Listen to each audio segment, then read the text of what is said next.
Working now? Yeah, now it's working. My mic wasn't working for like a hot sec. Okay, today's just been a comedy of errors. Okay, but yeah, so I kind of wanted to go for the Halloween aesthetic. As you can see, let's go and connect TikTok because now we're live. But yeah, so I kind of wanted to go for that aesthetic, the Halloween aesthetic. Let me put this chat as well. And let's go and... There we go. So now everybody is together. And we love it. Yay. So, yeah. Basically, everything has been going well. My trip went well. So, for those of you who are wondering about my trip, it went well. Everything went good. We didn't have anything bad happen. So, that was a good thing. You know how it goes with these trips. These trips, like, I've had so many trips where it goes badly. I'm just like, I'm glad when a trip doesn't go bad, if you know what I mean. But, yeah. So, the trip's been good for the most part. Went well. So, this is how... Okay, this is, like, loud in my ears. Let me, like, turn... I'm, like, Bendy. You don't have to be that loud in my ears. Let's turn the sucker down. There. So I can hear myself think. My computer's, like, having a heart attack right now because I'm, like, trying to, like, run so many programs at the same time, but also on top of that, like, not only am I running a bunch of programs at the same time, it also is having issues because it's, like, I just changed a lot of settings and I updated all my drivers, so hopefully we don't have anything bad happen. But we've already had some delays because of technical difficulty this morning, but I would like I say with you guys all the time with these, I much rather start the stream late than to go and do a stream and then, like, everything goes wrong and I'm just being a hard head and just letting it happen. So I much rather have everything, you know, happen before stream. And luckily, I did. I think I hammered out everything about it. So, back to the trip. So, as you guys know, I went to Halloween Horror Nights.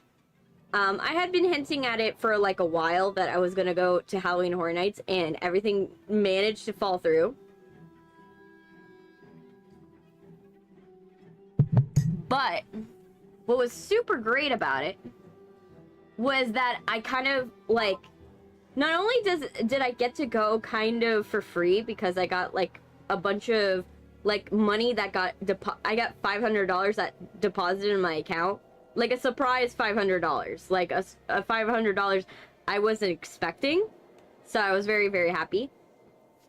And then so I was able to go, and then I was able to get a free ride, which was really good. I managed to have to still go, you know, and pay for a train, but I'm like, at the end of the day, it came out cheaper because I got like discount tickets, so it was really good. So I took multiple trains to go to Halloween Horror Nights this year.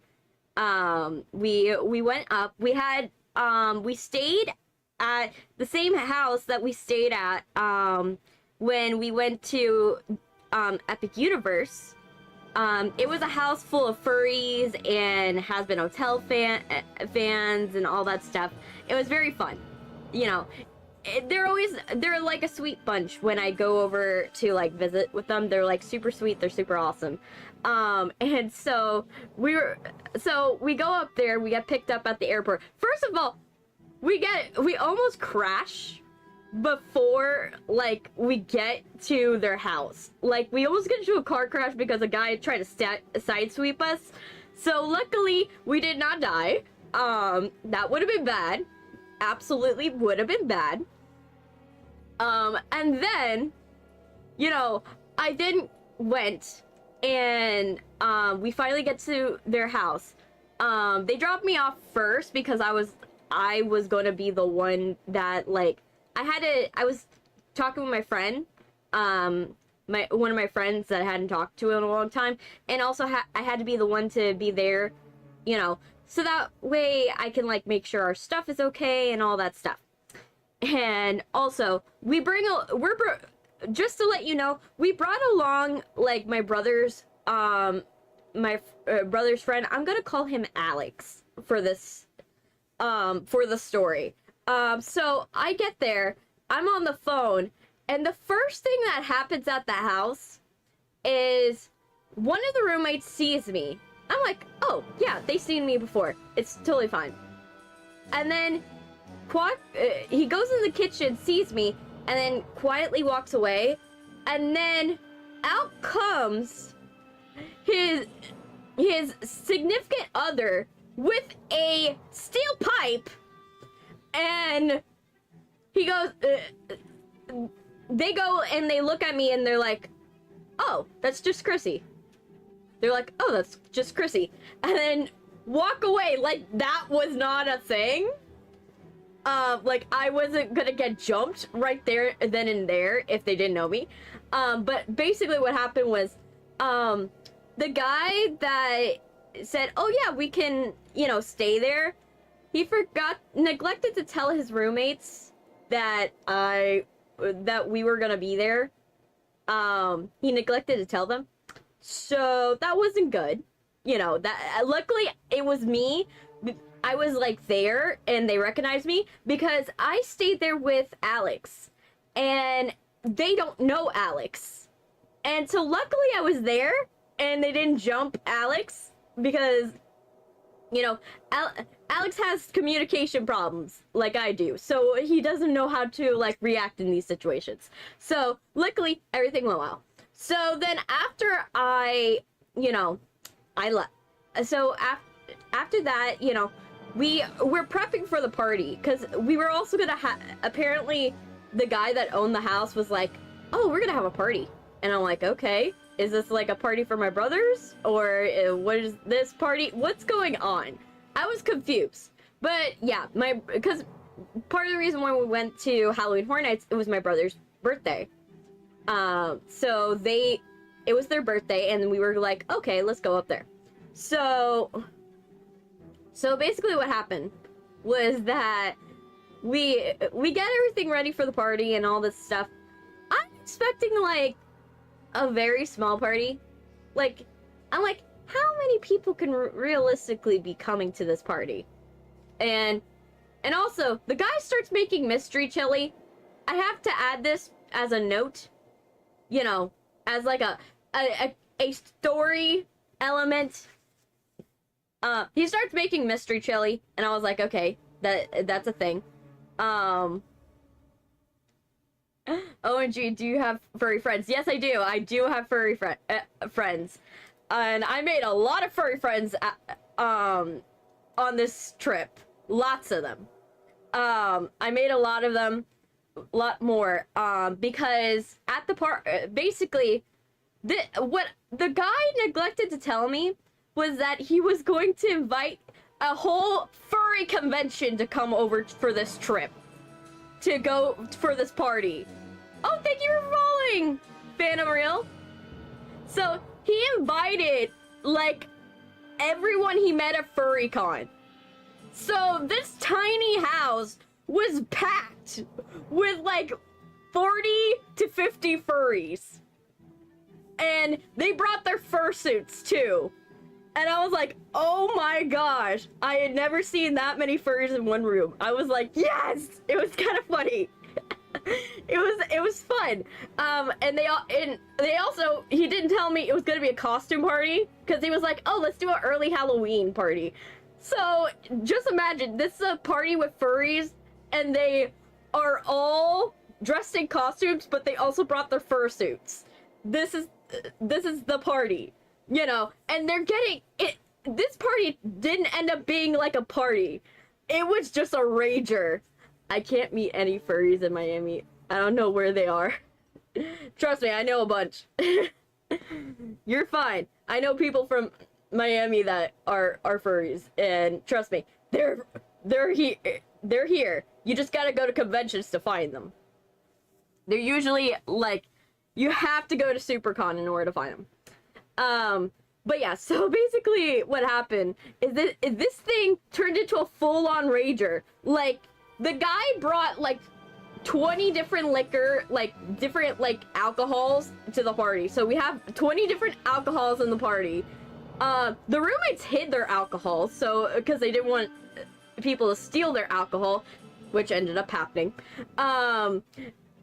There was a lot of, like, people were spooning the chili. There was people making out. We made s'mores. That was a thing that happened.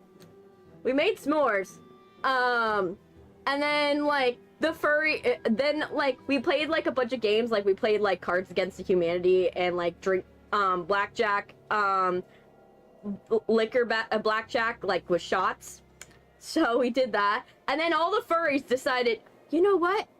We're gonna take a picture together. So they all took a picture.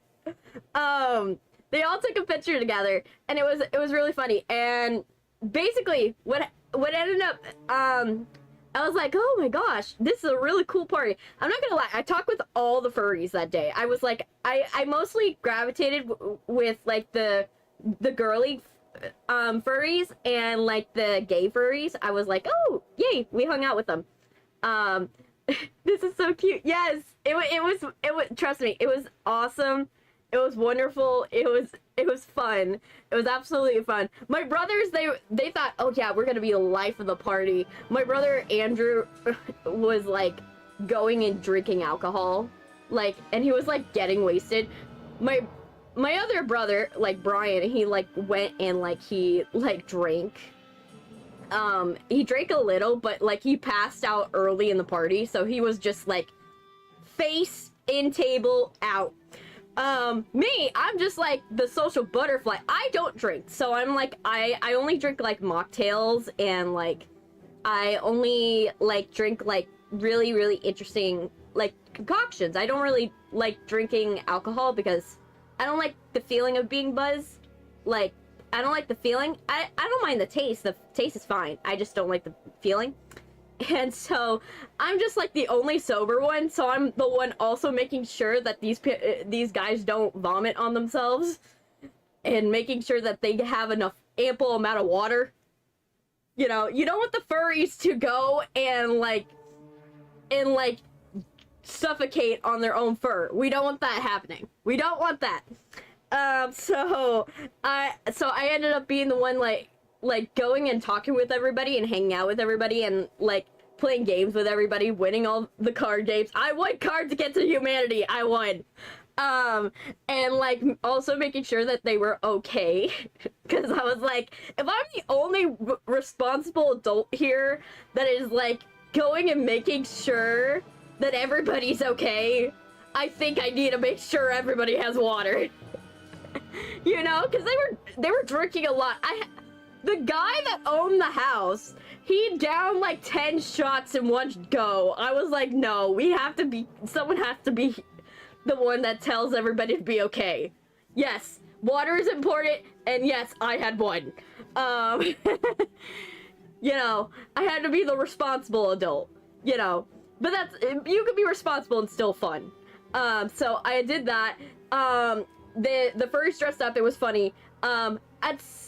Yes, 10. He drank 10 in one go. I was silently getting scared, and I told his sister, I was like, Kelsey, I don't think this is okay. Like, your brother should not be downing 10 shots. You know, like, because his sister's one of the roommates. And I was like, is your brother okay? Like, do I need, like, this is, like, borderline drinking problem at this point. Like, if you're able to down, like, 10 in one go, and that's the shots I saw him take. I don't know how many he took outside of that. I don't know. I was getting visibly concerned. But I didn't know how many shots he took. But yeah. And then, like, I was like, one of the things on my bucket list for this trip was, like, I wanted to get the Art the Clowns. Yes, that was probably his pregame, I'm not gonna lie. That is probably true. Heart. Like, it's probably true. Like, I literally, one of the things that I was on my bucket list for, like, going and making sure that on this trip, hey Duck, welcome.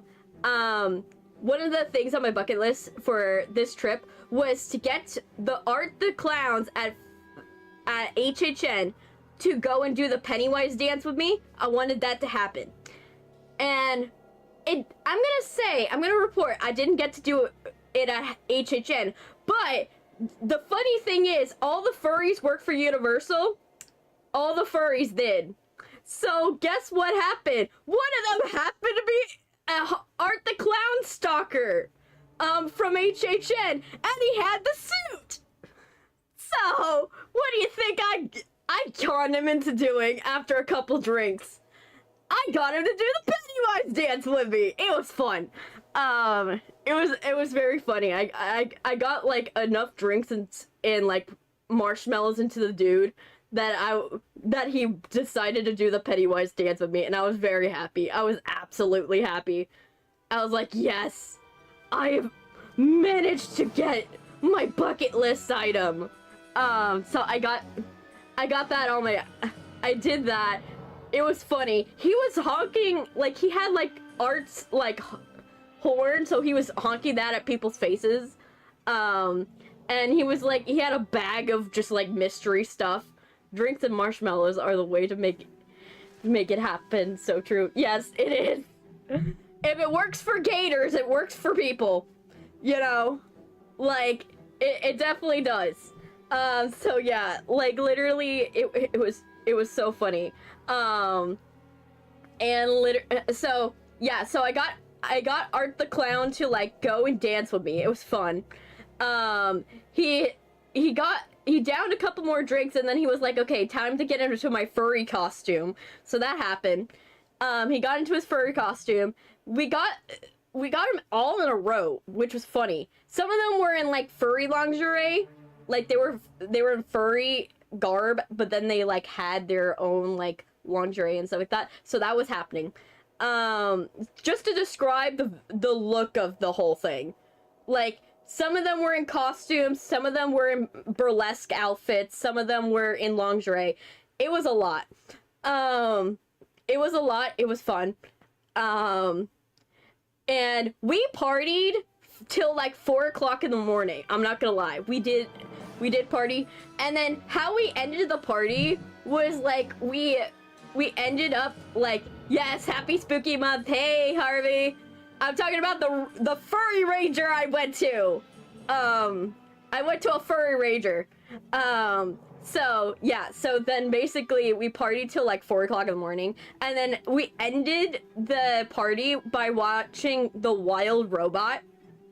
Like, I don't know what it was, all the furries got together, we were like, and we all together decided with the furries, they were like, Wild Robot, that's the one. So they decided to watch that. It was fun. And like, I got to talk writing theory, and I got to talk about like different shows like Hazbin Hotel, their thoughts on like different shows and different things, and because, you know, I'm a film major, and a lot of these people, they have they're up to date with like pop culture. Some of them are writers, some of them are like in their own thing, some of them are in environmental law, which was not expected, but I guess I understand it. So yeah, so if you're wondering, yes, Sylvia did eat. Yes, Sylvia did eat.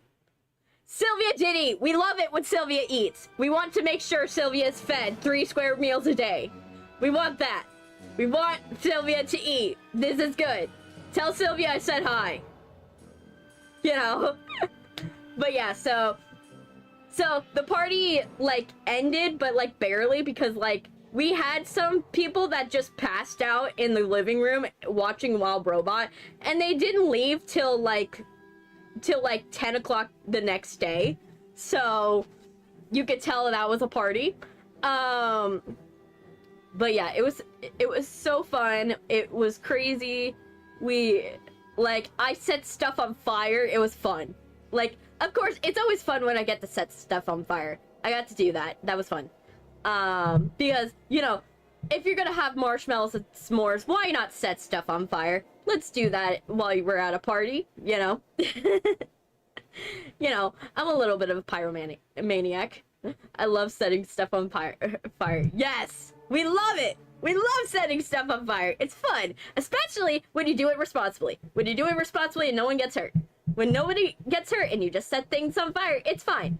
She said hi and she might join later. Great! I really am happy about that.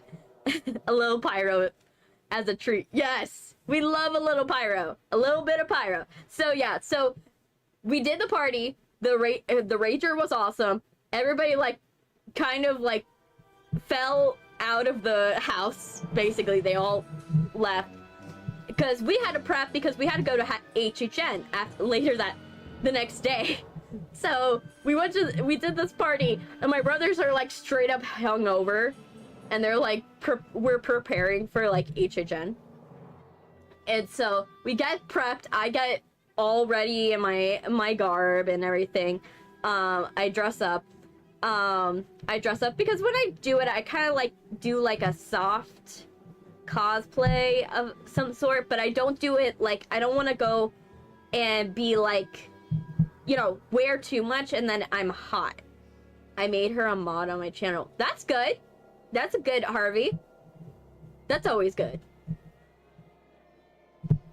You know, you should make your wife a mod on your channel. That would be great.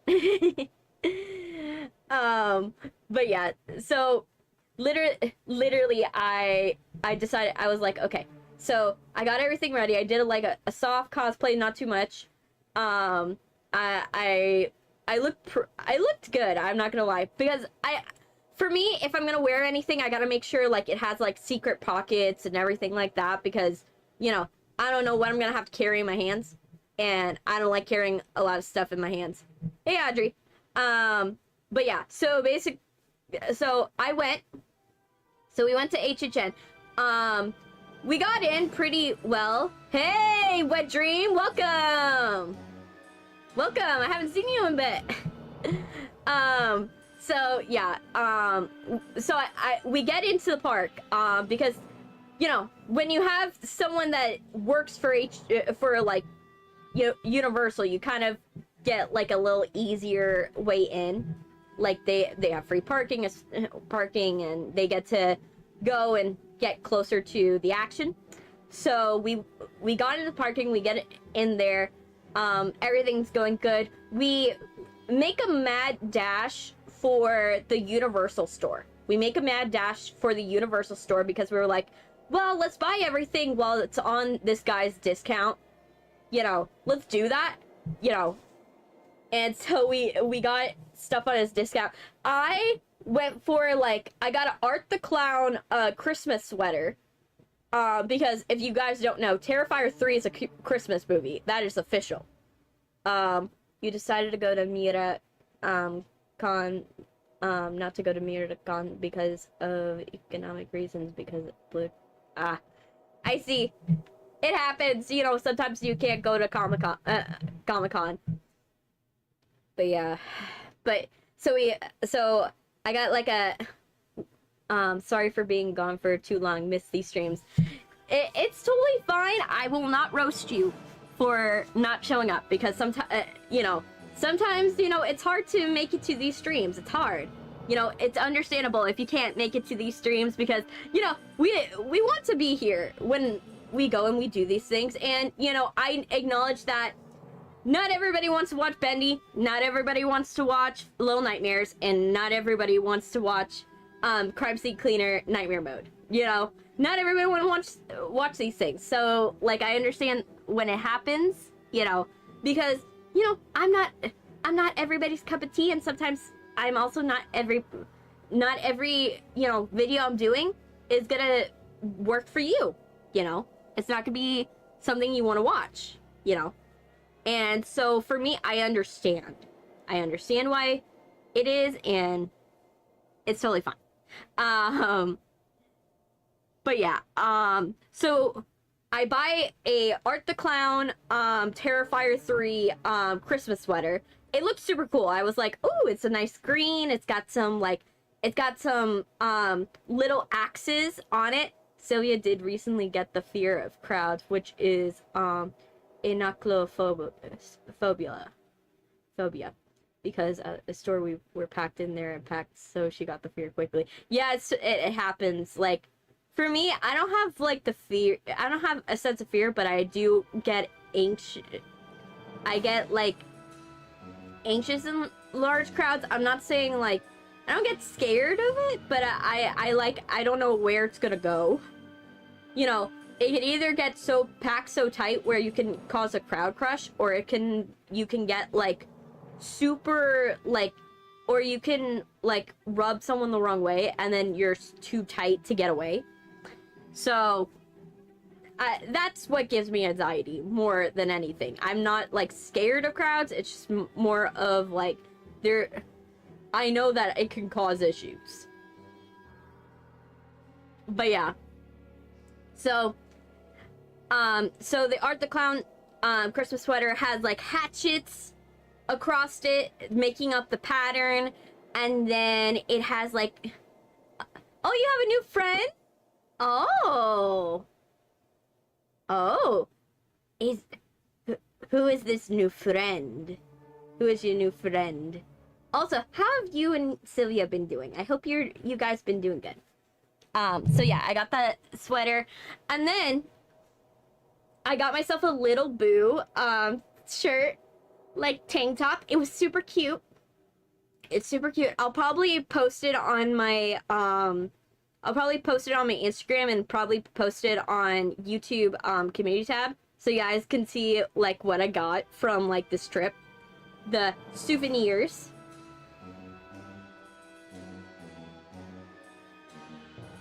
But so yeah, I got that, and then I got a matching pair of pants. His name is Husker, and he goes by Husk. Oh, that's awesome. That's actually kind of awesome. That goes with your aesthetic. Oh my gosh. Nah.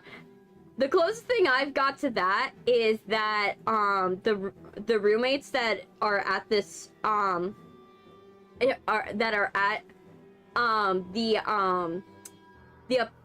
the house that I was, like, staying in for the trip, I've, like, befriended them. They're voice actors, but they do Hazbin Hotel, and they do Hell of a Boss. We're gonna call it Corn for the sake of YouTube. TikTok and Twitch. They do that. So yeah, so they go and they voice, like, they do fan AUs of like Angel Dust and Husk and Alistair, and it's very funny. Ooh, Terrifier sweater. That sounds so awesome. I love the horror movies. Yeah, I really love Terrifier. I got to watch clips before I went to HHN, and I was like, oh my gosh, I really like the gore. Yes. Oh my gosh. But yeah, but I love this shirt. Like I said, I will post it on my community tab so that, and on my Instagram so you guys could see it. Because, you know, it's always fun to show you guys what, you know, the souvenirs I get from these trips. So after I left, you know, after we left that store, I was like, ooh, I want some butterbeer before I leave. I can't even do an impression of Harvey. It happens, you know, we can't always do all our favorite characters. Not everybody can do their voices. Not everyone could do the voices of our favorite characters. But yeah. So I left, but I was like, ooh, I'm in the mood for butterbeer, and while I'm on this guy's discount, might as well. So we went and we got some frozen butterbeer. I'm in the group that loves frozen butterbeer. I know not everybody loves it. Not everybody loves cold butterbeer, or hot, or frozen. I like frozen. I like frozen butterbeer. That's my thing. I love it. So I got my frozen butterbeer. I kind of went on a mocktail hunt, because at HHN this year there was a lot of mocktails, so I was like, oh, let me try to get as many as I can get in during this event. So I went, so after we got the butterbeer and I was like super happy, I went in, we went there. The guy that owned the house that we were staying in, he ended up not going because he actually hey, Super Joamira, welcome. Super Joamira, is that how you spell it? Zumira. See. I probably won't be able to come to the live broadcast and watch these. Let me see. Super Exmar. Exomar? Is that how you pronounce it? Exomar? Your drama club blender. Hi, welcome. Welcome, drama club. Welcome. I'm going abroad. That's okay, Duck. That's totally okay. Wow, 2 people own the same account. I see.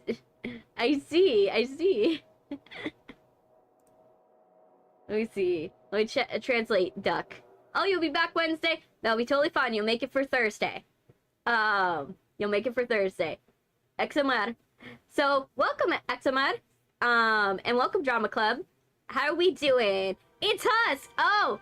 Would you rather be called Husker? Would you rather be called Husker, Drama Club? I can call you Husker. I sometimes call people by their real by either the real names or an alias name.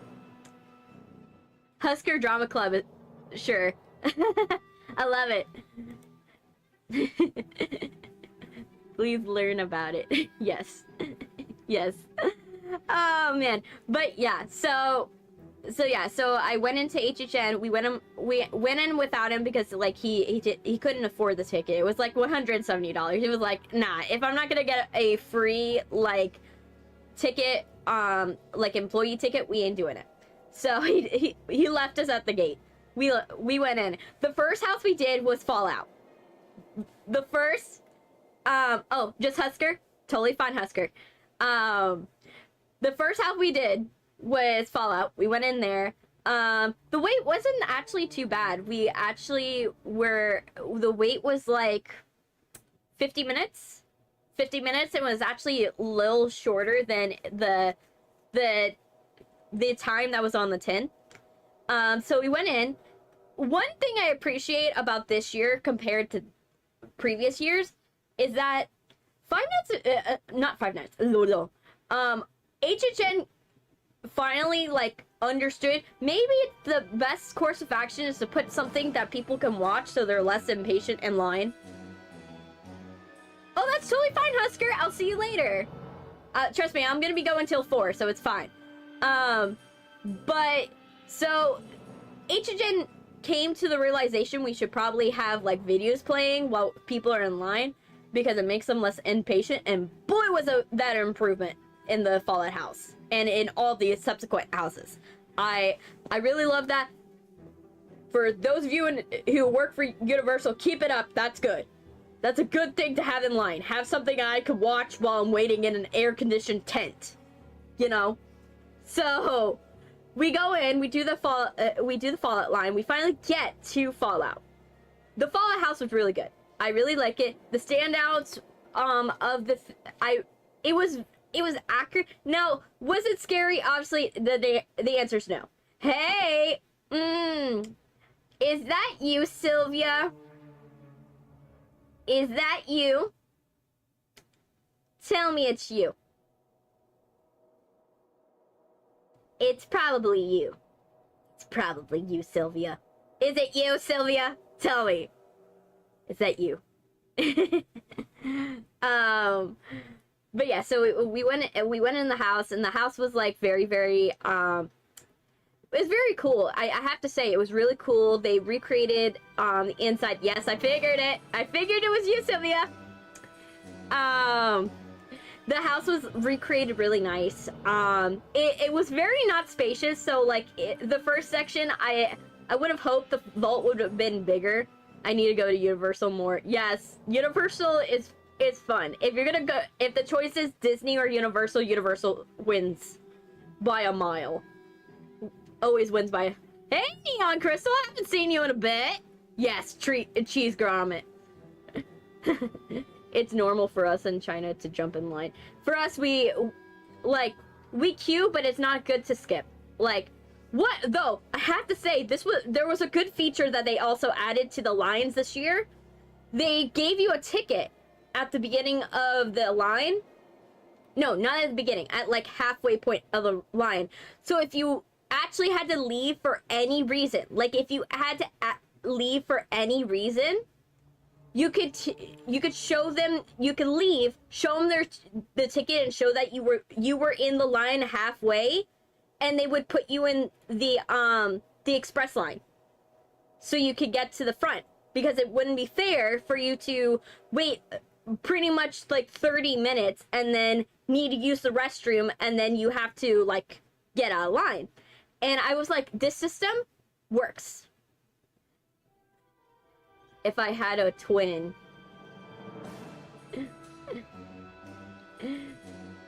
What do you mean, super ex muro? Ex muro. LOL, I'm not stepping on a foot into Disneyland. Obviously, we are not stepping foot into Disney. Disney is just too much money. It is too much money right now, and it's not even worth it. It doesn't even have enough rides to like facilitate the money that you are paying. In this way, I mastered the best skill, and I call King of Cute jumping. Yeah, no, we ain't doing that. So yeah, so they had a ticket system, and I really appreciate the system, because even though I didn't end up using this system, I know that there's a lot of people that would just not go. And why is my head like messing up? Let me fix. Ugh. My head is like going in like not. There we go. That's better. I know there's a lot of people who would just like go in the line, and they would just hold in like their pee, and they would also like there were people who would need a vomit, and then they would just vomit on the side of like the line, or vomit on people. I've seen that happen. And you know, you don't want that happening. And I give kudos to Universal to recognizing, if you're gonna be at an event where most people are gonna get drunk, just go and create a ticket system. It doesn't matter if they don't use it. it's better than to have to clean up vomit. I think that was good for everybody. I have returned from the Shadow Realm. Yes, you have, Neon Crystal. Yes. W. Yes. I'm here for the chaos and the drama for fun. Yes, that's all that I can provide. Hey, LOL, welcome. Yes. But yeah, I really appreciated the system. I wish Disney had the system. I remember when I literally went on the Seven Dwarfs Mine Train during a tropical storm, waited 3 hours, and then had to leave because obviously the tropical storm got bad and my legs could not hold themselves up anymore, and I had to go to a fast pass. And then I came back to the line, explained this to the lady that, you know, I waited in line just to have to get out because the storm got bad and because my legs are bad, and you could visibly see I was dragged across Disney by my two brothers. And she was like, but technically you waited in a line, so that's technically riding the ride. That's the difference. That's the universal difference. That is literally the universal difference. Disney will be like, oh, you waited in line, you technically rode the ride. Whereas, like, Universal's like, no, here's a ticket, I'm gonna let you come back at a later time. I like that system. By the way, Harvey didn't tell you, but he cried yesterday. Why did he cry yesterday? Why, Celia? What happened? Did you make him cry? Did you make him cry? Did something bad happen? Or was it a good cry? Was it a good thing? He won't cry so ugly, right? Let me see. He's not that kind of person. It happens.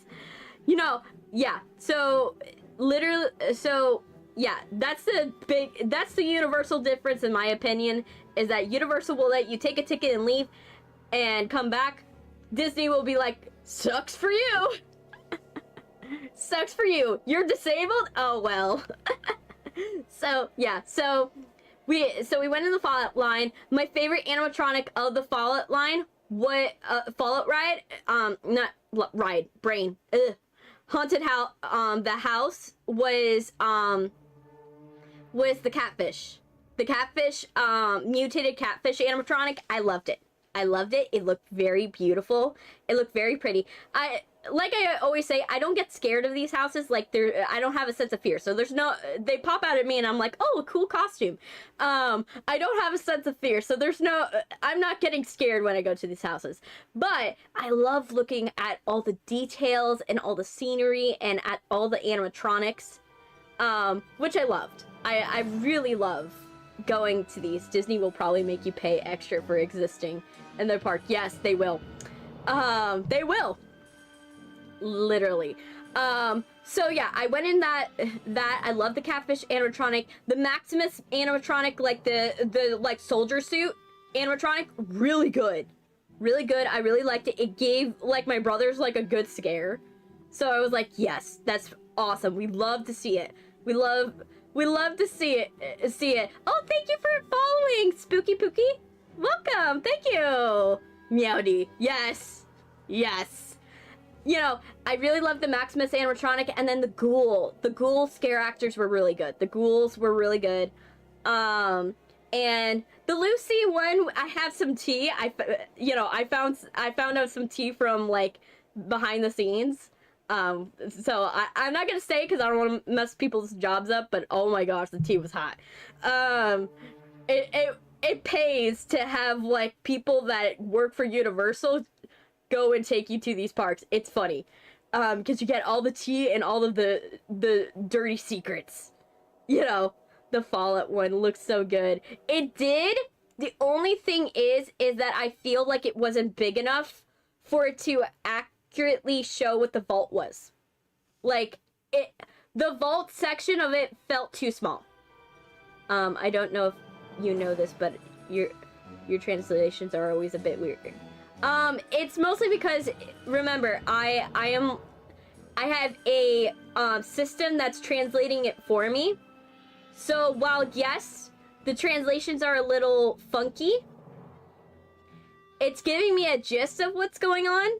Like, but it's not exactly like telling me exactly what you are saying. And mostly because that there could be things that are a local thing, like a localized translation that is different than the actual translation that I'm reading. And it's going off of a base idea of what Chinese is. Could it be the translation's inaccurate? It could be, but I don't know. I don't have the way to vet it. I don't have a way to vet it on the translation system. I only know that it's probably not as accurate. Like, I keep in mind that it's probably not as accurate. Do you read the reason why he cried? I did not read. I didn't see it, so I might have missed it in the chat. Have you been during the month? I've been doing good. I've actually been doing good. I had a lot of crazy things happen in my life. And yeah. I'm doing better. That's what I was thinking too. But it's fun and Fallout related. Sign me up. Yes. Yes. But yeah, so literally, maybe it's because the words I use are too profound. Probably. But yeah, I feel like the vault wasn't, there's no way to do the vault correctly because the vault didn't feel as expansive. I feel like if the vault was bigger, I would have been more happy with the house. Like, not to say I wasn't happy with the house. I think the house was really good. Like, don't get me wrong. The house was good. But I feel that, like, let me see. Oh, didn't. No, it didn't send, Sylvia, because I scrolled up, and there's nothing in between where you said, by the way, didn't he tell you that he cried yesterday? And did you read the reason why he cried? Like, there's nothing in between. So I don't know if you didn't send it or something like that because I can't see it. But yeah, so I feel like if the vault section was a little bigger, like, I would have been a little happier. Like, the section with, like, the town, like, the like, wasteland town was good. The wasteland town was good. It was perfect. It was the right size. Right size. The section with the convenience store was also good. That one was a really good one. That was portrayed well. It looked good. That was great. Whereas, like, the other one that was also good, but it could have been a little better, was the observatory. Like, someone that's actually going in the house for the observatory, you would not be able to tell it's the observatory. That's the only sad part about that section. There's a lot of sections because spatially they didn't have room to do it. You can't actually tell what it is. Like, if you're going in and you didn't watch the show, you're not gonna know exactly what those sections are. So that's the only thing where I would say, like, it kind of messed up. Oh, it's also my birthday today. Happy birthday, Wet Dream! Happy birthday! Oh my gosh. Yes, it's always good to get older. It's always. It's a blessing. Not everybody gets it. I don't have to use... I don't like using generative AI necessary tool. Yep, it's definitely. But yeah, like, literally, so yeah, I feel like if you go in the Fallout house, adjust your expectations, like, slightly. That it's gonna be, like, amazing.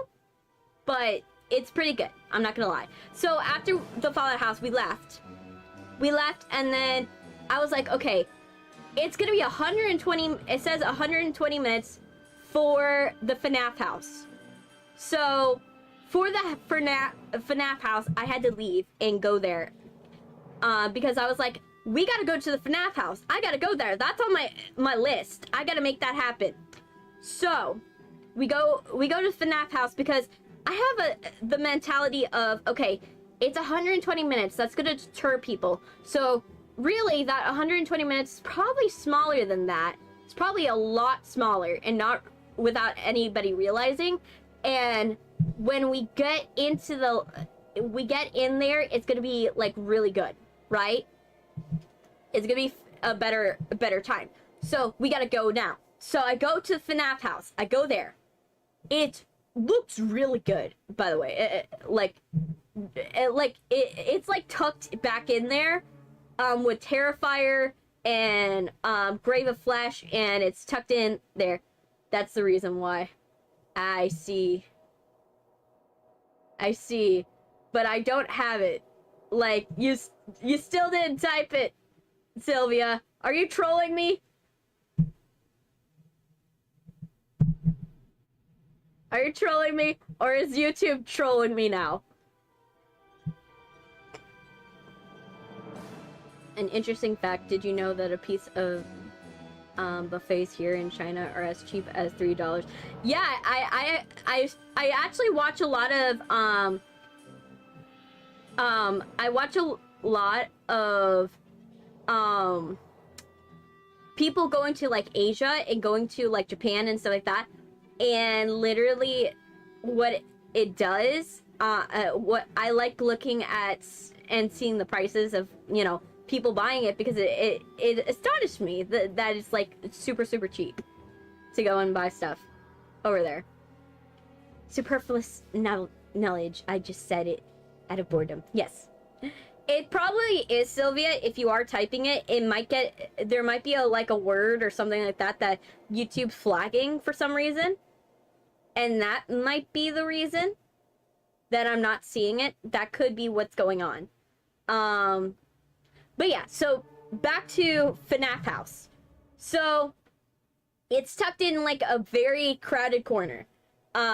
I go in, it's 120 minutes. I get in the line. My brothers are huffing and puffing. They're like annoyed because they're like, oh my gosh, why did you take us to a line that's going to be 120 minutes? I'm like, it's not going to be 120 minutes. Understand this. Whenever it says 120 minutes, it's never 120 minutes. It never. It's absolutely never. Because what happens is a lot of people walk away. Either people walk away, or sometimes what happens is that people just don't line up for the line. So that 120 minutes is not accurate, because people are not checking. The employees are not checking every couple minutes. Although I may listen to Funny Ramble as you play Lone Wolf. Yeah. It will happen. Don't worry. But yeah, so we get in the line. Like I expected, we're not there for the whole 120 minutes. We only were there like for at most 60 to 70 minutes. So my gamble was correct. My gamble was absolutely correct. We shaved off so much time by doing this. Oh, someone bullied him online and made him cry? Oh, yeah. That's never good. That's absolutely not nice. That's not nice. We don't stand bullies in our chat. We don't do that. You know, we don't like bullies, you know. But what I do acknowledge is that like I said, most of the things that happen online, and people talking about me and stuff like that, I don't take stock in it, because it's kind of like the theory of, you know, my hair's not blue, right? Unless, and how that theory goes is like, someone goes up to you and says, oh, I hate your blue hair, but you don't have blue hair, so you don't take offense to it. It's that idea of that literally, only you hold the power of those words, and you have to treat your energy as expensive. You can't just go in, like, if you go and you let everyone bring you down, you're just going to just be stuck in this mindset of like, oh, you know, people hate me, everything sucks, and everything's gonna be bad, you know, when in reality it's probably someone trying to troll you on the internet and trying to make your day worse. And so I made that, you know, I treat my energy like that, and I want to hope that you guys do too, because it's very important that we take care of ourselves. You know, I want to make sure that we all take care of ourselves. But going back to the FNAF house. So we get into FNAF house after like 70 minutes. My brothers, like they always do, they're like, we don't want to admit you're right, but you're right. So we get in the house. The house was really good. I really loved like the animatronics look super good. Like they look really good. Like you in person, they look amazing. Like really good. They have like a very fuzzy velvet look to them. They're this like fuzzy velvet. If you know what I'm talking about, it's that. And they look really good up close. They like look very pretty. The lights in their eyes are so bright. They're so bright. They light up the room. I was like, oh my gosh. It's not so much that it's like blinding, but it's enough to tell like the eyes, and they look menacing in person. I was like, oh, this actually looks good. Like they actually look menacing in person. Especially when they go into like killer mode, it looks really good. The child actors that are like jumping out at you, like they got a lot of short people for this. They got a lot of short people for this house. I was like, me and my crew were all surprised, like, oh my gosh, how many short people did they get for this section? That's totally fine, Sylvia. I'll see you later. I was like, how many short people did they get for the FNAF house? Because there was a lot of short people in the FNAF house. I was shocked. I was actively shocked. But yeah, the animatronics look really good. Like, it was a nice fuzz. It was really cute. It was really nice. And I got to see them up close by accident. Very by accident. Because I accidentally ran into one. Yeah. My group almost saw me get my head, karate chopped by Freddy by accident. Remember how I have a problem with depth perception? And I can't tell how far or how close things are to me. Yeah, that comes into clutch when you are, you know, going in a house. And yeah, bye Sylvia. When you go into a house and you're trying not to die by accident, by your own, you know, depth perception problems. So I go into the section with Freddy. And Freddy, there's one point where, like, Freddy kind of, like, tries to grab at you. And a normal person would be, like, a good distance away from it. So you don't get hit by the animatronic. Me, on the other hand, no.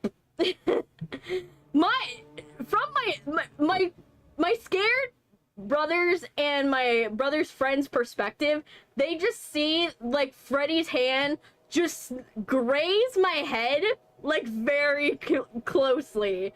I almost die from this. I almost died from an animatronic because Freddy literally, like, grazed my head, his hand. I was lucky because I wasn't too close, but I was definitely very close. I was too close. Not gonna lie, the animatronics get a bit quirky at night. Video of Freddy twerking, butt dancing in front. Yeah, so I almost got hit by the animatronic. That was not a good thing.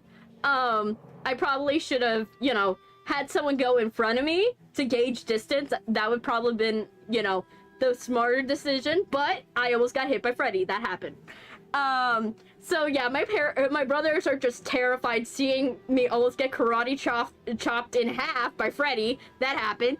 And so we go through the house. The house looks really cool. Like, I can't stress enough, it looks amazing. It looks amazing. That one, the small cramped size of it kind of works in its favor a lot more.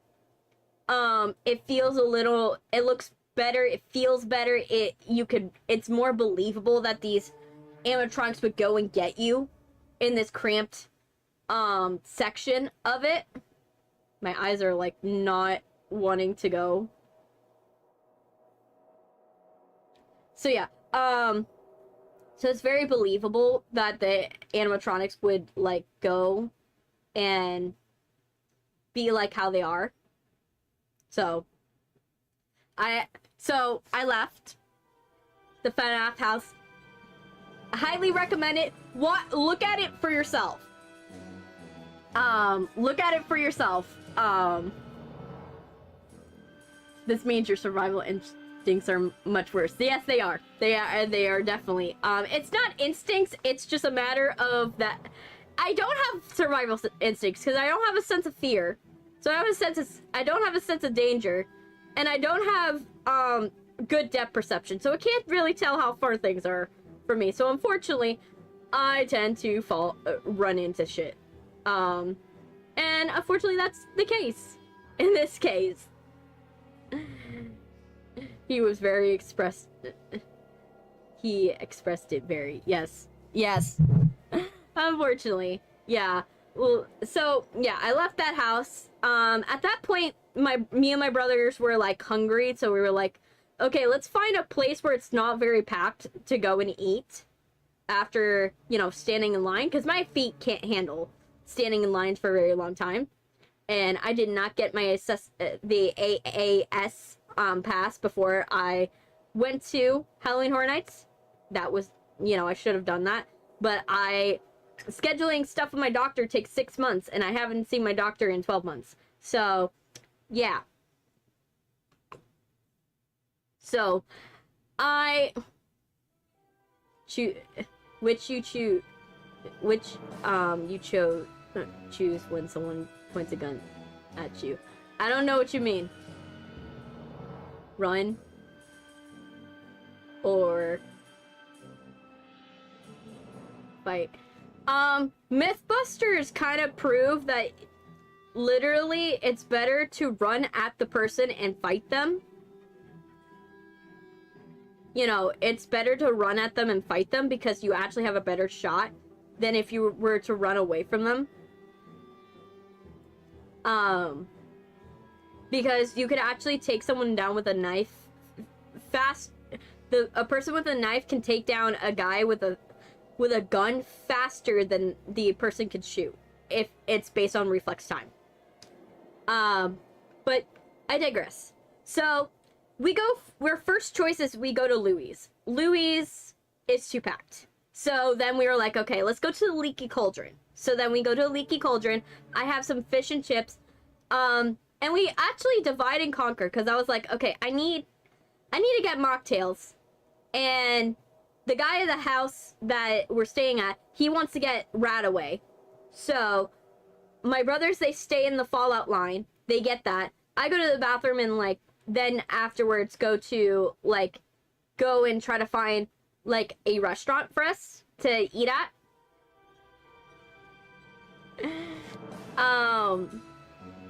And so they get my mocktails. I got the Quantum and the Radaway. I'm gonna tell you straight, the Radaway is overhyped. I know a lot of people are like, oh my gosh, the Radaway is so good. No, it ain't. The Radaway literally tastes like maple syrup and apple juice if you put them together. And it tastes like granulated frosting. Like, the feeling in your mouth is granulated frosting. It's so bad. It's super syrupy. The Leaky Cauldron. Yes, it's in Diagon Alley. So literally, so yeah, if you want the Radaway, unless you like the flavor of maple syrup and apple juice, I don't think it's for most people. I actually like the Quantum better. That one, not a lot of people talk about the Quantum. The Quantum, it just tastes like Sprite, to be honest. It tastes like a more limey Sprite. But they put blue carousel, so it's like a blue color. But that one's better, in my opinion, because it tastes like a lemonade. Which I prefer. I prefer Quantum over Radaway. Entirely. It did not taste great. It absolutely didn't. It is way too overhyped. So if you go to HHN, just know, don't get the Radaway. Unless you like the flavor of maple syrup and apple juice, I don't think it's for many people. It's very overhyped. Yeah, take it away. Ernie the puppy. It's gonna be a puppy ride. Yes. after that, so after my brothers waited in the fallout line for like to get the food, we then moved on to the Leaky Cauldron. I got fish and chips. They got like a lamb, beer, something stew. They got some weird stew that they offer over there. And my brother was like, you know what? I haven't drunk all night. Let's get a beer. He made the same mistake that he made at Epic, that he got a beer that he didn't ask anybody about. So guess what happens when this beer gets to the table and he tries this shit? He's like, oh, why is it sour? He's like, I'm like, what do you expect? You are ordering a beer you have no idea about. You ordered a beer that literally you asked no questions about. You just were like, huh, that looks nice. That one looks cool. Picked it and just was like, now you're complaining about the flavor? You didn't have a problem with the flavor when you chose it. So he could not handle the flavor of this beer. And he's trying to con me and my sibling and his other brother into drinking it. And I'm like, no, I'm not gonna drink your crap. You were the one that ordered it. Finish it, man. If you can't hold your liquor, that's on you. You know. So he chugs this thing. He throws this thing back. He covers his nose and squeezes his nose so he doesn't smell it. And he tries to drink it as fast as he can. Because it sucked. It actually sucked. My brother just needs to research his alcohol. At least I research. If I'm gonna drink, I research what the hell am I getting served? You know, so I know what I'm gonna be tasting for the next hour, you know. But as a person who might drink on occasion, beer can be bad. It really, it doesn't have to be, though. You just have to choose a good variation, and unfortunately he keeps choosing all the wrong ones. So we left the Leaky Cauldron. We were like, okay, we only have enough time to either go to Gringotts or we go to, Men in Black. We can do that. So, because we could also go to the Revenge of the Mummy or go to Transformers, but those are on the other side of the park, and we wanted to be nearby for Nightmare Fuel. We wanted to be nearby for Nightmare Fuel. I'll explain what Nightmare Fuel is later. But yeah, so basically we wanted to be nearby for a Nightmare Fuel. So we were like, okay, Gringotts is the closest, so we'll just do Gringotts even though it's 35 minutes. It's 35 minutes. So, we go to Gringotts. Gringotts, only 35 minutes. We get in there, we get it out. We actually make it out in, shorter amount of time than we actually thought it was gonna be. Because even though it only took us 35 minutes, it was 35 minutes including the ride, which is not usually the case. So we go in Gringotts, it's fun, we enjoy it. My feet are hurting at that point, but they're not to the point where my brothers have to drag me yet, but it's definitely getting bad. It's definitely getting bad at that point. So we leave, we go to Nightmare Fuel, because we have 10 minutes to go to. I enjoyed Diagon Alley. Diagon Alley was fun. It was awesome. It was great. I liked Diagon Alley. I actually got to go when it first opened, so I kind of know where everything is. It's just for me, I hadn't been there for a while, so it was we had a little hard time navigating because all the signs and stuff like that are a little confusing. But yeah. So we went to Nightmare Fuel. For those of you who don't know what Nightmare Fuel is, that is strippers, and acrobatic fire displays, tricks where people are dislocating joints, and magic tricks. So fun stuff. So we go there. We go in there, it's fun. My brother, it's my first time taking my brother, one of my brothers to this. Like, one of them seen the show, the other one hasn't. So it's a fun A-B experiment. And also, his friend has never seen this before.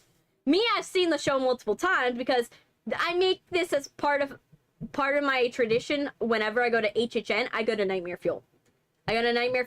Like, I like a dope, like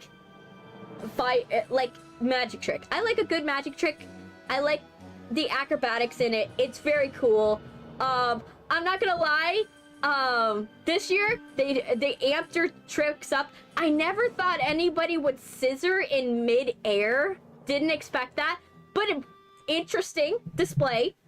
They had like 2 girls scissoring in the air, and I was like, okay, I don't know how safe this is, but I will, you know, I will see this, you know. And then they had like they ended up doing that with like 3 girls and a guy. That happened too in the air. So that happened. Then like they had like pole dancing in the air. They had like obviously they have good dancing too. Yeah, it happened. That happened. Yeah, they danced it was really nice. They had magic tricks. The magic tricks, I have to say, they kind of like went down with the magic tricks this year. Like they reduced them. Like they didn't do as many. But mind your head. Shrugging head. I forgot the name. Yes. But yeah, like it was awesome. It may look dangerous, but it's actually most of the stuff, what looks like, oh my gosh, they must be burning hot on stage. I know science, and so most of the stuff that they're dealing with, yes, it is on fire, but the sparks that are coming off of the fire are actually cold. Not cold in the sense that they're super cold, but it's the cool part of the fire. So if a spark does come off, it doesn't actually burn them. So, and most of them, they're lathered with fire retardant. So I know this whole show is like super safe. It's super safe, even though no one knows it. Like no one realizes it, that it's safe, but it's super safe. So like they do dead drops, they go and like so pole dancing in the air. I remember they had a guy that was tutting. There was a guy that was tutting and dislocating all of his joints. That happened at some point. They put him in the center of the stage so that way like they can cover up that they're like changing the background in the back. They had at some point they were hurling fire at each other. That happened. Swords on fire. That was good. Sword fighting with fire was great. They had their usual like fans that are on fire. You know, just a lot of fire. That's the best way to describe Nightmare Fuel, is that they're super on fire. Yeah, you've seen it. This year it was like Nightmare Circus, like Circus of this. The name of it, Circus of Decay, and so like it had a loose story. Like the only story I can glean from it was that it was like, okay, you have this circus performer, escape artist. I think it's an escape artist, and he's trying to save his girlfriend that's an acrobat, and like from like an escape artist thing, like trick, yeah, and where she like falls on a bed of nails and dies, and he has to get out before a saw cuts him in half. You know, the normal magic trick shit. So this whole trick happens. It's cool. It's nice. And then after the trick happens, so they do the whole thing. He saves her. All that stuff. It's like awesome. The one thing I love that they keep in every show is that have you ever heard of Steve Aoki's version of Welcome to the Black Parade? They have it in every show, and that's how they hype up the crowd. They hype up the crowd with "Welcome to the Black Parade," which is so on brand for them. I love it for them. And like, so like, you will see the ushers. The ushers get into it. Like, some are like twerking to the song. Some of them are like swinging light sticks in the air. Like, they're getting hyped up. Like, the ushers like are like, even though the ushers are like, they're dressed in normal clothes, they are having the time of their lives whenever this song comes on. Like, that's how they start the show. That's how they start. That's how you know Nightmare Fuel's about to come on. Is that they put on that song and then the ushers just go crazy. And then you just have one half that are trying to outdo the other. And it's just awesome. Unfortunately, in my side of the arena, my side was like, I guess people who have never watched it before, because a lot of them were like kind of not into it. Like, they were kind of like the ushers were trying to get them to clap and cheer and all that shit and like sing along and stomp. And most of the arena did it, just my side didn't. I don't know why my side didn't do it. I guess it was just people who have never been to the show before or were not interested in the show in the slightest, but is what it is. My brother like, one of my brothers, he like literally like went and the entire show he watched his phone, and I'm like, you're going to a show where people strip and you're missing it? You're missing the show. I understand you have a girlfriend, but this is a girlfriend-free setup. You are not cheating on her for watching this show. You know, you're just watching, you know, scantily clad men and women that are dancing. You know, that's all you're watching. But like, he just watched his phone the entire time. My other brother was having a fun time. It was his first time watching it. He was like, yes! Chrissy, why did you let me know about this sooner? So, yes. My brother had taste. My other brother had taste. And his friend loved it too. His friend loved it too, but he quietly loved it, but in that way of like, I could see that he liked it, but he didn't like say it out loud. So after we left Nightmare Fuel, because from there, me and my brothers got into like a big argument after. Like, we got into a big argument, but it was mostly because like they were like, I want to go to the Fallout store, and they didn't want to follow my directions. And I'm like, we can go there quicker. I could show you where the Fallout store is. It's only like a couple feet this way. But no, they wanted to go the long way around. And I understand them wanting to go the long way around, but I was like, we have a limited amount of time to get to everything. And I'm trying to get you to everything as quick as possible. And unfortunately, so they went the long way around. I argued. I would argue with them, and then they got lost, and I'm like, do you want my help now? Do you want my help now? Because I feel like you need my help, but for some reason you don't want to get my help. Eventually they listened to me. They got my help. I took them to the Fallout store. My brother angrily like sorted through clothes. And I showed him, this is literally everything that was in the Universal shop. Like, you could have bought this beforehand. But he didn't want to listen to me. So me and my other brother, we went and we got coins. What happened was my brother didn't have the sense that, like, whenever you see a coin machine that doesn't have an input for going and putting in, like, 1 or 4, don't swipe your card on it.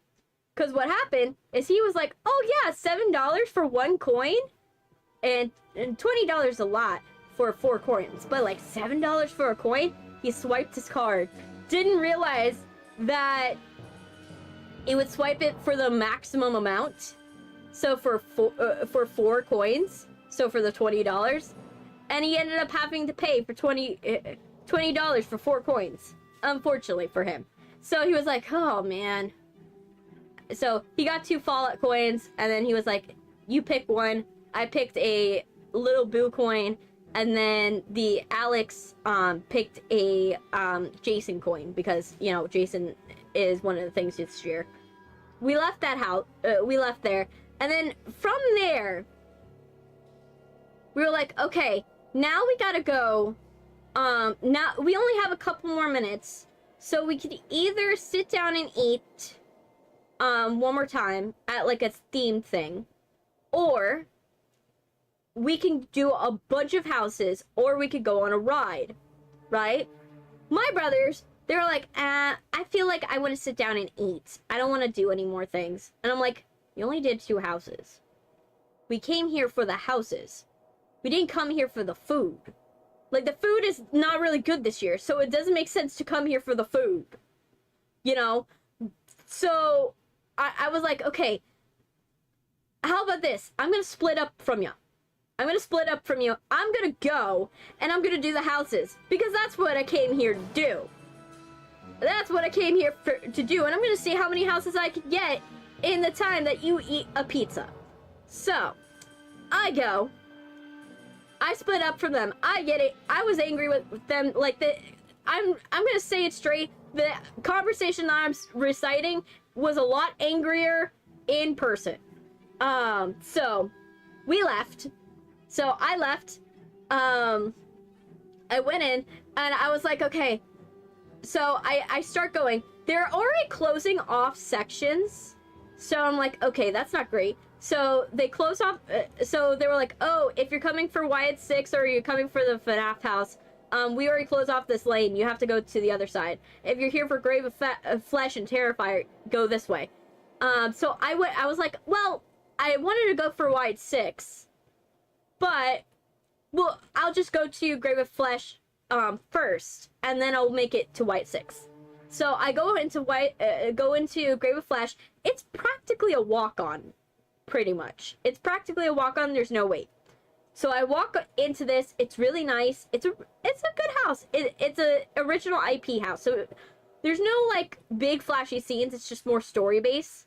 So it's fine. It's not like the best in there. Like, they could have done it better. Like, the one disappointing thing about it is that, like, they didn't do anything inventive with the monsters that are popping out at you. It's like, every couple minutes you get, like, oh, it's a bug-based monster. Oh, and every other one, oh, it's a ghost lady. Like, it felt like it was, like, it didn't have a lot going on there. Not to complain about the house, but that's, I could see why a lot of people were skipping it. I can see why. So, I left that one, and then I made my way to Wyatt 6. I went into Wyatt 6. That one was a walk-on too. But this one, I was surprised that it was a walk-on. This one, I was like, why isn't it more? Because this one was actually good. It was actually good. I liked, there was a ton of, like, scare actors in this one section. It was like, if you guys don't know what Wyatt 6 is, Wyatt 6 was a wrestler. He was a wrestler. He had a like creepy television show for like 2 seasons. I forgot what his name is, like a Playtime, something like that. Firefly Playtime, I think it's called. But he was a wrestler that, you know, he was a wrestler that had a horror theme to him. So, the Wyatt 6 house, so I go into the Wyatt 6 house, and I'm like, I'm pleasantly surprised. I'm pleasantly surprised. Obviously, I'm not gonna get scared. Like, I have no fear when I go into this house. But, I was really appreciated that this one was more costume based. Like, the set wasn't really, like, very big. Like, there was one set piece I actually appreciated, where they had, like, a ton of screens, and it showed, like, all the wrestling matches, like, in, like, a, like, television space, which, a television funhouse, which I actually was, like, that's actually a cool shot, a cool scene. to have in a house. And it was playing like video footage of like The Undertaker, Rhea Ripley, you know, they were of wrestlers that he has fought. So I was like, oh, that's actually kind of cool. And so I went in there, but the main thing about this one was costume design. It was mostly costume design. So I looked at it, I really liked the costume design. There were cool set pieces, but I wouldn't say they were like outstanding. But I have to say the costuming was really good in this one. And there was a ton of scare actors, like way more than there was in the other houses. Like, they really staffed this one up. Because there was one, like, every, like, couple feet. Like, every couple steps, there was another actor. Or there would be, like, 2 on both sides. Like, it was a lot. But I loved it. I really liked it. I liked the character design of it. It looked really cool. I highly suggest that house. Even though it had a low wait time, it was a really good house. It was really nice. Obviously, I didn't get scared, so I can't really give the validity. Oh, hey, Duck. I can't really give the validity of how good it was. But I could say that it was a nice house. So by the time I finished White 6, I only have 5 minutes to leave. 5 minutes till, like, the place closed. So at that point, I'm leaving. I go and I sit down. I'm like, okay, let me call my brothers. So I call my brothers and I'm like, hey, I'm at the front. Meet me where Minion Cafe is. And they're like, what is Minion's Cafe? And I'm like, okay. Meet me in front of Rip Ride Rocket, the one that's on fire. Cause also, the day before that, the Rip Ride Rocket caught on fire. So it wasn't still on fire, but it definitely had, like, a little smoke going off of it. I'm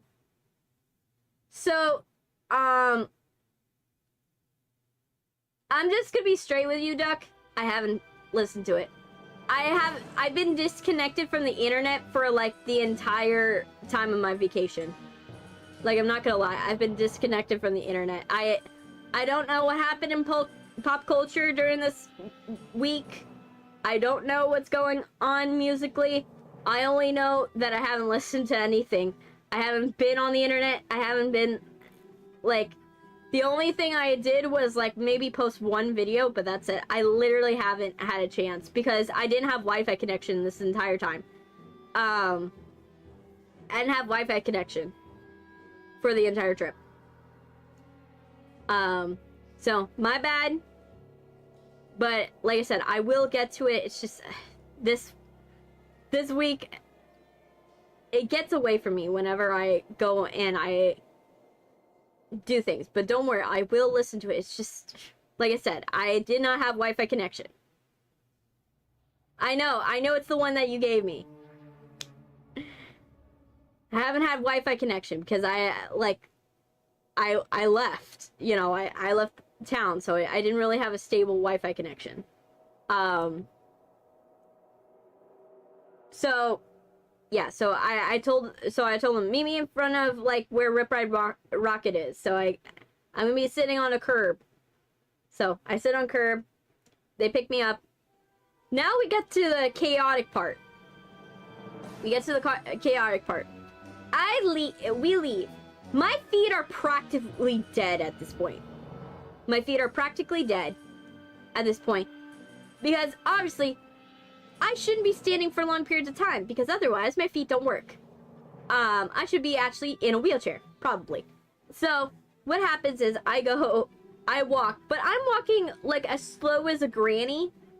Like, think how slow your 90-year-old granny is walking. That's pretty much how fast I was walking, because my feet could not handle being on themselves anymore. I could not handle being walking anymore. I couldn't.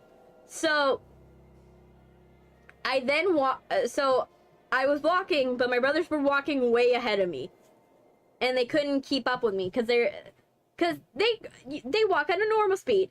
I don't walk at a normal speed. So when I'm in pain. So, and I'm in like pain, like pain. Like my feet hurt, my calves hurt, my back hurts, my hips for some reason one of my hips started hurting. I don't know why that happened. I think it mostly was that pain where like you didn't stretch a part and you needed to pop a muscle. You know what I mean? Like when you need to pop like your fingers and you feel it, like there's like a bubble, like an air bubble that you need to pop, like you need to crack your knuckles. That was the feeling, right? But I didn't have time to like stretch.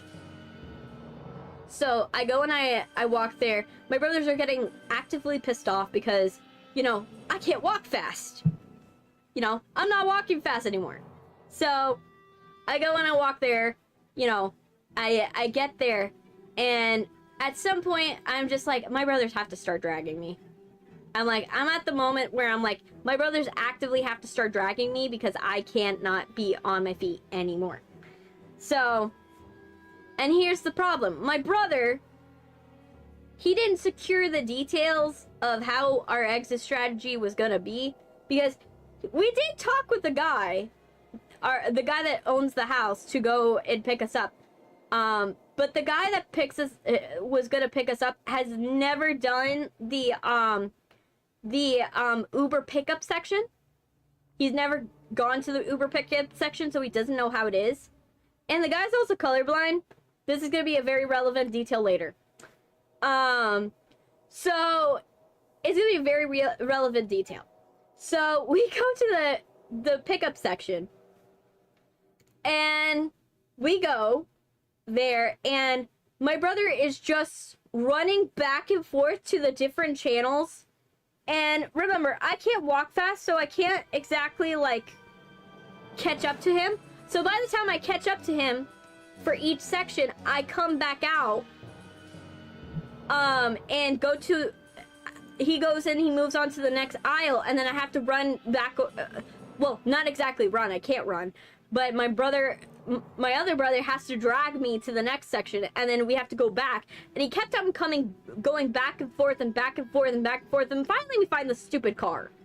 Turns out the guy is colorblind and couldn't tell that there were colored pillars that designate which dropout zone you're on. So he was in the red zone, and we were in the green zone, and he didn't realize that it was color coordinated, because obviously colorblind. So we're just running back and forth and back and forth and back and forth, and me and my brother that is carrying me is tired of it, because we're like, he can't lug me around for like 20 minutes for my other brother Brian to like figure it out. You know, that's not gonna happen. So we finally get in the car. We drive away. We're like, okay, we finally drive away. Everything's fine. We go in there, and we get home. Well, not home, but we get to their house. We stay there. We like pass out on the couch. I'm gonna be straight with you. We were like, okay, we're passed out on the couch. We can't do this anymore. So we pass out. We go and we lay down. Everything's good. And then after that, we're like, the next day, we're like, okay, let's get on our train. We make sure everything we pick up everything. We're not gonna lose anything. My brother forgot, by the way. He one of the days that we were there, because like we also like went for like a couple seconds to a hobby shop. We went to a hobby shop and we bought some stuff at a hobby shop. I bought him his birthday gift. He got some Warhammer stuff. We went to a Warhammer store, which I didn't think that there was gonna be a Warhammer store. I never thought that existed, but I digress. I bought him something from the Warhammer store. And so he bought that. He got something from the Warhammer store, but when we went to leave, he forgot the paints that he bought. He remembered the set I bought him, but he forgot the paints that he bought, the special ones, unfortunately. And so he forgot his Warhammer paints. to paint his thing. And, which I'm like, considering that when we went to the Warhammer store, and the one thing I remember when we went to the Warhammer store, I know this is sidetrack, this is going back in the story a little bit. There was a guy that we talked to that, like, he's a chef at Universal. I don't know why I met a lot of Universal employees, but apparently this guy gets kidnapped in a van. Like, he gets jumped in a van every single day at his work, and they just take him to different restaurants in Universal because he's, like, a really good head chef. And so, like, we talked, when we talked to the guy in the Warhammer store, he was basically like, yeah, I get thrown into a van, and then I don't know where I'm gonna work the next day. Like, where I'm gonna work. And then, like, they just take me to a random place, and I just start working there. And I'm like, you do know how concerning this sounds, sir, right? And this is just a random guy in a Warhammer store. I digress. So, after talking to the guy that chronically gets kidnapped every day, and, you know, after we did that, we did other stuff. We went to, like, McDonald's, and we got some, like, specialized, like, meals that only exist in Orlando. You know, like, pizzas. There's a McDonald's that serves pizza and pasta. I'm gonna tell you this straight. It is weird. So, we went, so after that, so he forgot his paints from when we went to the Warhammer store. The guy that we stayed at his house, he's gonna have to send those paints to my brother. Like, he's gonna have to send them back, to my brother and mail it. My brother's gonna pay money for him to mail it. Because he lives too far. We live too far from the guy to actually, like, drive to get it, pick it up. Like, we live way too far. So we got on our train. Our train car back, we didn't have any Wi-Fi. Like, the Wi-Fi was spotty. And we had no power outlets. Like, me and my brothers were kind of banking on a little bit that we were gonna have power outlets on this train, because when we first came, you know, to Orlando, like, the power outlets on the train were working, and, like, the Wi-Fi was kind of there, but also not at the same time. It was there enough to, like, be able to, like, check on your stuff, but not long enough to where you could actually get real work done. But on the way back, it was just bad. It was just bad, and that's, you know, that happens. So, after we had left, right? After we had left, and we went on the train, you know, we had the one train car that was bad. You know, it just happened, it just didn't work that day. No fault to the servers and the attendants, like, train attendants that are on there. Like, my brothers were mad, but I had to literally constantly tell my brothers, it's probably not, like, because what happened is they ordered their food, like, their food and their drinks, and it didn't, for one of my brothers that ordered a bottle of water, his water didn't come for 30 minutes. And for my other brother, his drink, like, they didn't know about his drink. Because what happened is, because the Wi-Fi was so spotty and the system was so bad, like, had messed up so bad, you could order your stuff, but the ticket won't print out on their side. So my brother's like, oh, they're stiffing me. They're going in, they're not doing it. Just to let you know, my brother's worked in customer service and knows that, you know, not always, he should know that not always is the person that is helping you, like, the person that is attending to you, the customer service person, is not always trying to do it because he's trying to hurt you or be malicious towards you. Sometimes the system's just not working. You know, and I try to remind him, we work at customer service, dude. You shouldn't be, like, mad at this train assistant. There's probably a reason why your drink hasn't come up yet. You know, let's just flag them down instead of trying to file a complaint without knowing exactly what's going on. Let's go and actually, you know, ask the person, you know, that is in charge of this. There's probably like a very good reason, and glad I did it, because they were like, yeah, our system's been down.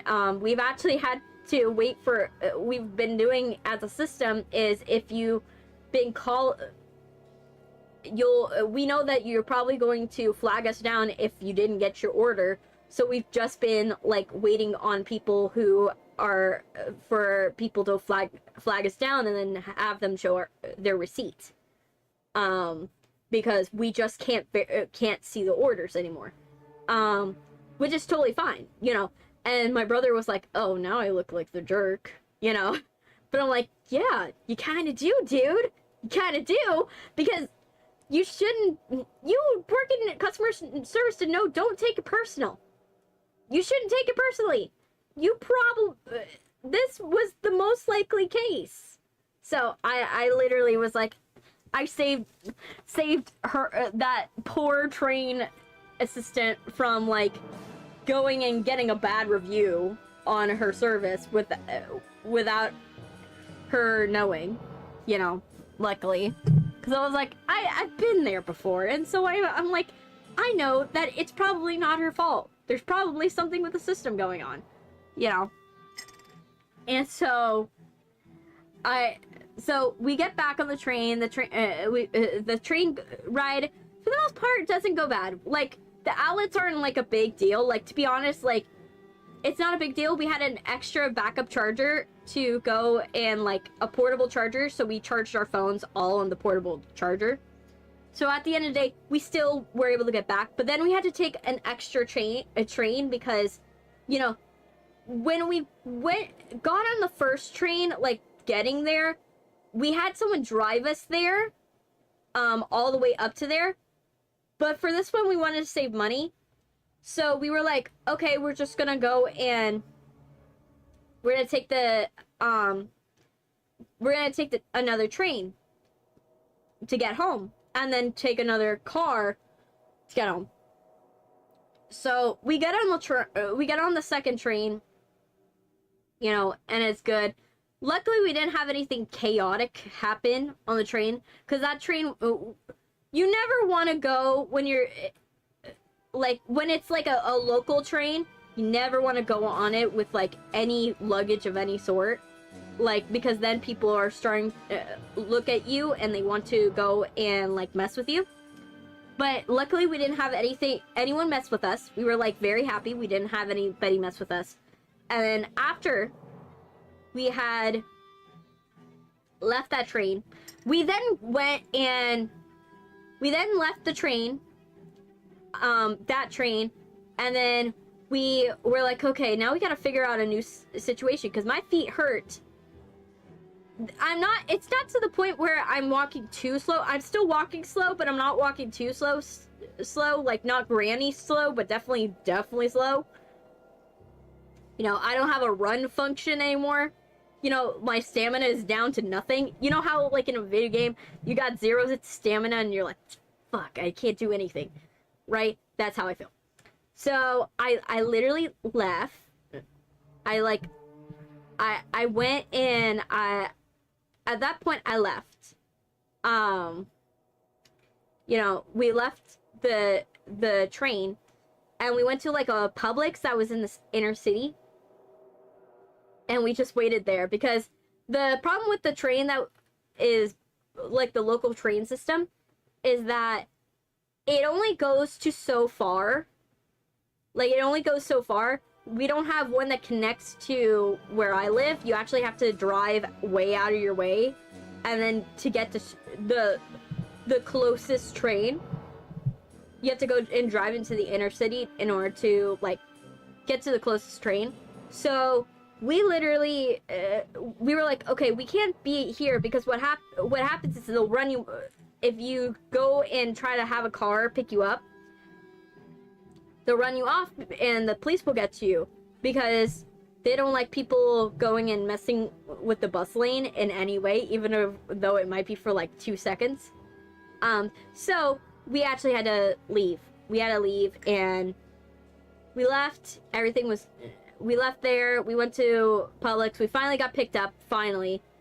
And then everything was good. Then I found out all the chaos that happened. Because while I'm on this trip, I find out, one, my brother's car caught on fire while we were away. So, remember how I said, like, nothing bad happened to us during the trip? Well, something bad happened to my brother. His car caught on fire. My dad, like, luckily my dad was, what happened was my dad was working on the car, and something caught on fire inside the car, and so he got to it with a fire extinguisher, but no one was around when it happened, and luckily he didn't get hurt. My dad didn't get hurt. He's fine. He was under the car, but he noticed it in time, and he put out the fire, and my brother's car's fine. You know, but that was a scary thing. And then also, we don't have clean water right now. We have no clean water in our area. Like, when I had to make my coffee before stream, I have to use bottled water because we don't have any clean water. Absolutely none. Because our area has a sewage leak. So right now, we don't have any clean water to drink, unfortunately. And so, like, I find this out after we get back from the trip. Also, another update. I'm getting another dog. I also am getting another dog. That's another update I got. I'll talk about it next time more. But yeah, I'm getting another dog. I found that out. Also, when I got back, I found a lot of things when I got back. But I digress. Let me drink my coffee.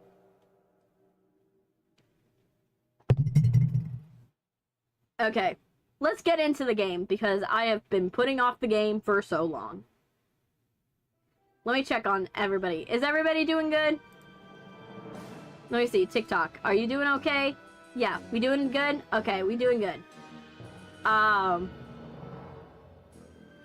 TikTok's doing good. Let's check on here.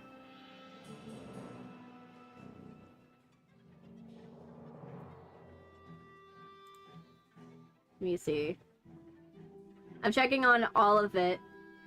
So I want to make sure everybody's doing good. This is doing good. Twitch is glitching, but it's fine. There. Alright. This is doing good? Okay, so everybody is fine.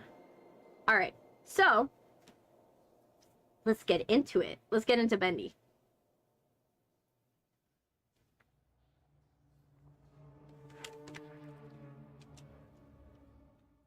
Alright. So let's get into Bendy. Let's put this back on TikTok. Let me see.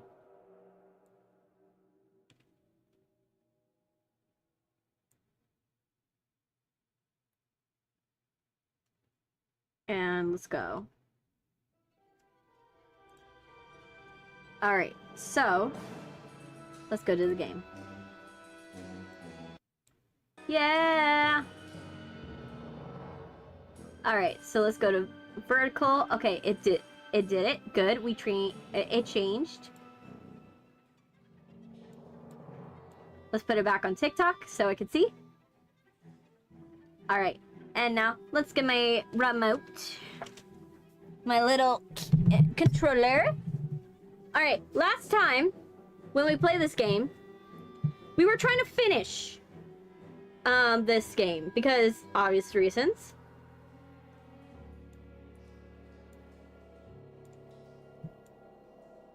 Alright.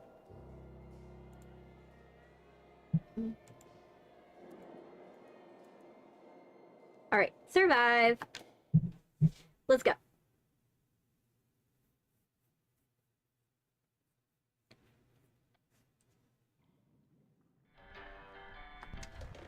Okay, let's get our emotional support bone. Let's remember our...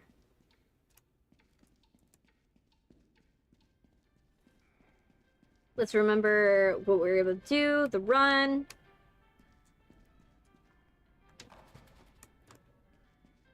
There. That's how we run. Oh. That's glitching. Gen sticks. Uh-huh. Okay. Ooh. So, let's make sure. I want to make sure that everybody's good. Okay. Yeah, I see it. Everybody's doing good. Okay, good, good, good.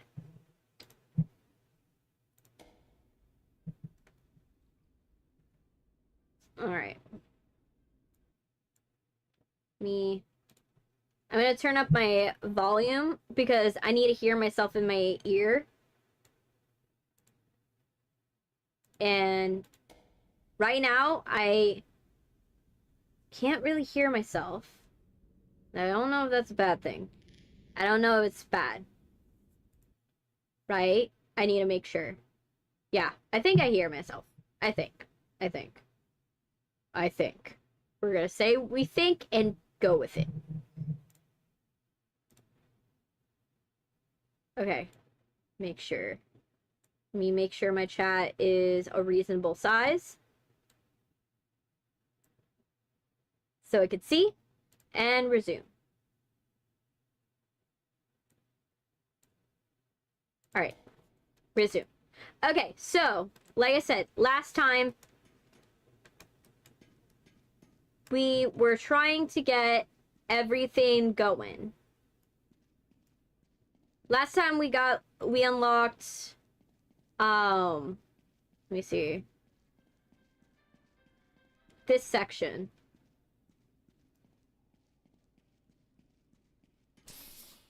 We unlocked this section,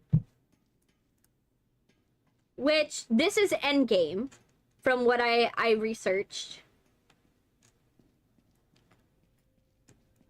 That part's endgame.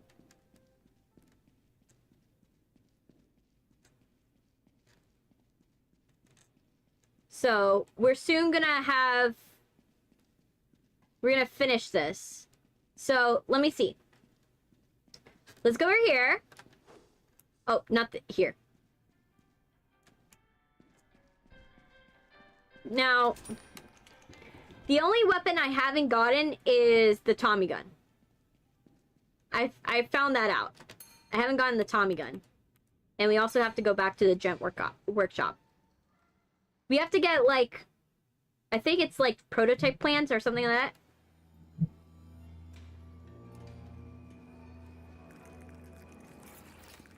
Where is it? Nope. Okay.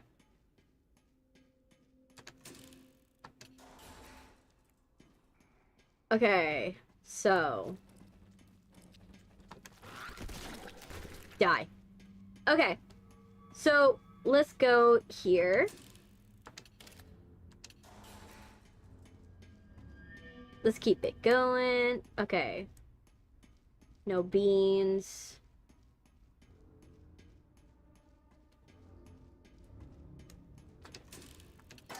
Nope. Nothing in here.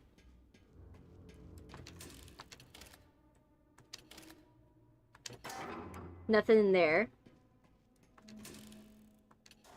Nothing there. Okay.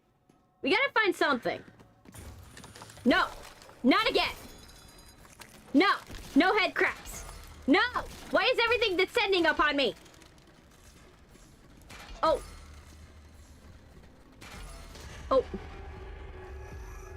Bendy! No. Welcome to Doodle. Toddle Doodle. Doodle. Toddle Doodle. Welcome.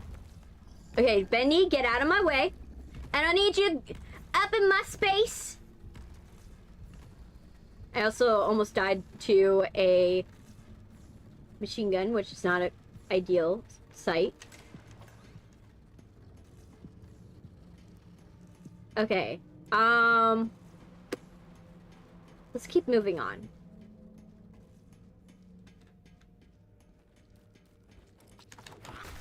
Nope. Okay, so we need to find a health kit because we almost died. Worst case scenario, if we die, it's not a big deal, but because we haven't found anything like worth our time. But still, I want to, you know, find something. You know, I want to find something, get it done.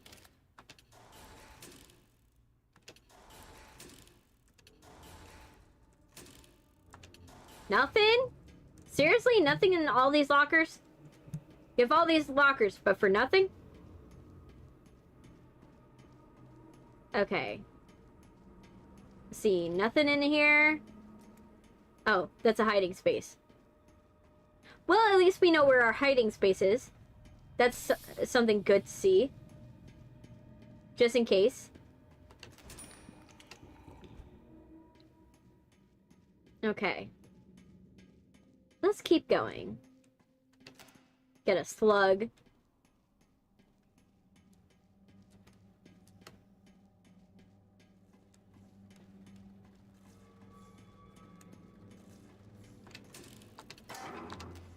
What do we get? A slug? More? Oh, Bendy's here. Somewhere. Where's Bendy?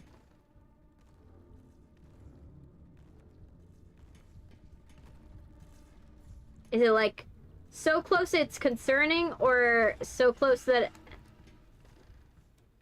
Is he so close I should be concerned, or is he like not actually real close? Nah, he's not actually close. Okay, good, good.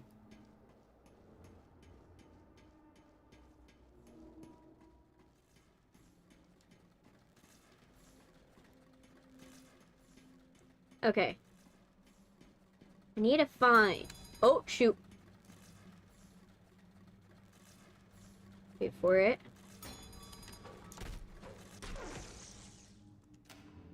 Yay, some gent schematics.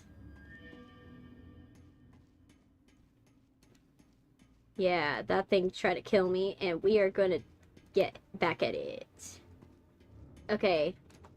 So many radios. Okay.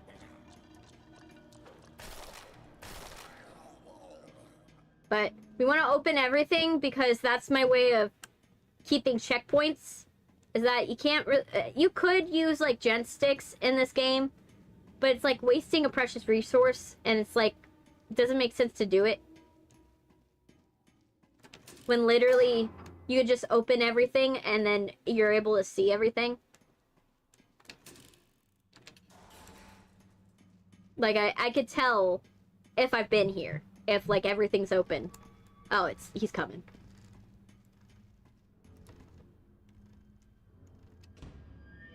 But is he coming... That's the one good section of this. Is he coming from a left, or is he coming from a right?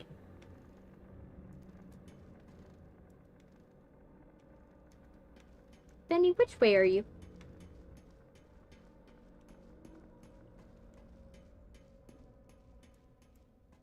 Because you're gonna...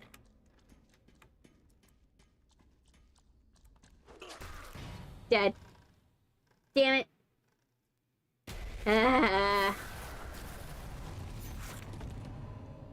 I'm dead. That's awful.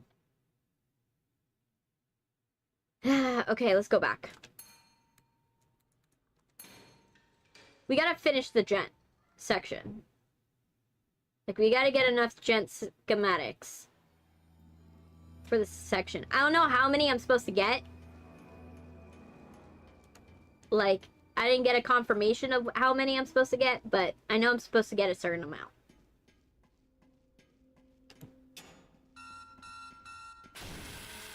Okay, you're close. So you need to be... I need to keep you here.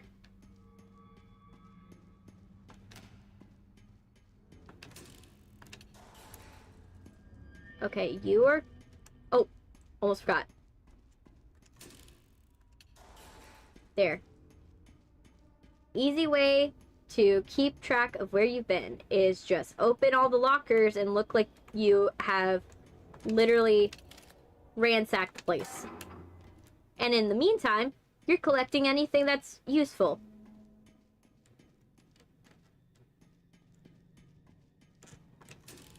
Okay. Oh, fuck. He's here.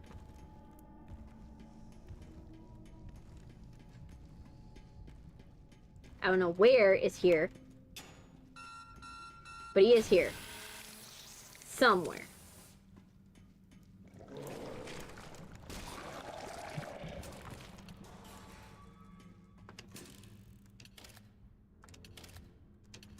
Okay. Again, don't know where is here, but he's somewhere. He's somewhere. He's hiding. He's anticipating. I hear you growling.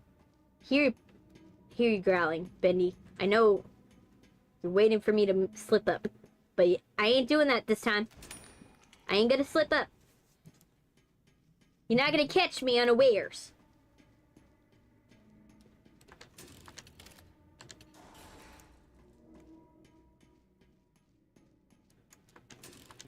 But yeah.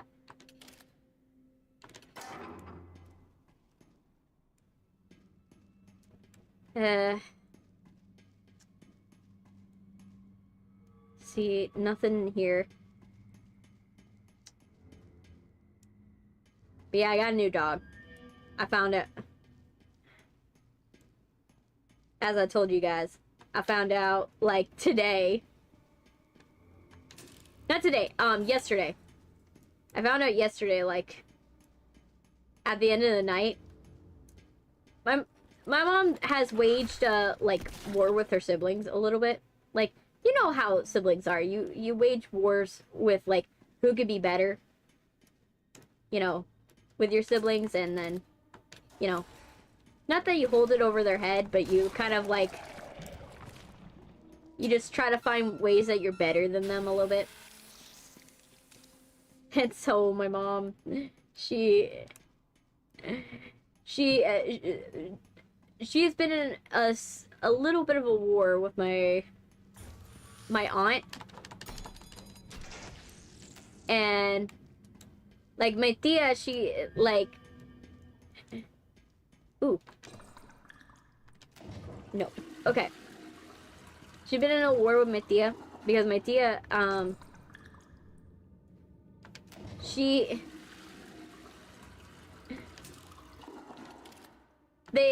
they like around when my abuela's like birthday was, they wanted to get my abuela like they were trying to find like the perfect gift to give to my abuela, because my abuela, she's old, she doesn't, you know, she doesn't have much to do nowadays. So they were like, oh, let's give her something that she could take care of. So they were like, okay, let's get her a dog. But they were like, oh, let's get the better dog. I want the better dog. Let's see who could get a better one. So my mom, she went for, like, the rescue. She was like, oh, let's go for, like, this rescue. It's just, it's small, it's not, like...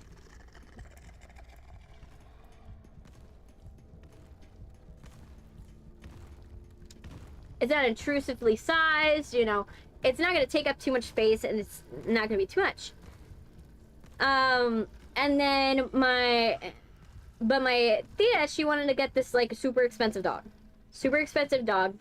It's still a rescue, but it's like a purebred rescue. It's kind of like purebred a little bit. Like, so she wanted to get that because, you know, my aunt, my tia and my mom and my abuela, you know, they're all allergic to, like, animals. but they like animals. So, okay, I don't know where you are, Bendy, but I need to leave. So I'm gonna leave for now. So they're all allergic to animals. So ideally, if you're gonna get an animal for someone that's allergic to animals, you're gonna get a hypoallergenic dog or cat or some pet, right? So what ended up happening is, like, my mom won. My tia won. And she got the hypoallergenic dog. Obviously, she paid a pretty penny for that. She paid like 60,000, something like that. You know, a lot of money for one dog. But, you know, it's a hyperallergenic dog, so it's not, you know, she paid money, but at least, you know, it's a dog that, you know, everybody can have, and it's not gonna be a big deal. My mom, in the back of her mind, though, knew there was a high probability that we would just end up with the dog, because what we knew probably would happen, there was a possibility that my abuela would, like, could, like, not be able to take care of it. And in that case, then the dog would go to my mom. So she wanted to pay, like, a good amount of the money, so that way she can have the dog and also have the bragging rights. So my mom gets, so what happens is my abuela, it's not that she doesn't take care of the dog. She tries to take care of the dog. But but she's, like, super old. Like, my abuela is pretty old. And the problem with my abuelo is he's pretty much senile. My abuelo is pretty much senile. So my abuelo can actually help with the dog. So the dog feels like it's all on my abuela to, like, take care of it. Which kind of sucks for my abuela. So my abuela, you know, the dog doesn't, you know, she doesn't take care of the dog as much as we would like her to. Like, she needs to be taking care of it a little better. But unfortunately, she can't. So what ends up happening is my tia, she starts taking care of the dog. But that doesn't go well, because my tia has taken care of a lot of animals. Because my tia has a lot of animals. You know, she's got chickens, she's got dogs, like multiple dogs. And, you know, she's got, like, a thriving business. So she can't be, like, taking care of a puppy, obviously. She can't be taking care of a puppy. It's not a good idea. And that was what my mom was expecting. That's part of the reason why she wanted to give my abuela, like, an old dog, because then an old rescue dog, because then, you know, it gives the dog a second chance, but also, you know, the rescue dog is gonna be already trained, and so it's not gonna be, oh shit, he's coming. So the rescue dog's gonna already kind of be trained. Let me let him pass. The rescue dogs are going to be already trained, and then it's gonna not be as big of a deal. But they decided to go with the puppy. The puppy was too much for my abuela. And then the puppy was too much for my tia. So, my tia was like, you know what? Enough of it. So my mom is getting, we're getting the dog, Lizzie. Lizzie. And it's going to be fun. We're going to have a new dog. We're still handling the logistics of it, because we can handle another dog. We have, like, now we have a ton of fish. We got snails. We've got a dog, and now we're getting another dog. So we'll have 2 dogs, Lizzie and Toby. And so Lizzie, we're trying to figure out what exactly we're gonna do, because we're like, do we spade Lizzie, or do we go and neuter Toby? Because my mom's trying to figure out, because she doesn't, my brother doesn't want to neuter Toby, because Toby, he feels that Toby is very attached to his balls, and so he doesn't want to separate Toby from his balls.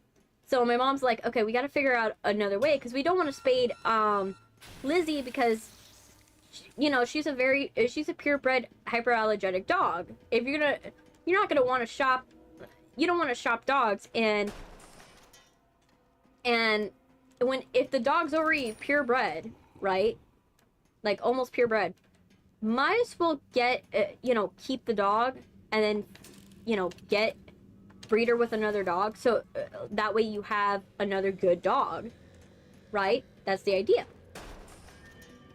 So we're like, okay, we don't want to neuter her, but my brother doesn't want to neuter Toby, but we don't want to spade her. Okay, we gotta go. I gotta go. Because I didn't realize Bendy was in this section.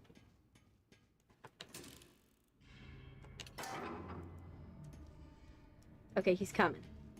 Yeah, he's coming. We're gonna go this way. For now. Ooh.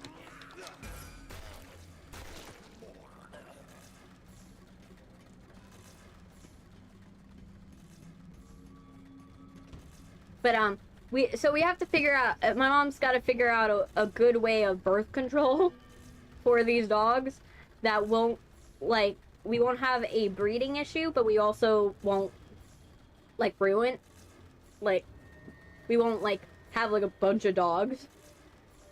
Because, we don't want either option. We want to, we want to make sure everything's good. So we're trying to figure out something with the dogs. But eventually we will we'll figure something out with the dogs, and then Lizzie will be a happy dog, and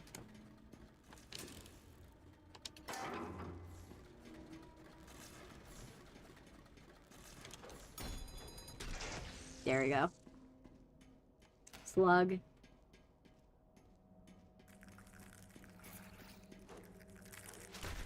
Okay, get rid of the head crab.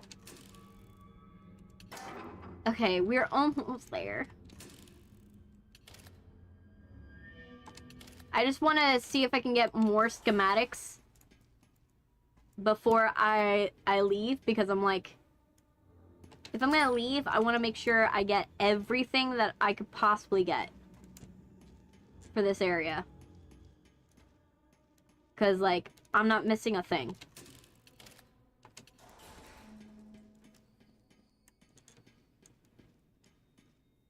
Okay.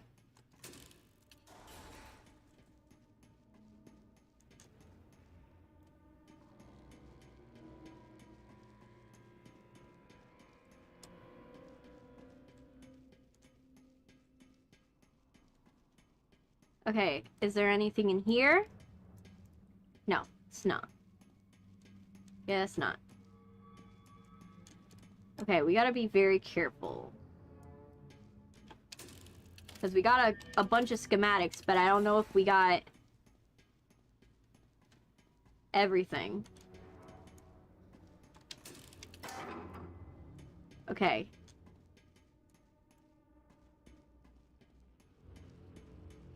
Let's see.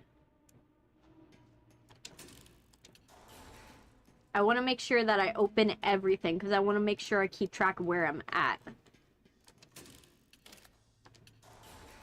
Ooh, what did I get? A slug. Okay.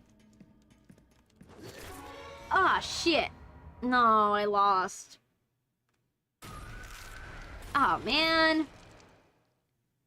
It's to the one I don't die to. It won. And now we lose all those schematics. Let's take a minute to grieve the loss. Oh, man. I wanted to win that one. Hi, Carmen. Welcome. By the way. Let's see. I need to find out how many schematics. That's also something we need to know. 5. Okay, so we need 5 schematics. 5 schematics, and then we should be good. I don't know what this section is. We just have to have one good run. I think that's what it is. We just need one good run where we get, like... If we could get, like, 3 schematics in one run, that'd be amazing.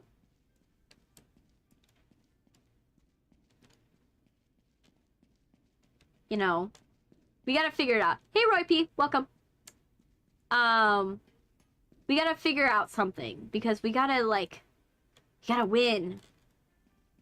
It's a pain that hi, Roblox. We gotta figure it out. Hey, did you know, they added Huggy Wuggy to Fortnite? I did not know.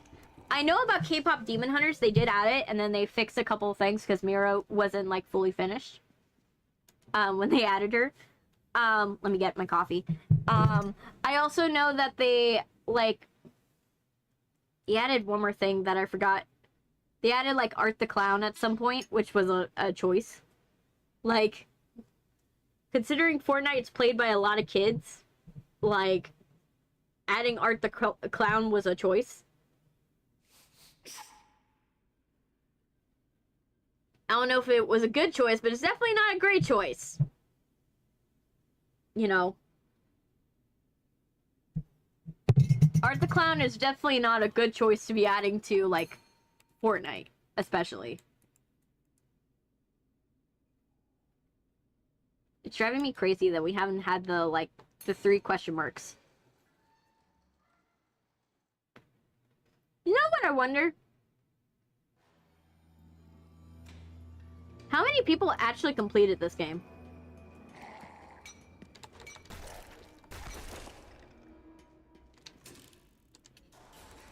How many people actually finished this game? It is a solid question, because, like...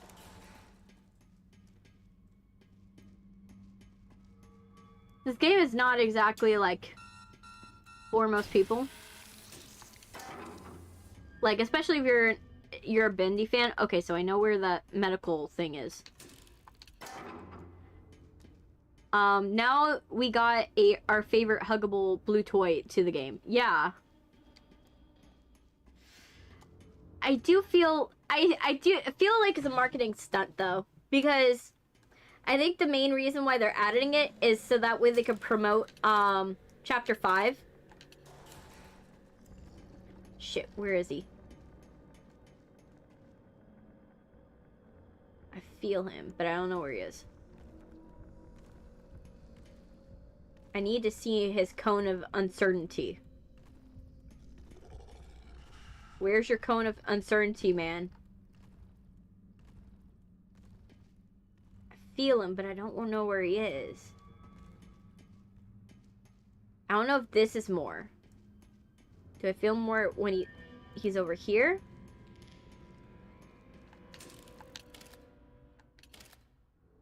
Poppy Playtime, Fortnite, yeah. I think it, like I said, I think they're promoting Chapter 5, which I'm excited for Chapter 5. I'm excited to finally finish Poppy's Playtime because I'm like, I've been waiting for Poppy's Playtime to finish for so long.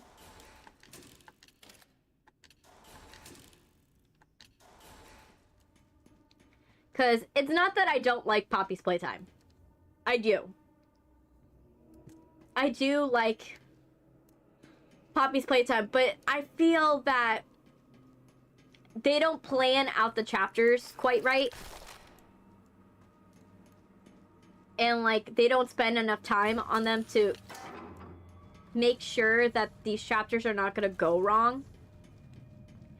And I just want to finish that game because, not because I don't I want it to be over, but I kind of feel that if I'm gonna like be stuck playing a game where I'm like gonna have a lot of glitches and stuff like that, I would rather finish the series out like quickly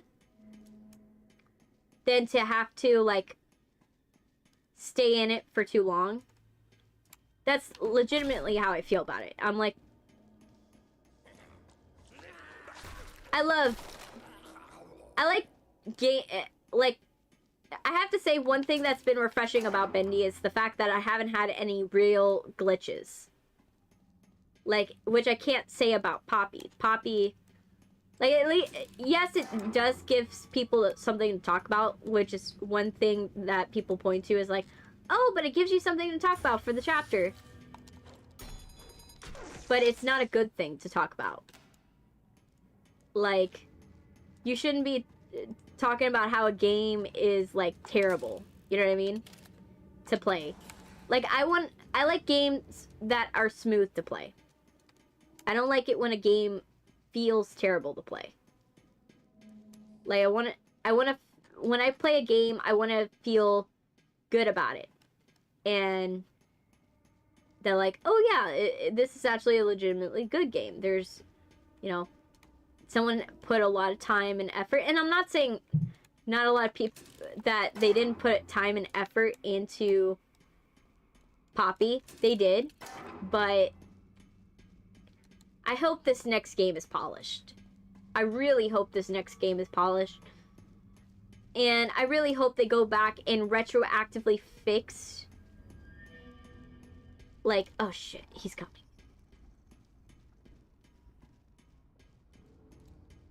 Is it... Okay. I really hope they go back and retroactively fix a lot of the issues that Poppy has. Like, because I do think that Poppy does have a chance to stay in the memory of, like, a lot of people.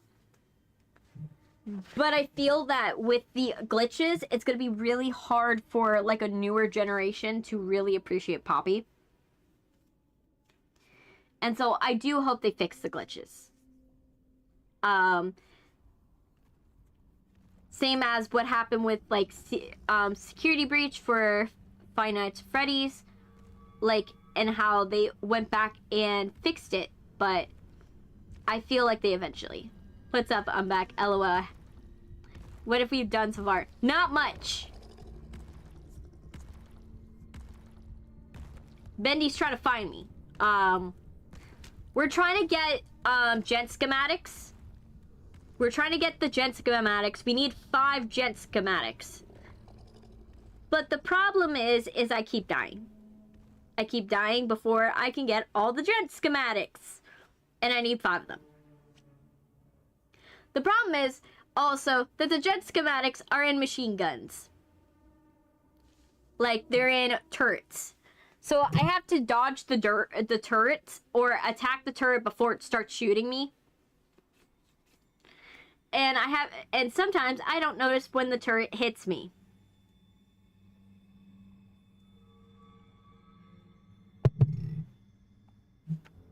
Like, I don't know where it's coming from.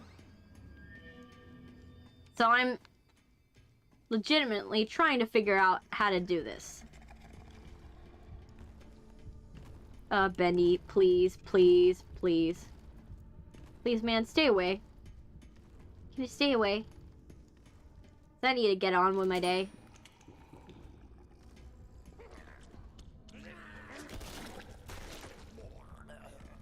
I can't have you ruining it. Oh, shoot. Found this.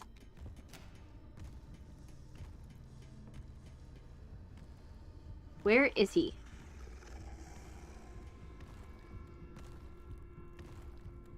Oh, he was in my area. That's what happened. We got... let me see. Jet schematics? No, gent. I know it's confusing to call it, but it's like a gent schematic. Like G-E-N-T.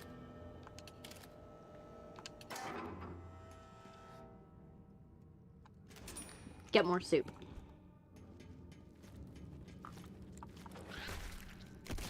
Okay.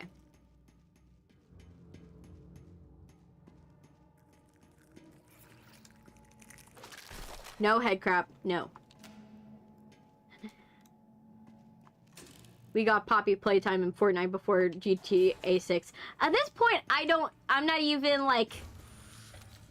I gave up on GTA 6. Like, I'm planning on playing Atana, because at least with Atana, it's out. It's gonna be out soon. Like, I'll play... Like, if you guys want me to play it, I will play the anime version of GTA. I will do it. Because I actually like Atana. I think that one, like, I like the fact that it's basically gonna be Genshin, but, like, GTA. Like, it's gonna be GTA if it was put in the Genshin verse. Which I think is a kind of cool concept. Because I do like the storytelling in the Genshin games. It's even an add-on on Minecraft Marketplace. Ooh, that's actually kind of interesting. But yeah, I mean, if you guys, like, are okay with it, well, I'm probably gonna do it anyways, because this is my channel. But I'm probably gonna play that anime GTA version, because, you know, I want to so badly play anime GTA. I want to do that. I think it's funny, like, to be like, well, let's play the anime GTA before GTA 6 comes out. You know, that's probably what I'm gonna do, because it's funnier to do it that way. It's called Huggy and the Friends. Yeah. But, okay.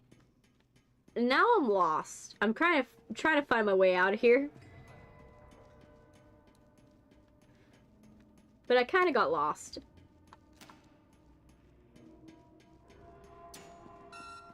And I legitimately don't know where I am in relation to the map.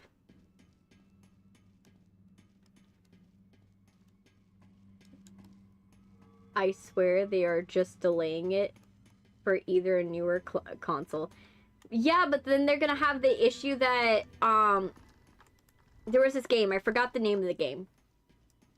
But there was a game that was very famous that they delayed it for...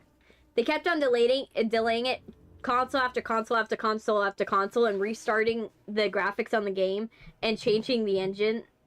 They kept on doing it, and then the game came out. It was still bad.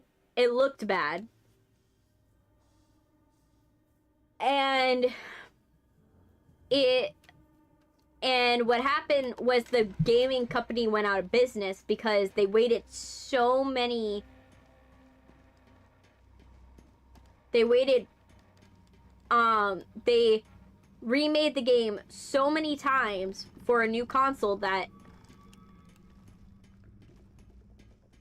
it ruined the fan base for the game.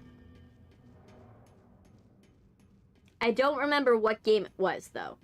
It's on one of those lists, like, you guys could probably find it. It's on, like, one of those, like, Watch Mojo lists. Shit. Where is he? Okay, I am narrowly avoiding him. That is not good. Okay.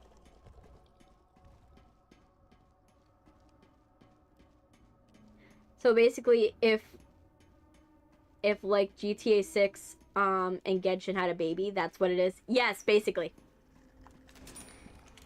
It's basically if GTA and Genshin had a baby, and I love it. I'm all for it.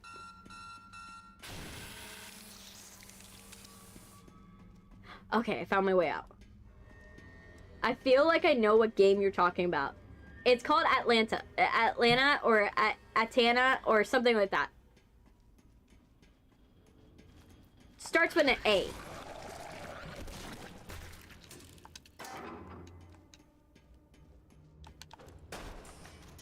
But I'm thinking about playing it when it comes out, because I'm like, I want to play the GTA game that is basically Genshin, because I love Genshin.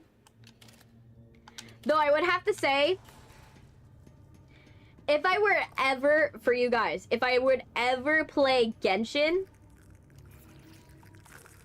I would have to do it in some kind of challenge, like a hard mode, because Genshin's too easy. I know that's a controversial opinion to say, like, Genshin's too easy, but in reality, for me, it's too easy. Whenever I play Genshin, like, I have mastered Genshin to the point in its fighting systems that I would kill enemies in seconds. Like, just because of my configurations, and I just, like, at some point you give up on a game because it becomes too easy. And I would, and I know people are probably gonna say, oh, but what about upgrading your world level? Why didn't you do that? I upgraded it to the max. I upgraded my world level to the max in that game. And it was still too easy. So, for anyone who thinks, oh yeah, Genshin, like, there's a way to make Genshin harder, you know, yeah, I did. I did make it hard. I tried to put it on the Dark Souls modes, and it didn't work, because I managed to make it too easy for myself.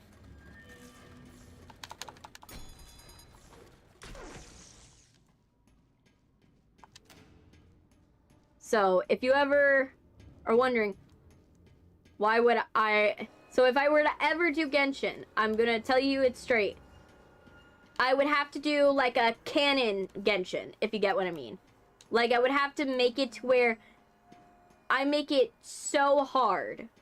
So I would be doing canonical Genshin. So that means that, like, if I were to do it, the Traveler would have the sword that is pictured in all the cutscenes. So, if you know, that sword is like Harbinger of Dawn, and it's literally like the base sword. It is so bad in that game. Like, it's a throwaway sword, but in order to make it harder, I would literally do that, because that would be the only way to make Genshin hard. Make the Traveler use the base sword, then go and also make it to where, like, the Traveler, I would probably do is, like, I would have to, whoever would likely be in the area, like, would be the only ones I'm allowed to have in my party. Oh no, not Genshin. Not that type of gamer. I don't play those types of game. The thing is, it's my guilty pleasure type game. If I were to play it, I'm just saying how I would play it if I were to do it. Not to say that I will do it, but how I would play it if I were to do it. Because Genshin's not exactly the one I would want to have you guys watch. It's not really, like I said, it's too easy for me, so it doesn't make sense for me to play it. Let me heal myself. I need to find a soup section. Like a soup area.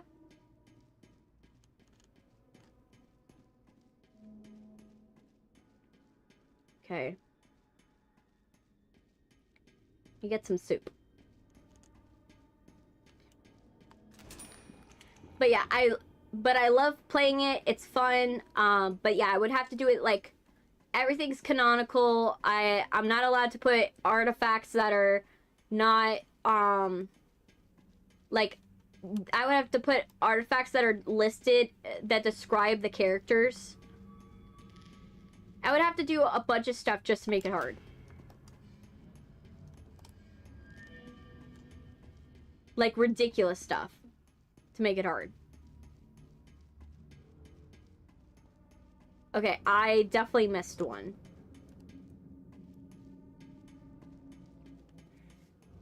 They live on bacon soup in the egg machine. I know!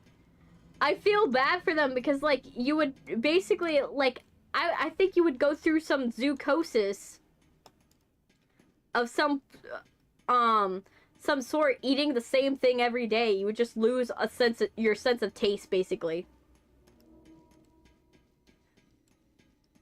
Because everything would be, like, so bland at that point. Okay. I have to have missed it. I have to have missed it. Like, there has to be a section I did not find in this lower section. Because there's no way I did not get it. Right?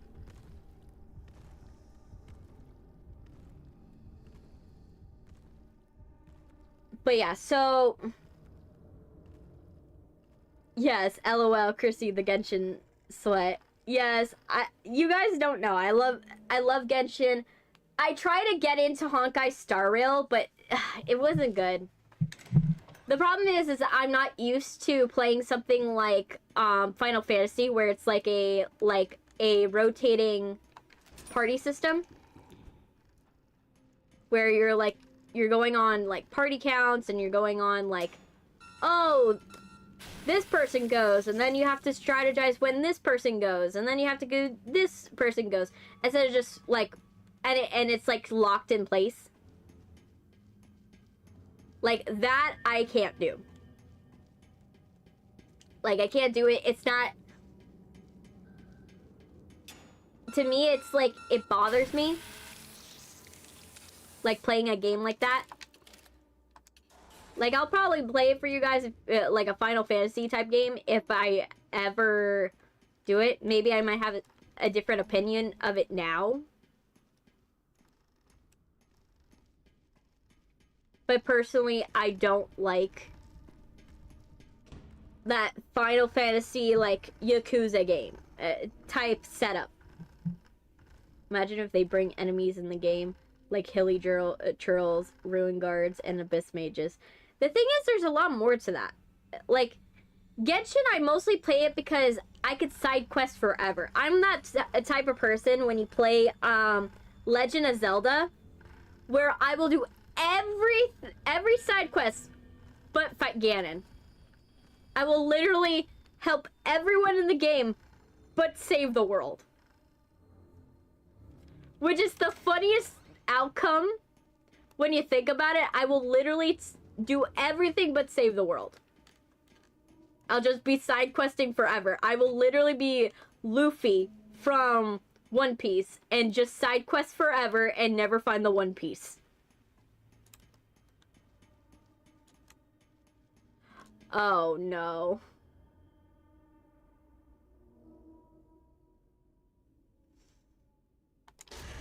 Shit.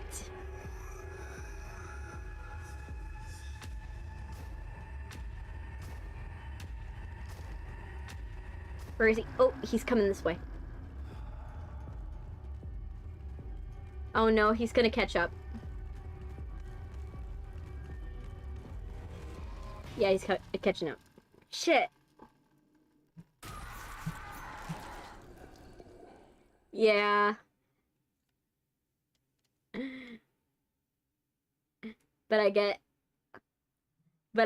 like that. I kind of play through. I start set up matches the character in the background lore.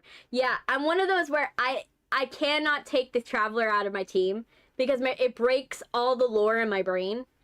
Because if the Traveler is your main character, if you take him out of the team and you do like a all like Raiden, I know that there's like the Raiden Shogun national teams and the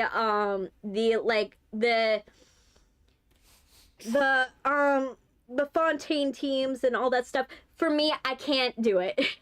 I'm someone that, like, I need it to be somewhat canonical in my brain, so I can't take the Traveler out of my teams. I'm someone that the Traveler has to be in every team because it breaks the immersion if the Traveler's not in the team.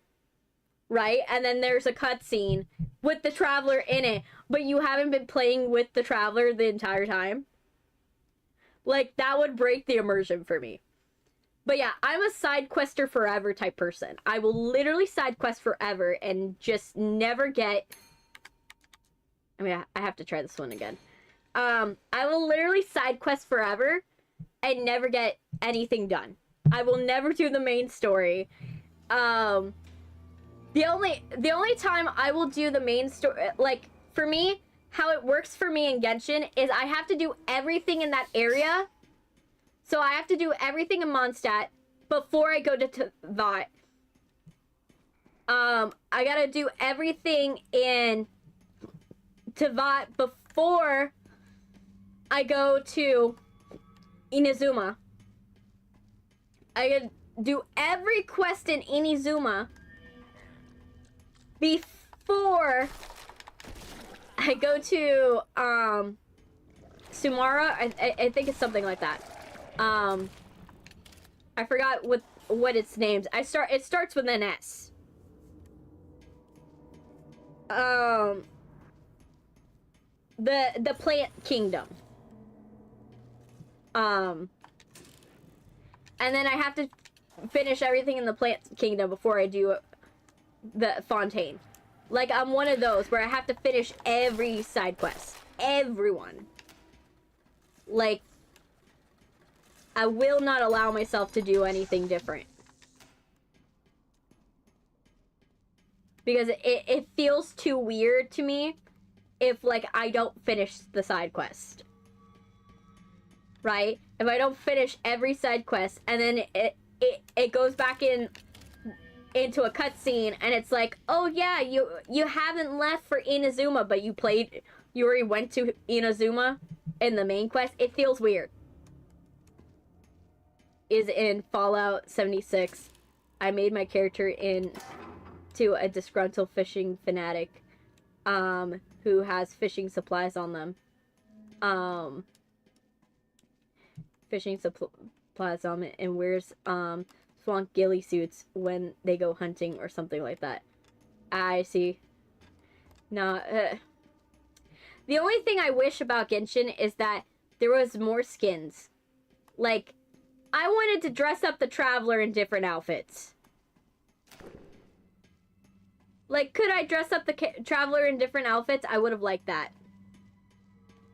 Like, at least the Traveler. Like, I don't care about the other characters. The other characters, like, if they get skins, I like that too. But, for me, like, when I played Genshin, I got to the point where I fully upgraded Lisa. You know how hard it is to fully upgrade Lisa? You have to be playing for so long to upgrade Lisa. She is so hard to upgrade. Like, she's way too hard. That's like trying to upgrade Amber. Like, also, why would you upgrade Amber? Amber makes no sense to upgrade. She literally is worth nothing. She's worthless. I'm not... The girl is awesome in cutscenes, but boy, does she have the worst power set. Like, not to hate on Amber stands, but like, Amber sucks. Like, Amber sucks.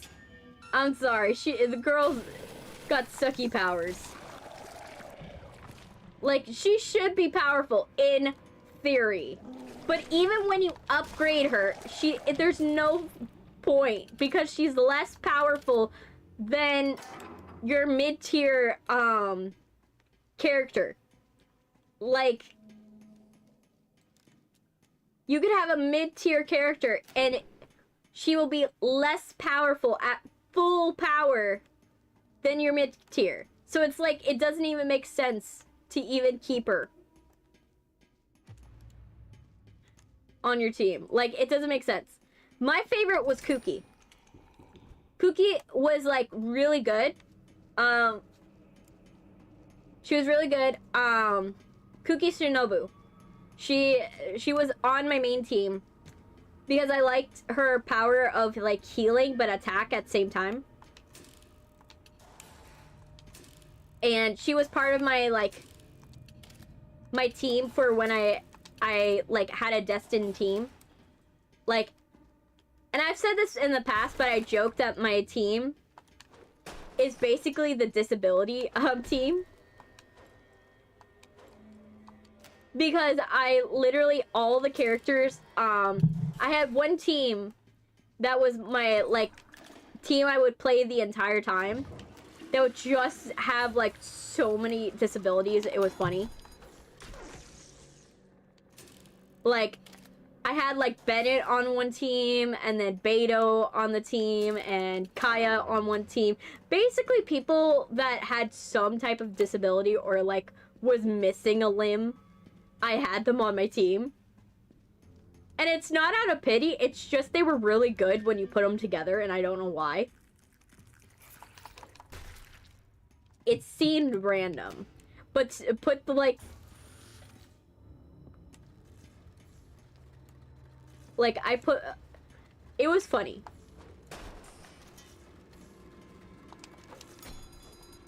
Okay, let's get rid of the machine gun. Soup. Okay, I need to find one that is, like, nearby.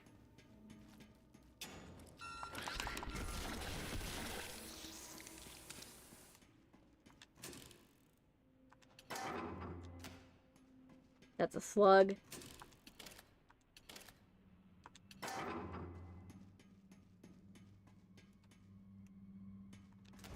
Soup. But yeah, I am Adam. Welcome. Welcome. Another one.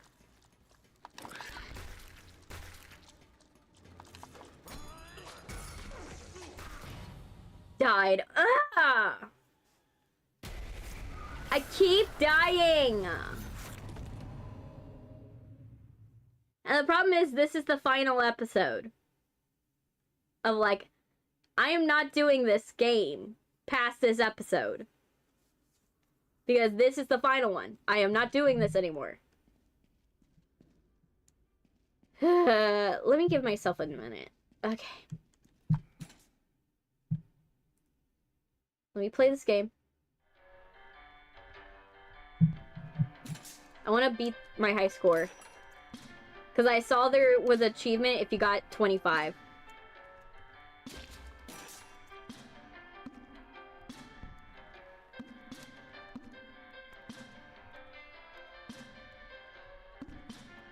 Yeah.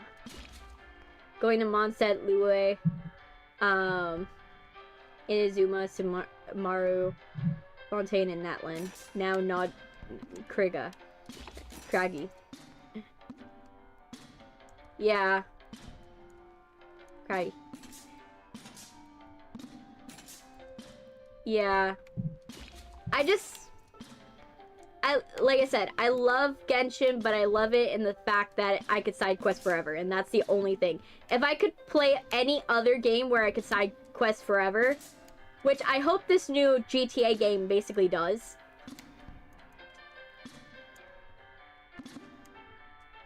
I hope it's basically side quest forever. Because if it is, I will be enjoying that game. Oh my gosh, come on. Come on. I'm like trying to like... Hey Chandler, welcome. But I'm just trying to like... I want to see if I can get 25 in this. Because I saw there was a achievement that you could get if you get 25 on this. I'm like, might as well.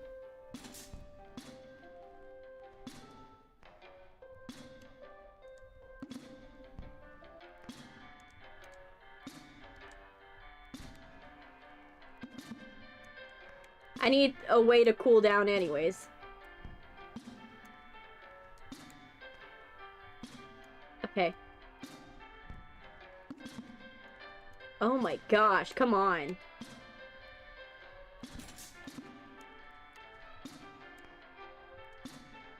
Come on. Yeah.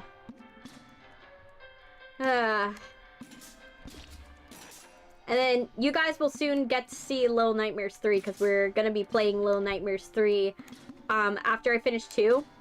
We're going to be starting Little Nightmares 3. So we are going to be doing that. Now, I'm going to let you guys know, I did watch Gab Smolder's stream of, like, Little Nightmares. So we won't be as in the dark as planned, but I think that's for the best, because I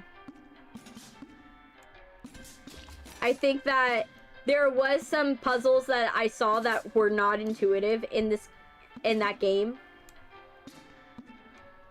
Like, the new game doesn't have, like, some puzzles are very non-intuitive.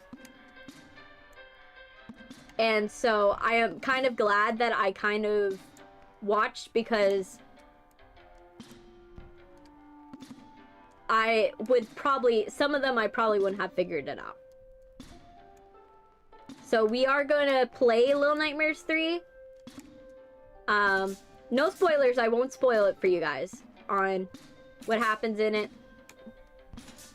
But I'm just being fully transparent that I did watch a playthrough of Little Nightmares, so it won't be the most genuine of reactions. Like, it won't be my first time like playing the game, like not playing the game, but like it won't be my first time experiencing the game in terms of like what to expect, but it will be my first time like playing the game, so I still will probably be a little surprised, or I'll forget some things, so I'm like, I'm planning for that. Okay.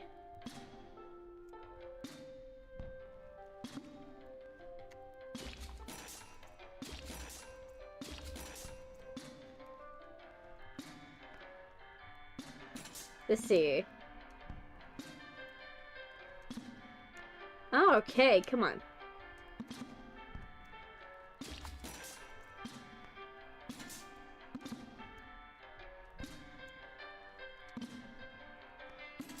I know for me, I'm trying to like, yes, and I'm just trying to like cool down, calm myself down before I go back into the gent workshop, because it's like, I know that one's hard only because it's hard because it is hard, not because like it actually is realistically like it's like the worst level, but it's hard because, you know, it's one of the last levels. It's very expansive,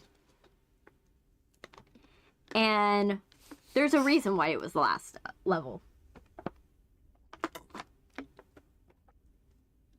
But we will be here. We will continue.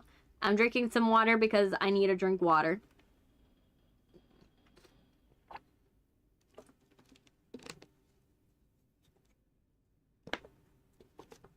Let me drink water. Let me see how my computer's doing. Okay, so we're doing okay. So how are you guys doing on TikTok? We doing good. Okay, so everybody's doing good on TikTok. Great, great, great. We love it when people are doing okay on TikTok. Yay. Let's check on Twitch. I'm gonna check on you guys because I haven't checked on you in a bit. Like, I haven't checked to see how you guys are doing. So, I'm checking. Good. Yeah. Alright. But yeah. So, by the way, how do you guys like the new setup, by the way? Like, the new setup, like, the new Halloween-y aesthetic. I do acknowledge I do have to fix it for the TikTok side a little bit, because I see I misaligned some things. But how do we like the new setup? Is it good? Do we like it? I added, you know, we're going for, you know, we're getting into the later times of fall, so where I kind of went for more of a fall green for me. So whenever fall hits, it's this color. Like when I think of fall, this is what the color comes up as in my brain.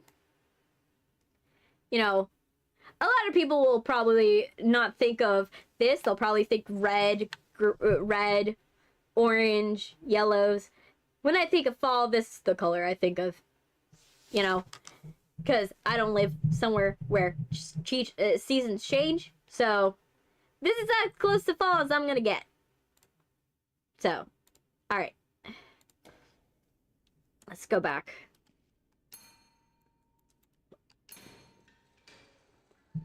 Also, Grand Sage, again, is both Williams Afton and Queen of Hearts from Wonderland. Really?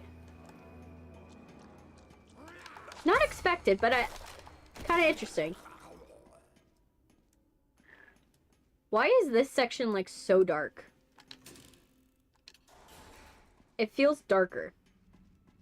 I don't know. Is that my imagination, or does it feel darker to you guys?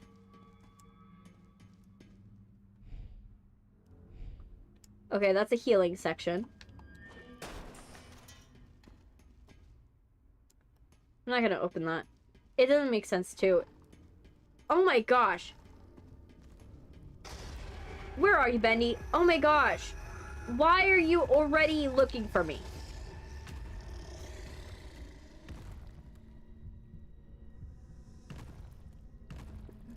Bendy, don't you know in hide and seek you're supposed to, like, give the person time?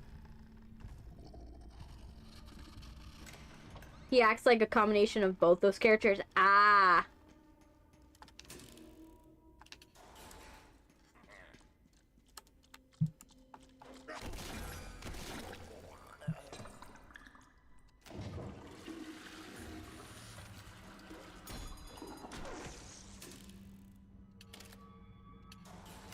But yeah,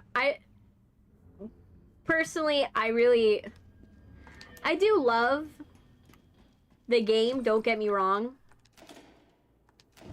Like, it's just, it's hard, you know, to love it, because I know that not a lot of people really like Genshin. Like, especially after, like, the backlash it's received. It's hard to get people to, like, get excited for that. But yeah. So yeah, so we will be playing that, and then another game that I bought that we're gonna play soon is Five Nights at Freddy's 4. So you guys will get to see me play Five Nights at Freddy's 4.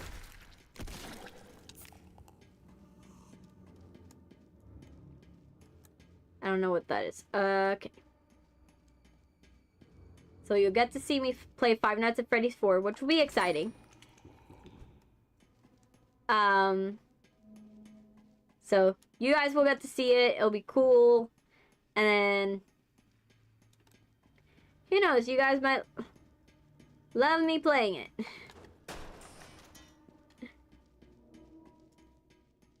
Let me see. Let's move on from here.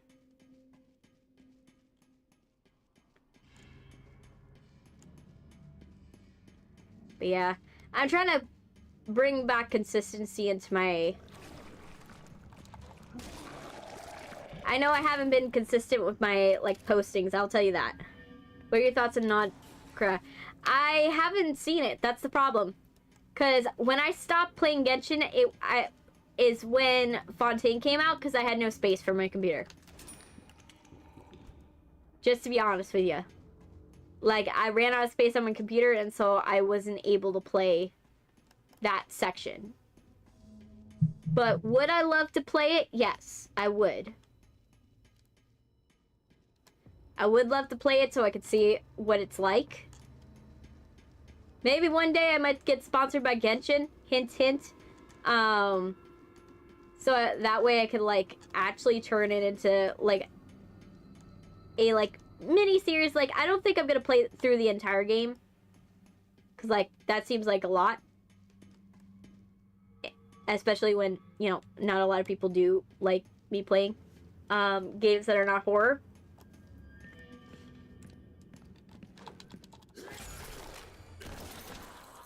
But I'll probably do something similar. I'll probably do something that is like, I still get to play Genshin, but it's like, I'll be doing something different with it, or, like I said, I know people... Okay, which way? Oh, he's coming.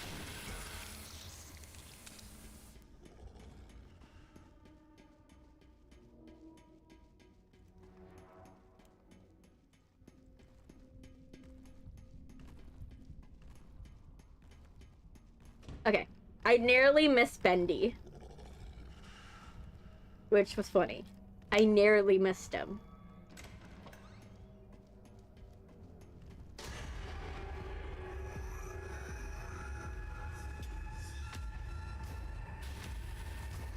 I nearly missed Bendy. We're gonna stay with that line of thinking.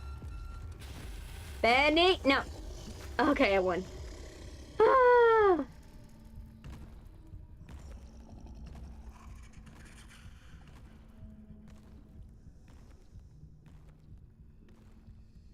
Oh my gosh. Ah, I almost died. But yeah, so we're gonna be playing FNAF 4, and then I haven't, part of the reason why I'm going back to FNAF 4 is that I haven't gone back to that one in a bit. I will eventually go back to, like, I will play more games for Bendy. Like, I just want to take a break once I hit Dark Revival. Like, I want to take a little break. Now, Dark Revival is going to be a lot. A lot to do. It's going to be crazy. And I want to get the funny ending.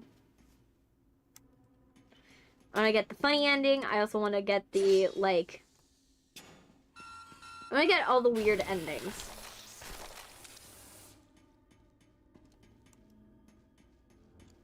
Like, because I heard there's an ending where you could just, like... sit there for like 10 minutes and talk and wait for the game, and the main character can actually avoid the events of the game if they do that, which I kind of find hilarious. Like, if you basically do absolutely nothing, you could survive the events of Bendy and the Dark Revival, and I really want to see it. I heard that's a thing, and I want to see if it's actually a thing. Because that's actually kind of funny. But yeah, I'm going to take a break between Bendy and Little Nightmares. Bendy, the Dark Revival. Little Nightmares, I wasn't... The only reason why I'm not taking a break between Little Nightmares 1 and... Little Nightmares 2 and Little Nightmares 3 is only because Little Nightmares 3... just came out, and Little Nightmares 3 doesn't take a long time to get done. Like, it's not like a, oh my gosh, it's a big magnum opus where I'm gonna have to, like, do multiple episodes to make it work. Nah, it's gonna be very quick, and it's gonna be not easy, but it's definitely not gonna take a long time to get through the whole game.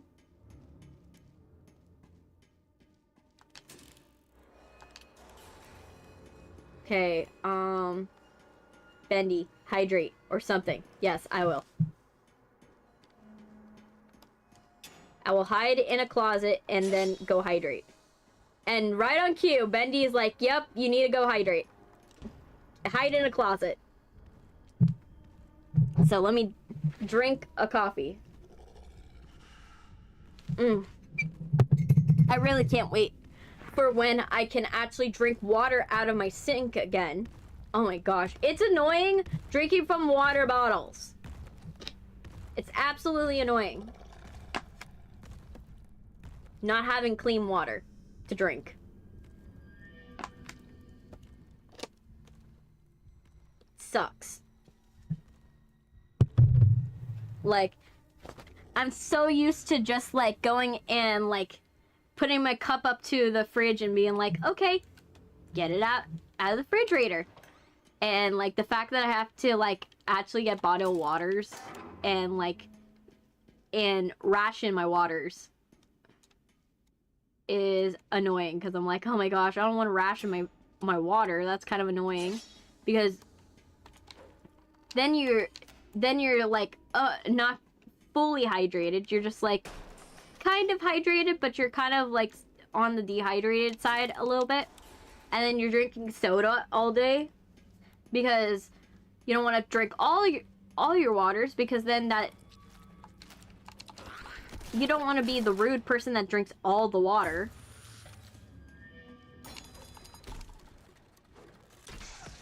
You know, I don't want to be a jerk that drinks all the water and then like everybody's stuck with whatever's left.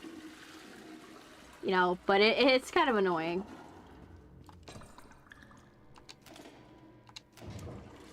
Okay.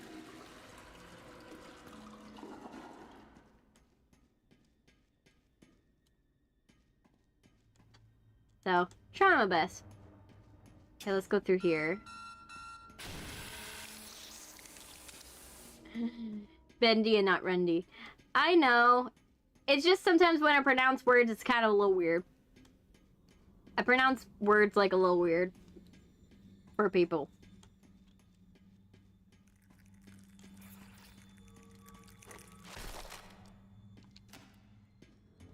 Like, my words are not fully correct always.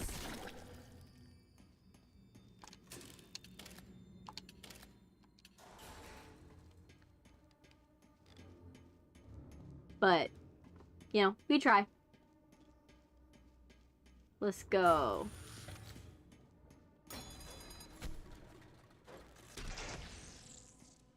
There you go.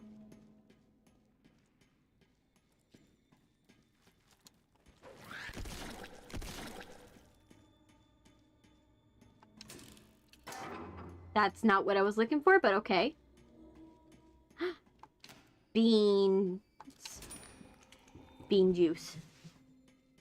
Okay, now we can run. That's still not what I'm looking for. I'm trying to find a healing station.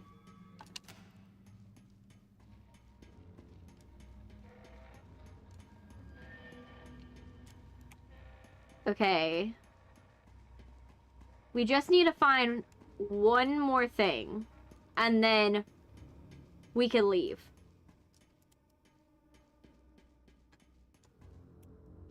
Question is, where?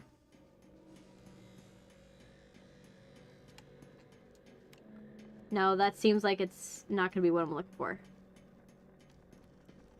Oh, shoot.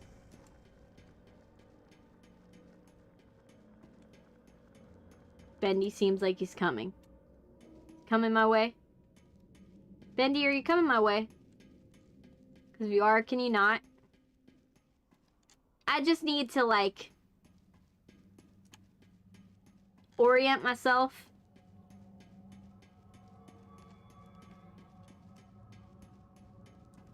I haven't found everything, and I think I need...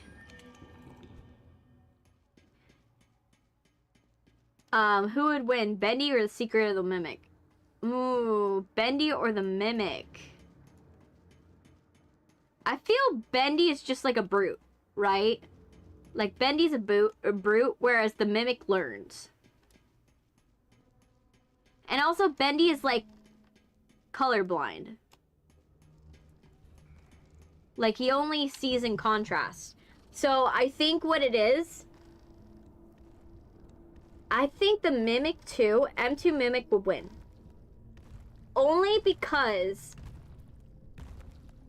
Bendy cannot develop a strategy. The Mimic can. And really, it also depends upon what stage of the mimic are you dealing with. Are we dealing with, like, beginning mimic? Because beginning mimic, not so much. But, like, full M2 mimic, like the one that's learned everything, oh yeah, M2 mimic could literally get it. Like the M2 mimic that has learned everything, yes. M2 mimic would literally kill Bendy in a heartbeat.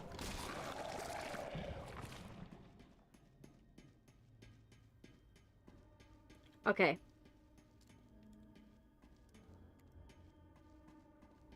There's no doubt about that.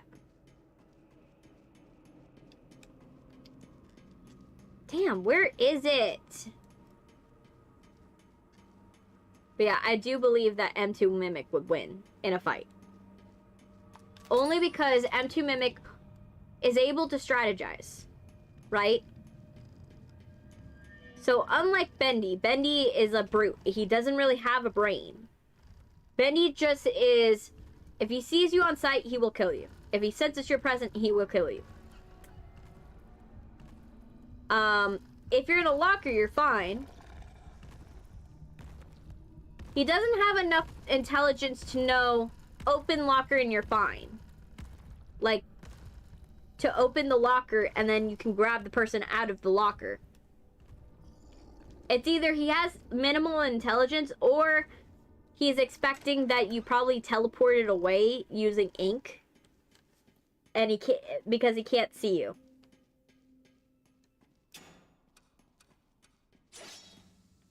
Those are the only two reasons why I would think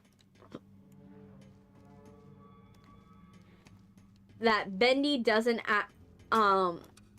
the ink demon wouldn't kill you, right? Those would be the only two reasons why the ink demon wouldn't kill you. Is either he doesn't know you're there, or two, he already thinks that you already left, right? So I do think it comes down to that, is the M2 would strategize, has the ability to strategize, whereas Bendy doesn't.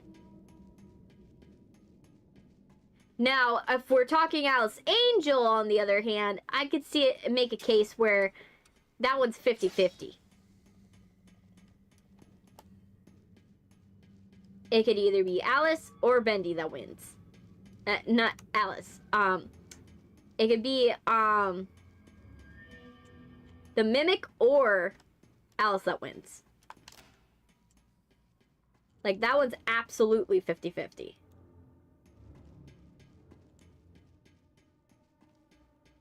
But if we're talking, like...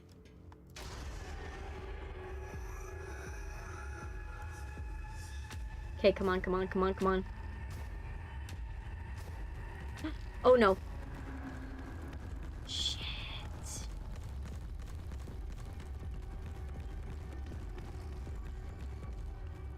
I need to hide. Like, right now. Okay.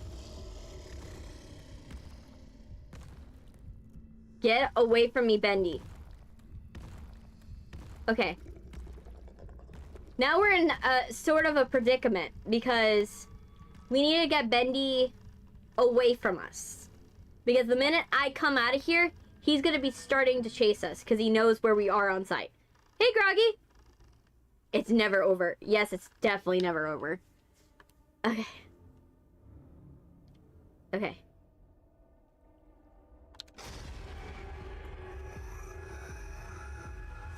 Okay, let's go. Let's go.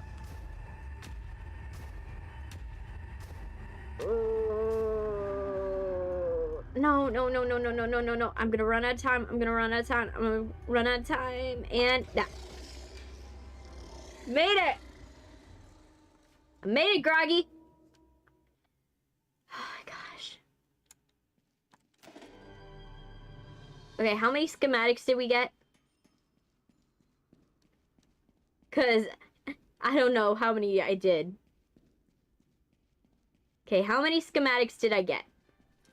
Also, save.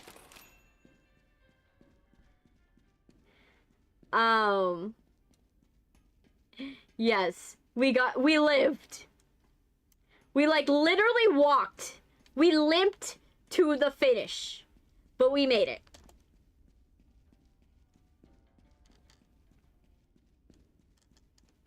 But, okay. We limped to the finish, but we made it.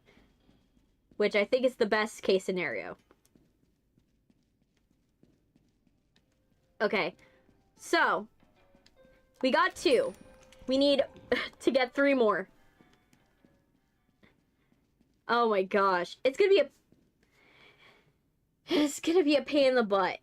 It's gonna be a pain in the butt. We're gonna make it. We'll make it. We gotta get 3 more schematics. Okay. Sure, spin. Let's see what I get. Surprising! Double speed. Never seen that happen.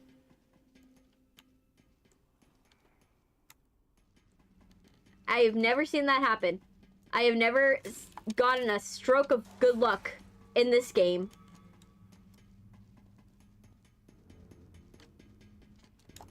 No. No. Okay. So, oh my gosh. That is so lucky.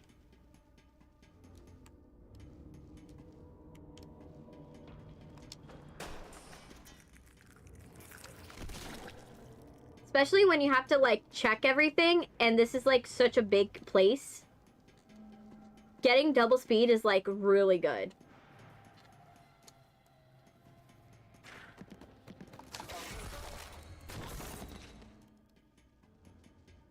Nope. Okay.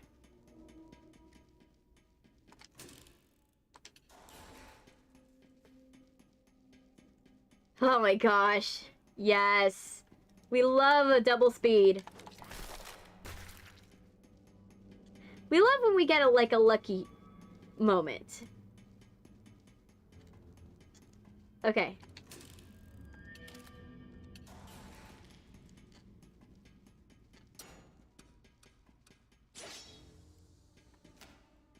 Okay. You got a stroke of luck. Got a slug. Nope. Nothing here. Now, one thing we gotta make sure of. Oh, died. Well, there goes our stroke of luck.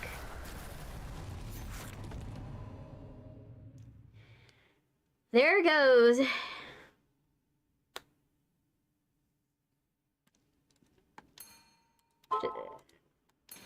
Okay. We tried our best. But yeah, I'm sorry you guys, I haven't been like posting consistently. It's just, it's been hard to post consistently. And I'm dead.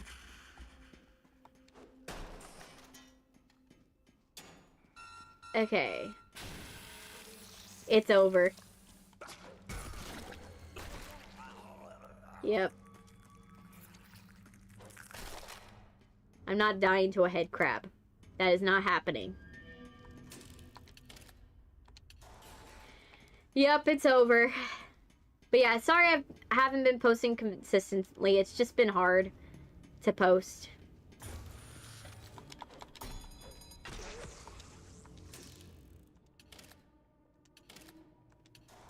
It's hard because it's basically... when I signed up for everything that I signed up to do, I did acknowledge I was gonna not post as much, but oh my gosh, it's a pain in the butt that I am not, like, posting as much. Because it feels weird not posting 50 times a week. Like, and that's not an exaggeration. I used to post 50 times a week. But,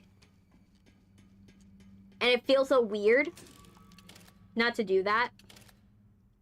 But I'm like, I'm working so hard on everything, and I'm trying to hold everything together. And I'm just like, I'm barely holding together it as is. Dead. I'm trying to have everything for the movie ready. I think I'll feel better once December comes, because once December comes, then the only thing that I'll have to do is this and an internship. Right? Those will be my only obligations. Because the movie will be done, and I could just focus on that. Maybe a job, but really I don't want to... I want to make sure I, you know... Of course, bad luck. That's what I'm expecting. I'm expecting bad luck. Yeah. Life, that's the thing. When you're a content creator that also has to deal with life, you forget, like, you know, life takes precedent sometimes. And then you feel bad because you're just like, oh, people are not watching my videos as much. And then you're like, oh, you know. And it's not because they don't want to watch you. It's just, you know, you're not posting as much. So you're not top of mind. And it's hard existing in a creator space where you have to be on the top of mind of everybody. You're, as much as they, like, YouTube, like, people will, like, be like, oh, you can take breaks with, like, YouTube. It's hard because you actually can't. Because then YouTube decides, oh, you're not as valuable anymore. And then just pushes somebody else. Like, you're not posting anymore, so what's the point posting you? So, but that's why I still appreciate when you guys pop in the stream, because I know it's hard for you guys to find me right now. Like, I'm not the easiest person to find. But, and also I'm adopting a new style for my editing, as you guys probably have seen, with my videos getting a little more edited.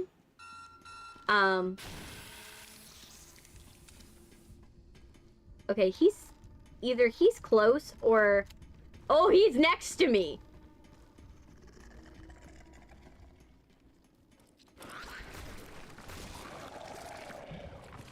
I didn't realize he was next to me. That was gonna be bad. Okay, so that's fine. So eventually we'll get, you know, things will pick up around December. You know, I have to let you guys know, things will get better probably around December. When we go to, like, yes, I know you guys are loyal. I know you guys are loyal because, you know, YouTube tells me that you guys are loyal. Like, I know that I have a very high amount of casual and regular viewers, and YouTube tells me. And for those of you who don't know what a casual viewer versus like a new viewer versus a regular, new viewers are like people either seeing your stuff for the first time or interacting with your content for the first time. Casual viewers are people who they've interacted with your stuff they've interacted with your stuff for at least 3 months. So you have to interact with my stuff for at least 3 months. And then there is the regular, which is like over 6 months. Over 3 to 6 months is regular. And I have a very high amount of regular, which I'm very proud of. I'm very proud of that. I have like a very loyal fan base. Not everybody can say that. And that gives you guys a lot of credit. Like, I give you guys a lot of credit for that, because that is really, like, that's something I appreciate the most. Even though, like, I may not be the most popular, I am someone that you guys genuinely have a good connection with, I think, and, you know, I'm grateful for that. And I have to voice that I'm grateful for that.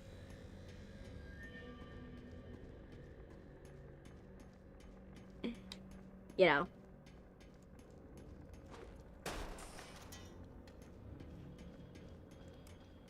I'm just hoping we can...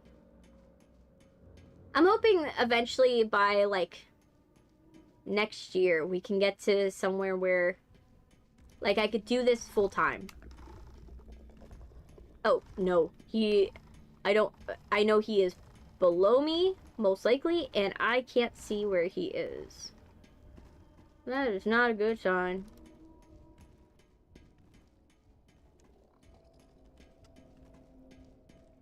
He is somewhere, and I don't know where he is, and I can't walk fast. But yeah, I'm gonna try to post more. It's just, you know, learning this new style is a little tricky. I'm doing a new style of editing, and then I'm also trying to edit old videos because now that my editing style is a little more healthy, I've been editing, but this is part of the reason why I need to eventually get to a point where I can make this full time, because editing takes a long time, especially editing the old videos. Ugh. And it's hard because I don't really have a lot of motivation with the old videos, because a lot of them, I'm right now where it's my old face, right?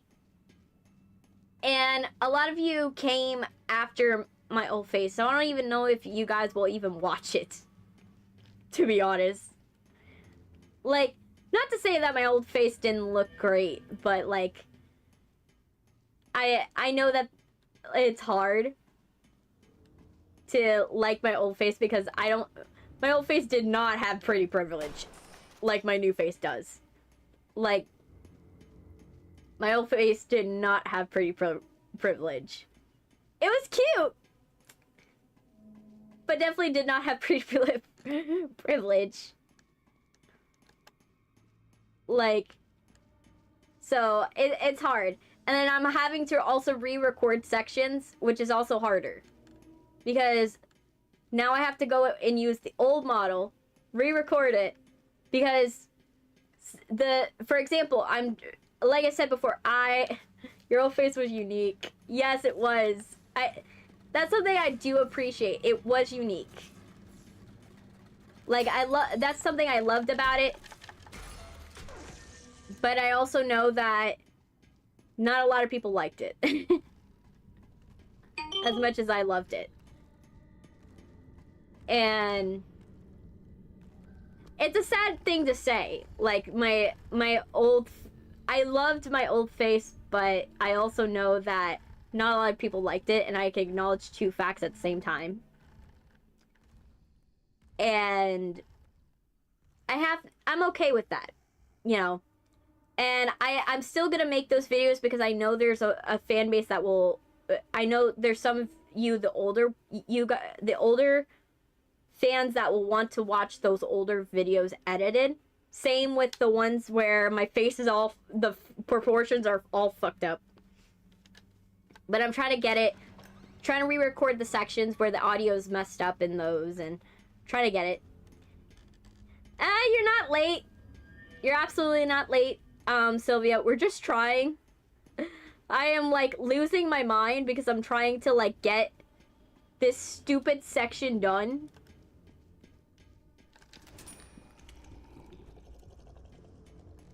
But I keep dying.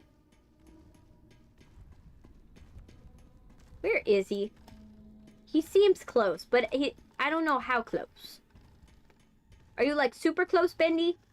Like, you're gonna kill me, Bendy? Or are you, like, not very close, Bendy?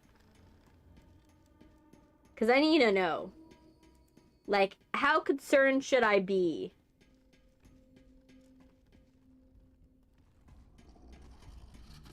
Oh, yeah, you're close. Bendy was close.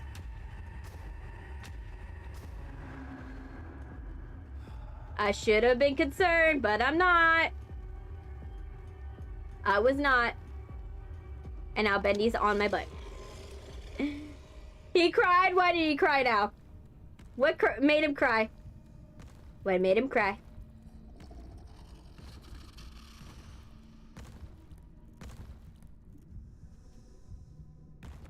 What made him cry? What happened? What did he do? What had happened? Who killed this spirit now? I need to know.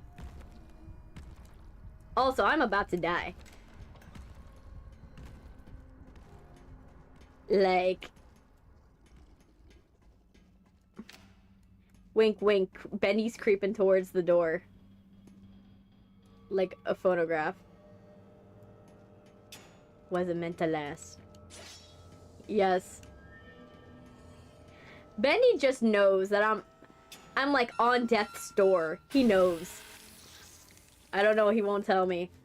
That sucks when someone you love is trying and they're in pain, but they don't want to tell you. No, Third Love. I don't want to know about your next promotion. Ugh. I keep getting texts for Third Love. I'm just like, I get it. You're trying to promote your brand, but can we, like, not do it right now? I'm, like, busy. I'm, like, trying to do that. Like, do I need to know the update about your like, bras? Like, do I need an update? Third Love, is that it? Can I just go without it? Oh, I'm gonna die.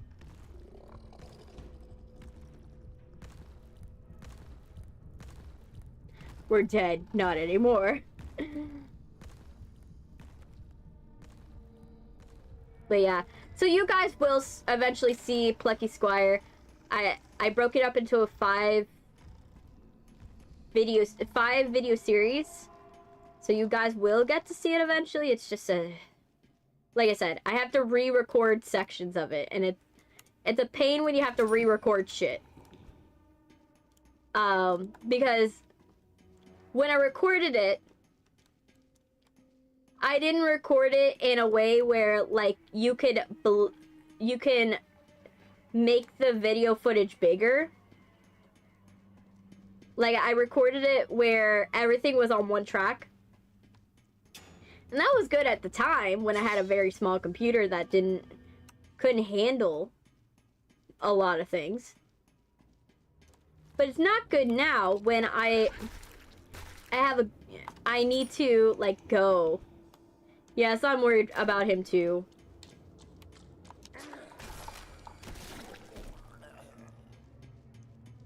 I want him to be okay. Especially for your sake, Sylvia. You know, I want him to be okay. I like when people are okay. Okay. Bendy, are you just bothering me now? Are you trying to bother me?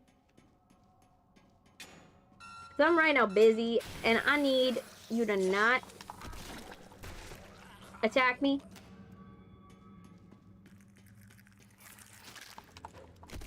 Bye, head crab. Yes. Yes. Okay.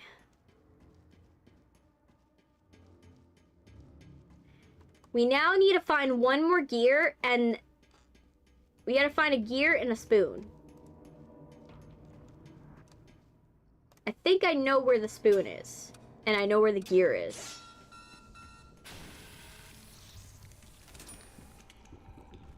Okay, Bendy, where are you?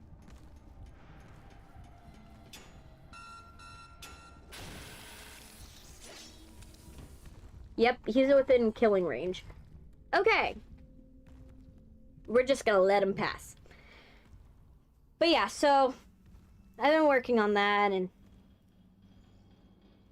hey, Arby, why are you crying? Why are you crying? Why are you making Sylvia worry? What happened? Did you get a case of the Moody Thursdays? Like, did you get a case of the Moody Thursdays? What happened? You know, okay, finally, Bendy is leaving.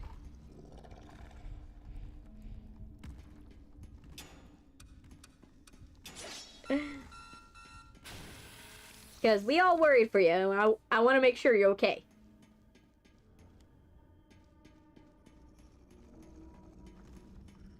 Someone still made fun of me and won't stop. You gotta stop giving them your energy, man. Your energy's expensive. They can't afford it. Are they a luxury car? Are they Taylor Swift?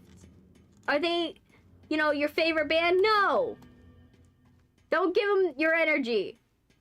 Your energy is more valuable than that.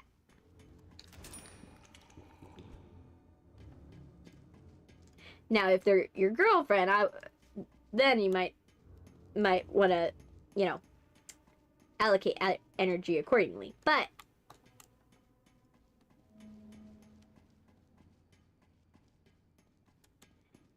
I do think that, you know, like I said, you can't think about what they're doing. They're only making fun of you because they're realizing that they can get a reaction out of you. Just ignore them. You know what is the worst? What is the easiest thing to make people stop talking about you? Don't talk. Don't ignore them. Literally. If they see that you're ignoring them, they have no fuel for their own fire. And so what ends up happening, they get bored and move on. The problem is that if you do report them, well, yes, it will solve the problem in the short term. They could easily make another account and then you're back in the same problem.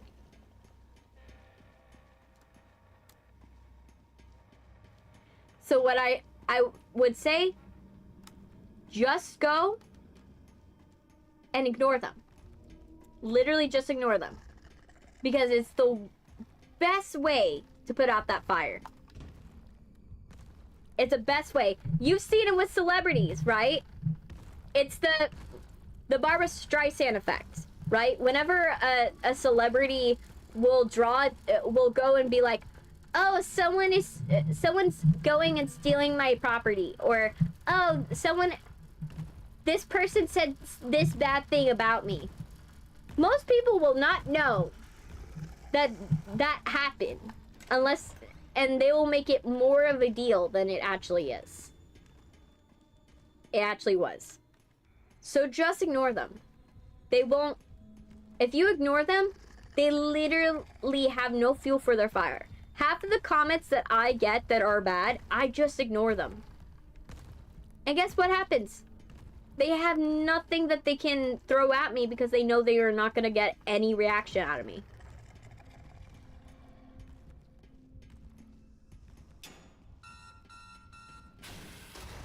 Oh, shoot.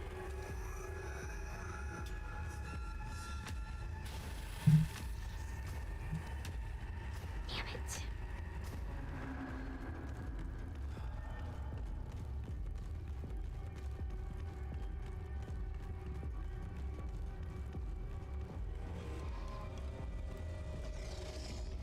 But yeah, I have friends that they reported the issue and then the person tries to hurt them in another way. But if you ignore them, they literally have no fuel. They literally have no fuel. They have no reason to do it. And then eventually, it just stops. Or, what I've also done, turn their comment into, just be sweet to them, but also do it in a weird way that they don't know how to react. How to respond. That's also another way to do it. It's a way to accidentally fuel the fire, but also, like, it's also a way to, like, get rid of the fire, too. Yeah.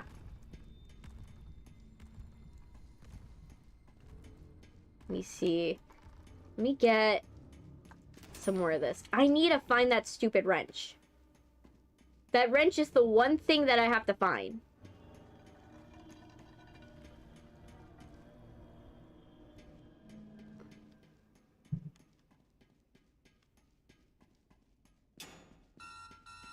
But yeah.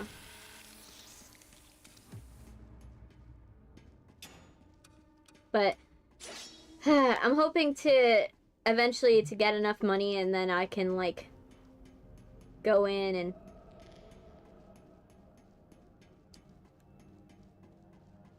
have someone edit some of my stuff.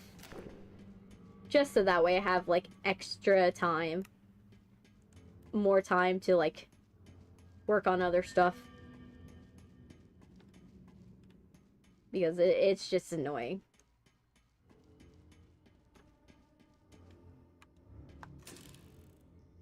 Okay. Okay, so we got that one.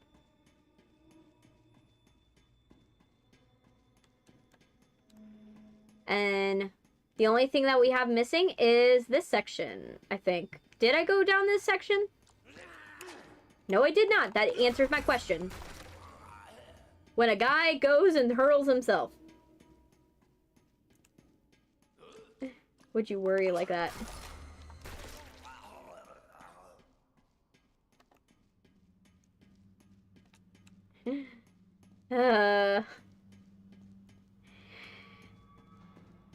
It's a sickness, Sylvia. It's a sickness. We all have to learn to live with the sickness, but we all... it's a sickness at the end of the day. Oh, I died.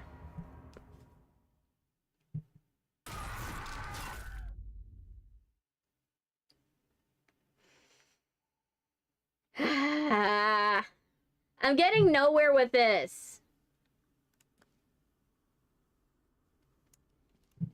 And I don't want to stop the stream because I'm like, if I want to finish this. Like, I made no progress. Well, I made some progress, but I made no progress at the same time. I know. I don't want to die. I just want to... I want to live and, like, get all the schematics. It's what I get for getting too greedy.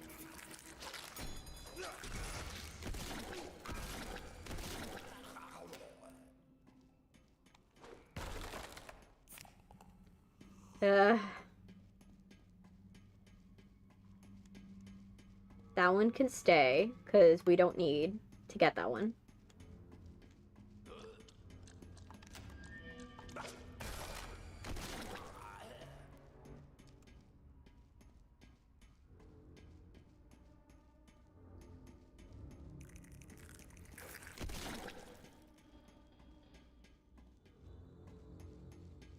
Beans.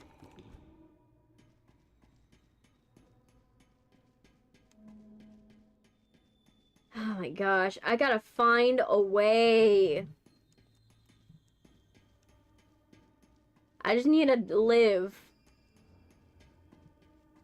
The problem is that I'm getting all the schematics, but then I'm dying before I have a chance.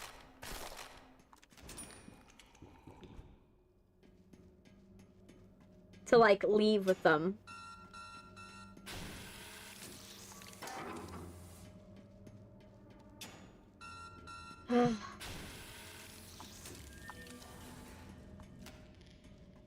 Got a slug.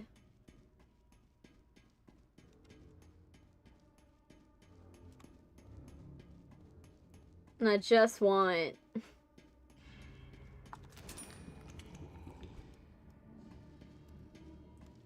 And the problem is, I'm doing it with all the upgrades, too.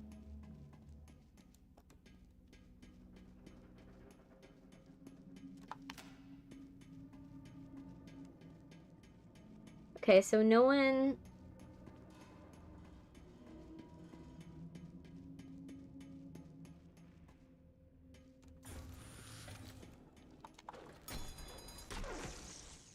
There we go.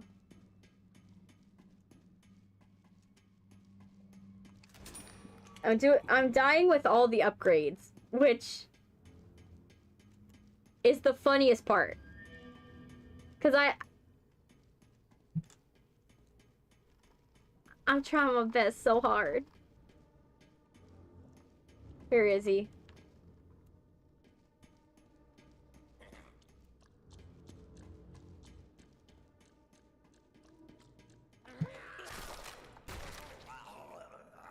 Okay. See, is there anything else? I'm like, I want to talk, but I'm trying to concentrate at the same time.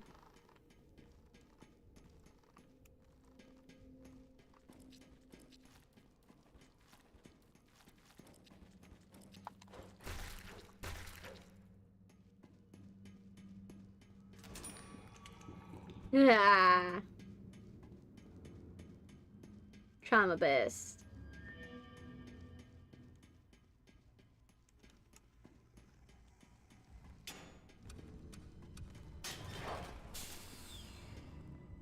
Bendy, are you nearby, or are you just pulling my leg?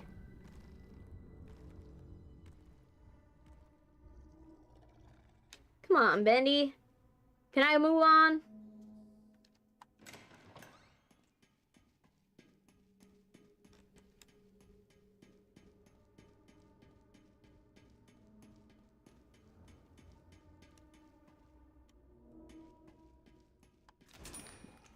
Okay.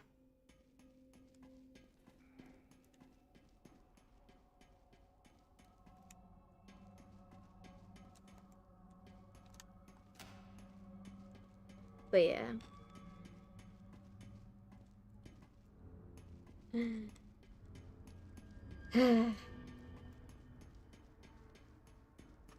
Just trying my best. Alright, get some soup. By the way, what are you guys' favorite soups? Like, I like, you know, personally, if I had to say a soup that, like, is top of mind, French onion. French onion's good. Like, if I could have a French onion soup, it'd be good. Like that. Like a good French onion. But, like, that or another one that's, like, really good is, like, a seafood, like, soup.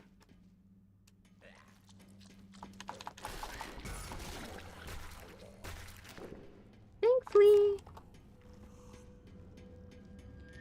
Where is he? I don't know where he at. Oh.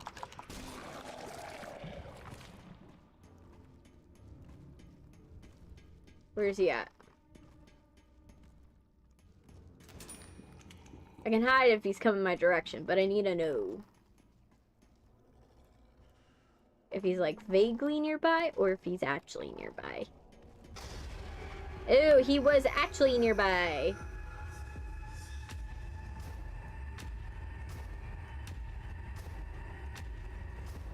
Okay.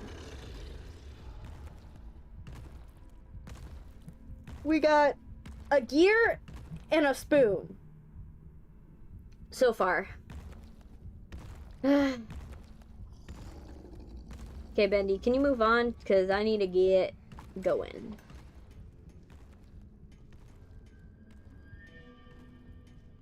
Now I could just slowly walk behind him.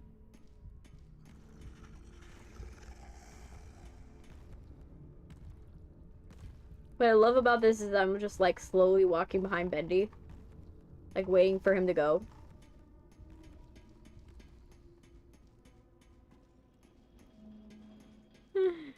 Up for round 2? Yeah. Round 2. Electric Boogaloo.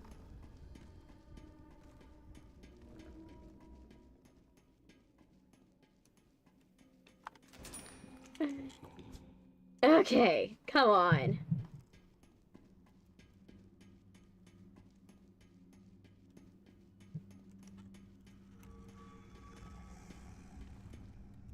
Oh, he's coming.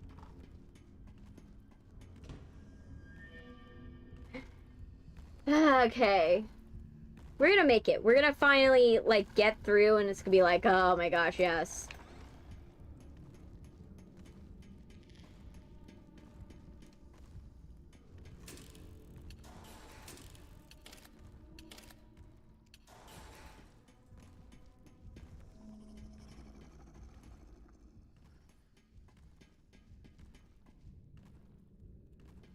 Let's follow. What the fuck was that? You guys saw that, right? There was like like Boris right here. Like like ghost Boris. I'm not going crazy, right? I saw a ghost Boris.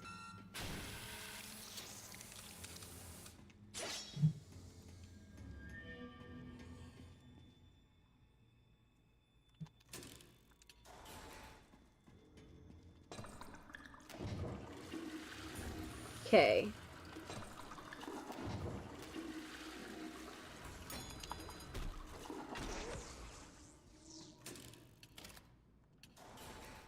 Alright, and let's get this. Okay, so now we're down to 3. Who would win, Brute Boris or Monster Doughy? Doughy?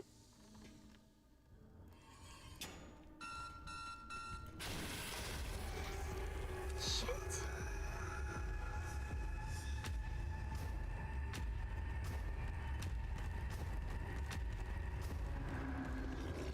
Oh my gosh, I almost died.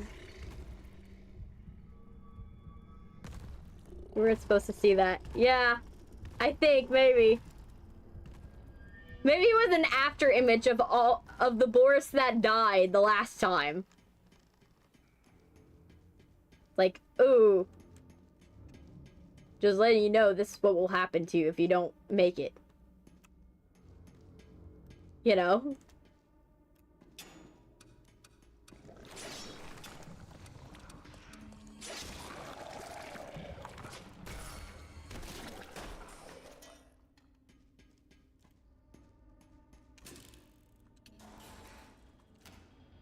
Okay, a slug.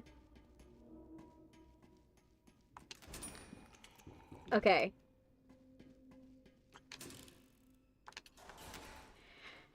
You know what song's been stuck in my head? Sabrina Carpenter's, like, Dumb and Poetic has been stuck. That, and I've also been singing along with, like, some songs from, like, Brand New Eyes. From, like, Paramore's Brand New Eyes. It's been, like, fun.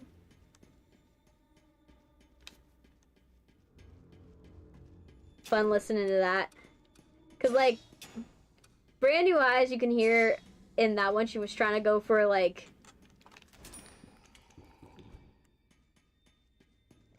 Especially in, like, Misguided Ghost, she was trying to go for something, like... Similar to something, like, Stevie would make, like, Stevie Nicks would make, but she was, like, trying to do, like, something mixed. My friends are deeply in love with Sabrina. I love Sabrina Carpenter. I think she's really talented, and you could tell by her artistry that she's been working at this a very long time. Like, there's a reason why Taylor Swift talks about how she's, like, definitely Sabrina's, like, the next version of a showgirl. Because the fact is that Sabrina's just been working at it for so long. Like, people forget, Sabrina's almost has as many albums as Taylor Swift does. She has, like, so many albums. And that's because she's just been working at it over and over. And I heard that she's, right now, she's in the studio, an Electric Lady studio, working on her next album. So, like, it won't be long before we hear, like, how the period of her being single is going. Like, do I think she should have spent more time on Man's best friend? Yes, because I feel like we could have gotten like more evolution and like it not being like a straight breakup album, but like I do appreciate the fact that like girls the hustle, man, on Sabrina. I'm like, girl's been hustling her entire life. From like doing covers on YouTube. Like she did covers when she was little on YouTube. She's been working at this like for forever. Okay, I'm definitely missing it. I know where the radio is. I'm leaving the radio where it is, but I'm trying to find this stupid bone.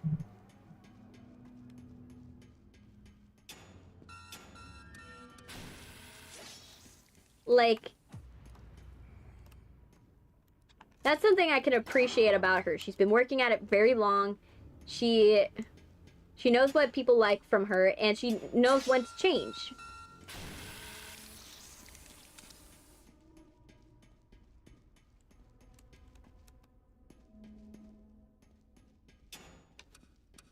Heads up, I'm gonna call you Bestie. You better have a nickname for me. I already have a nickname for you, Sil.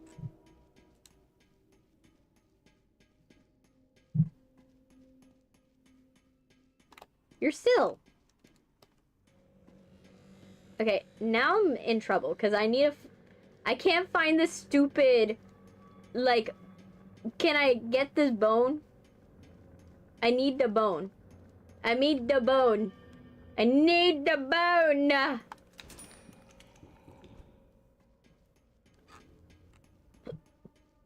Yes, Sil. When you know your chatters long enough that you can give them nicknames. So who wins? Brute or Monster Doughy? I think that Monster Doughy, only because Monster Doughy has enough of his mind still that he can reasonably like strategize, because that's the thing. The only difference between Monster Doughy and Brute Boris is that one has a little bit more control of his mind than the other. It's the same battle with like M2 and like Bendy, because they're both brutes, but the only difference is that are you dealing with one that's like is gonna be smart enough to outwit the other. And I feel with like Monster Doughy, he will definitely outwit the other one. I feel like I'm missing a section. What am I missing? Where's the section?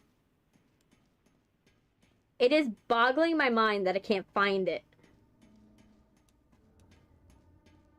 No, I don't care about you selling me property. No.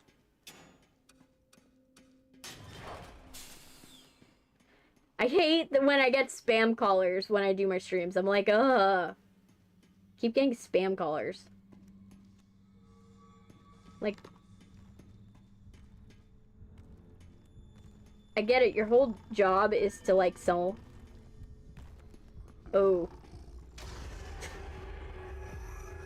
I'm gonna die. I'm gonna die. I'm gonna die. I'm gonna die. Yeah, I'm gonna die.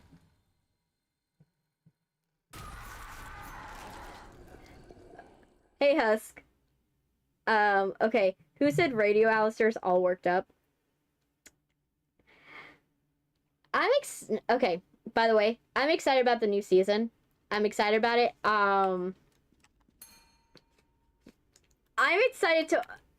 There's a hint I heard that we're gonna see Alistair's territory, and I'm kind of curious on what his territory looks like. Like, we know how Cannibal Town looks like.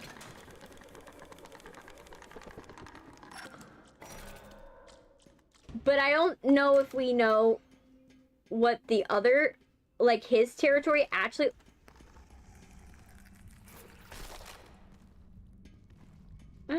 Cheese Grommet, don't forget Weaseldale. Oh my gosh, yes. You guys are just wild. I love a feral chat when I see it.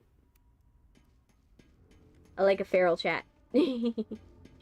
Oh, let's keep that. That bone, we know where it is. Keep in mind, up. Gotta go up for that one.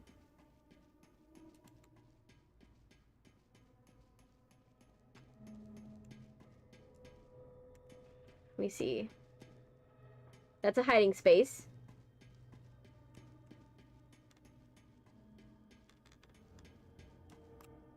That's another hiding space. Oh, he's coming my way.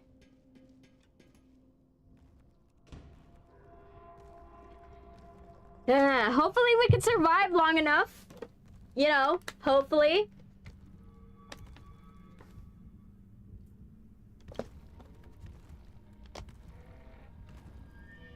Bendy, can you just, like, lay off of me for, like, a hot sec? So I can live long enough to get these schematics?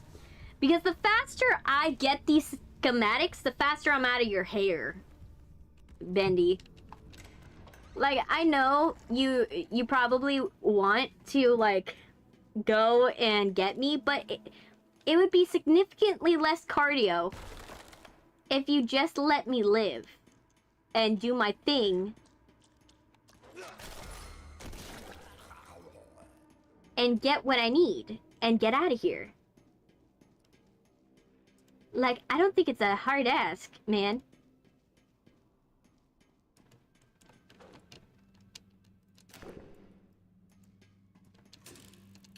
I don't know, guys. Is that a hard ask? Sill.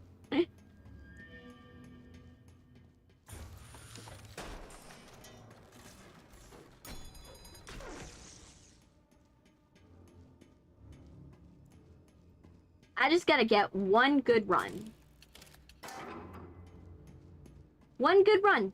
If I can get one good run, that'd be good. Bean soup. If I can get one good run. One good run. Is it gonna be easy to get one good run? Nope. But are we hoping to get one good run so we can finally, you know, move on? Yes. We could just get one good run. Just one. It doesn't need to be, like, too extravagant, but it at least, like, let me at. Okay.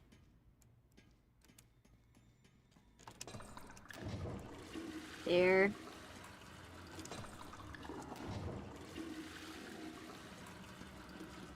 Would call you Angel Jets would call you toots or sugar. Probably sugar. Like, I feel like toots is like, though I could see a case for him saying toots as like how I say bitch. Like, I say bitch in a way where I'm like, I say like, oh, hey bitch. Like, I say it like in an endearing way and not like an angry way. So I could see it in that like way. But I think like either Dollface or Sugar feels like Sugar or Dollface feels right. Like, especially since I was little, I've been called Dollface. I wouldn't be too surprised if I was called Dollface. Okay, we narrowly avoided Bendy killing us.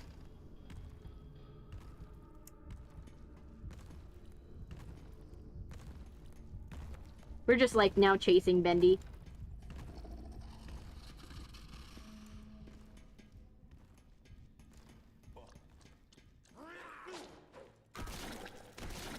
Okay.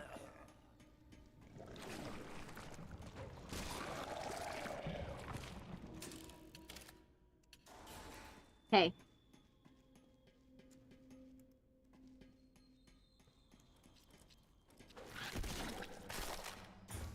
Yeah.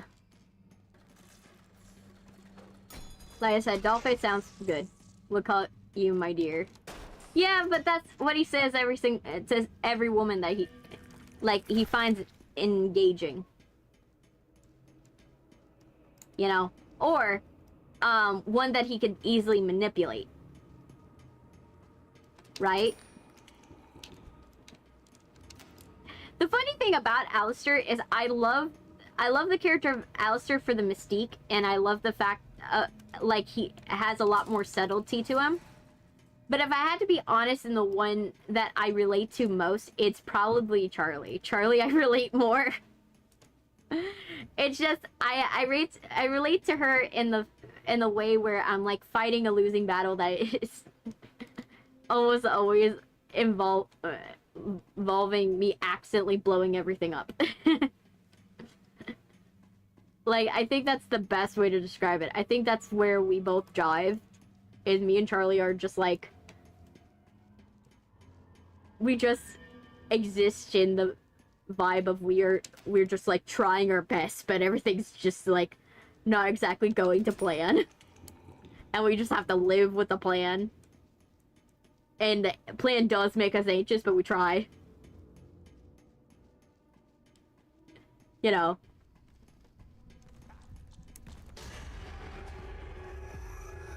Oh my gosh. Why am I... Bendy, can I just live? Can I live? Is that hard? Boom. Yes. Like, I think me and... Like, if I had to... me and Charlie, if we were put in the same room, we would probably... If you locked us in the same room, we would just be shouting show tunes at each other. I feel like that would happen. Like, me and the character Charlie would just, like, shout show tunes at each other. And we would just do Mad Libs. And we would just compare life stories like, yeah. We've lived similar experiences. Have you had a harebrained plan that went to shit and you just try to make it work anyways? Yeah!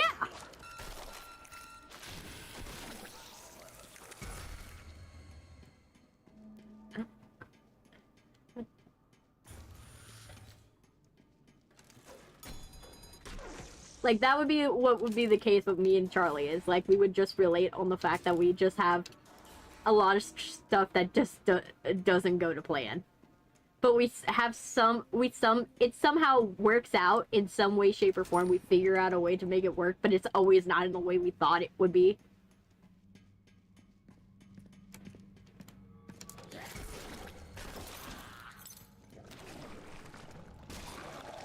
Oh my gosh, I need to live. I need to find a way to live. I'm going to die if I don't find a, like, healing checkpoint. I just realized I sound like Angel Dust when I said whatever. Yeah. Not. You know who I sound like? Which is funny. My mom will always confuse me for this person. Ash from GT Live. Whenever I'm editing any video, and it's to the point where I kind of don't like editing videos within my mother's presence.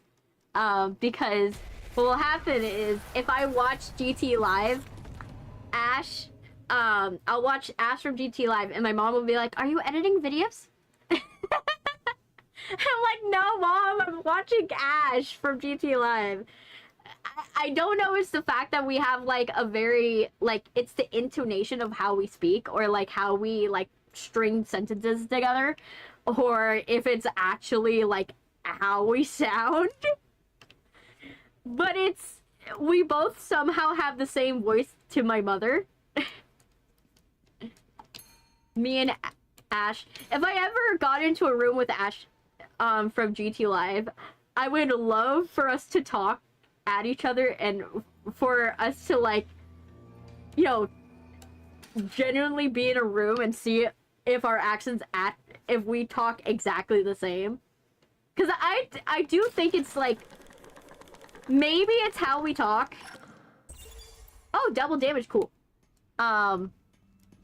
Maybe it's how we talk, I don't know.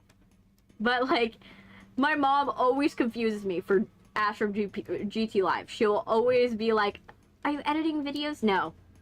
No, mother. I am not editing videos.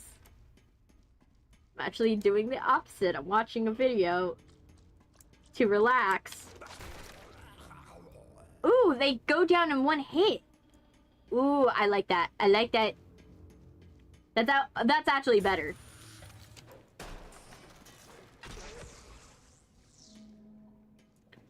If you were put in the room with Angel Dust, what would you think would happen? I think we would just be, like, going and talking... Like, considering that he has a background in, like, adult films, I would probably talk... we would probably critique, like, the validity of adult films. Like, of what's going on in the film and what are they faking, what are they not. Like, I think that would probably be what would happen. Like, that would be our conversation, is, like, literally, like, us critiquing films. Because, remember, like, he's a movie buff in it, but in the adult film sense, right? And so, I think that would be the funniest thing. Funniest thing, because, like, there's a lot of fakeness in that industry. The people are fine. It's just like how you get the scenes are different. But yeah, I think that would be what would happen. That, or because I'm a mocktail buff, it would probably be if it was a conversation between me, Angel Dust, and Husk, it would probably all be surrounded by, like, mocktails and inventive ways, because I find with people who actually like the taste of alcohol, when I talk to them about, like, mocktails and making mocktails out of coffee, they're actually really interested, and we talk about coffee concoctions of how to, like, actually, like, recreate flavors. And that happened when I went to the Furry Rager when I was on vacation. Like, when I went to the Furry Rager, I talked with a lot of people that are... A lot of furries that drink... that drink alcohol. And... we were talking about, like... Oh, this is how you can, like, recreate an Irish coffee. And this is how you can, like... Go in... Like, what are your thoughts on, like, daiquiris? Like, virgin daiquiris. And, you know, like, we were talking about that... it was fun hanging out with those furries. It was fun. Just like... It's always hilarious when you get, like, 40 to 50 furries in one room in a party, and you get them all drunk. And you just have, like, a lot of tea and stuff to talk about. Especially when you got... Like, when... What was funny is when we started chatting about the movie, The Wild Robot. When we were watching The Wild Robot, we had a lot to talk about. Cause, like, we were talking about our majors. Like, our film, like, some of us were film majors. Oh my gosh, why are you going and messing with me, Bendy? Some of them were film majors. And we were talking about how there's a lot of mathematics. I was telling them how there's a lot of mathematics in writing when it comes to film. And the mathematical formulas that we have to use in order to make a good binge-worthy show or a movie. And we were talking about that, and they were like, really? And I was like, yeah, once you know the formula, you can't unsee it in movies. And they were like, really? And I'm like, you want to see? Just know, it's gonna ruin your perception of movies. And they were like, yeah, sure. And then I was like, okay, binge numbers are based off of... A binge number is based off of how many actions and reactions. You want to know how many actions and reactions are in just this scene? Right here. I'm gonna count them for you. In how many actions and reactions I see in this 1 minute. Right? And then they see me counting on my hand, like, every action and reaction. Because it's actually a real mathematical formula. It's called a binge number. A lot of people don't know it because, you know, they ain't in film. But we were talking about that. And it was, and they were impressed by the fact that I was able to, like, count the amount of actions and reactions in that scene. And I was able to tell them that was a pretty, it was like 30. 30 is like a decent binge number if you're like, it's an animated film. Like, has been a tell, in like Hell of a Boss have higher numbers due to the fact that they're, you know, series content, but like,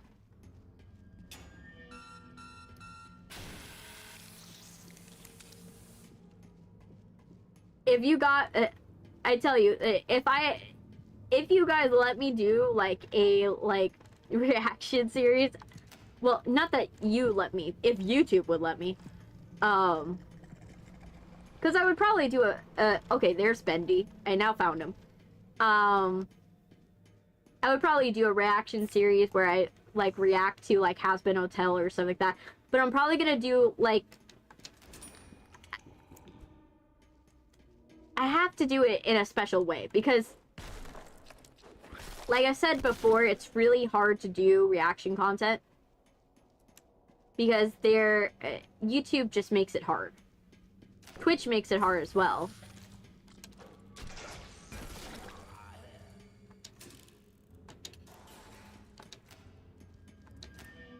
Okay. We're almost there.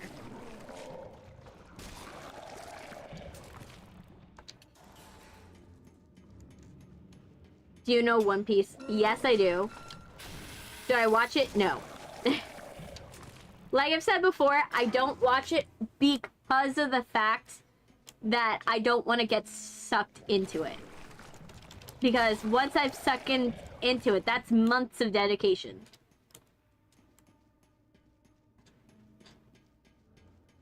That's months of dedication to one show. And it's really hard to do it. But what I will tell you is, it has a low beat number.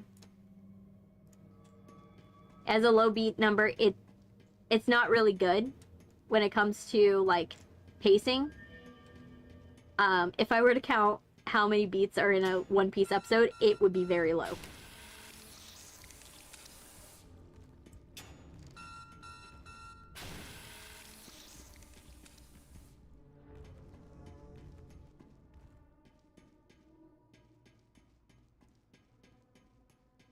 Okay, let me see. I need to go down. No. I already went down. So I need to go to the side. Oh, gosh. I haven't found the rest of this stuff.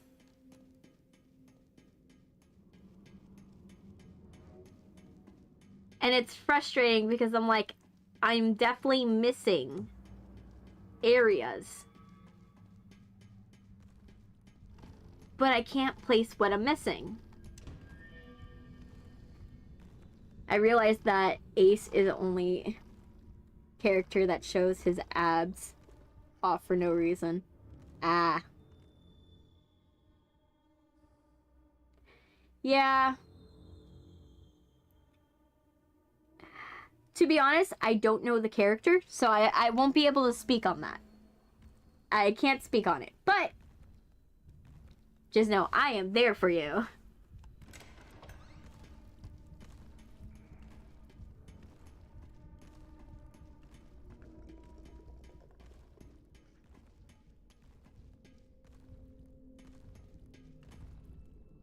Oh, he's coming.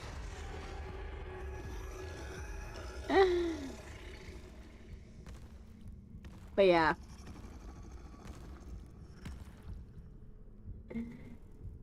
Nah. I really can't wait for Apothecary Diaries to come back. I'm just like, I can't wait for the next season for people to see what happens in the next season. Like, oh my gosh, I can't wait for the next season. You guys don't know what happens in the next season, and it's like, it's hurting my feelings. Because I'm just like, I'm ready to see MaoMao and Jinchi just finally, like, get it. Like, finally get it.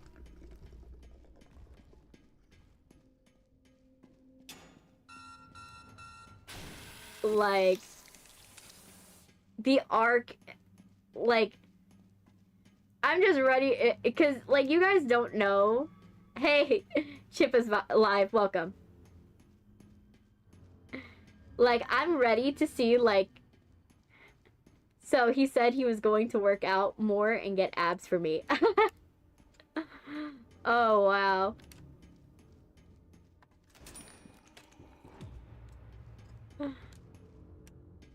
Ooh. Well, abs aren't always aren't always the best, I'll say. Sometimes you want, yes, you want, abs are good for for, like, the look. I'm not gonna lie. Like, but you want a little bit of give. So it's better to cuddle with. You want a little bit of give. Because, like, abs are nice till you actually want to cuddle with it.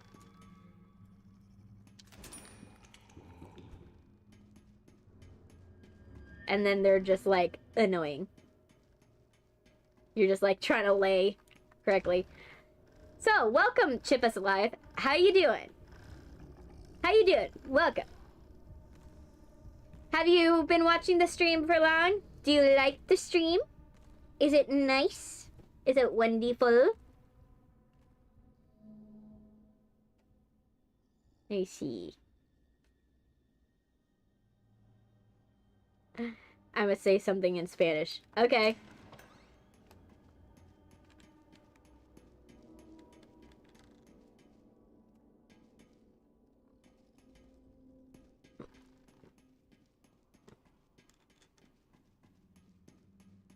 Come on. I need... It's frustrating that I can't find this stupid shit. I am trying so hard to find it.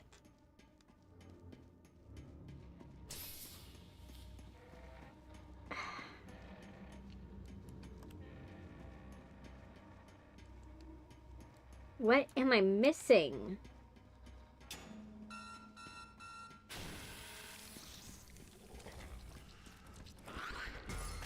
This section, obviously.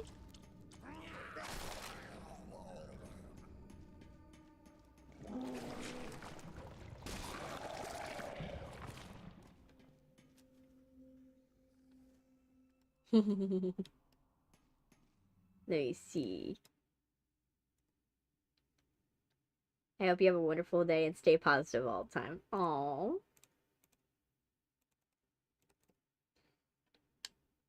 Ah! Oh my gosh, Bendy. Stop freezing! Aww.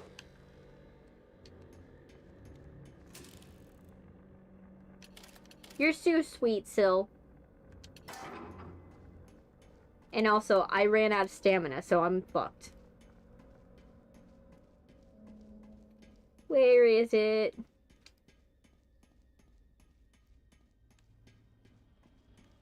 Also, did you guys see that, I don't know if you follow this band, but, Pretty Reckless? Have you ever heard of the band Pretty Reckless? Taylor Momsen, she decided, she was like, it's been enough years. Let's release it. She decided to release Where Are You Christmas? But the updated version with her, like, rock band voice. Like, she decided to release it, and oh my gosh, I'm just like, it is so fun. Ooh, found the book.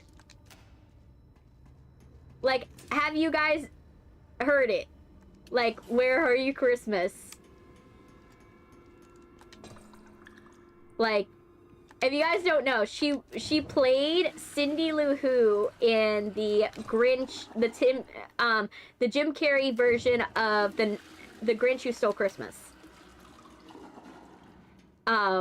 She played Cindy Lou Who when she was little, and she has a rock band. She's a metal singer, and she's a metal singer, and she has a deep, deep voice.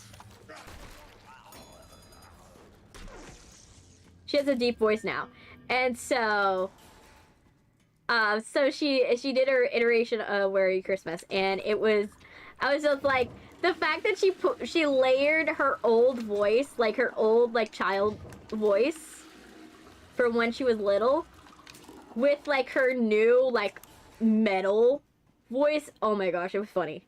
It was funny, not in the fact that it actually was bad. It was good. But it's funny in the fact that you're just like, oh my gosh, Taylor Momsen. Yes, it's cute. Listen to the metal version. You'll get a kick out of it. You will get a kick out of listening to Taylor Momsen now. With her vocals, like, overlaid with her new metal vocals. You will get a kick out of it. It is so awesome.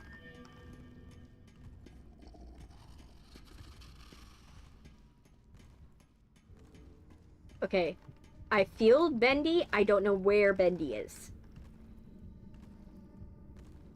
But yeah.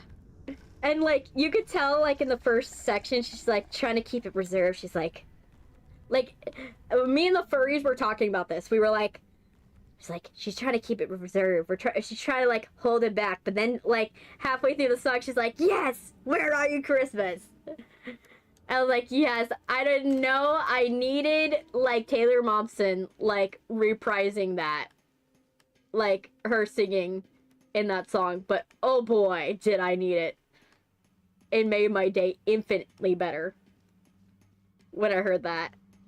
And I'm just at the party, like, just, like, hanging out and, like, listening it. Where's Bendy? He's hidden somewhere. I only know he was nearby because my controller started vibrating. Whenever my controller vibrates, I know Bendy's nearby. It's like a spidey sense. Like, he's somewhere. Do we know where? No. But do I want to know where? Yes and no. But yeah, definitely check out the song. It's very interesting to listen to it. Okay, that's where the book is, but I need to find where that stupid plunger is. Because we're missing the plunger. We're missing a plunger. Where's the plunger? Plunger. Bean soup. Oh.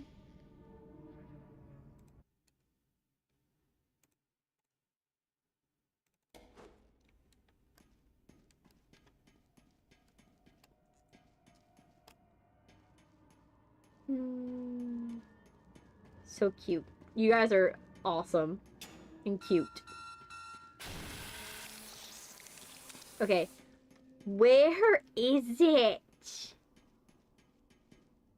Because this is driving me crazy. I'm trying to find it it's taking me so long to find this one thing. I just need the plunger. Just give me the plunger. Bendy, it's not that hard.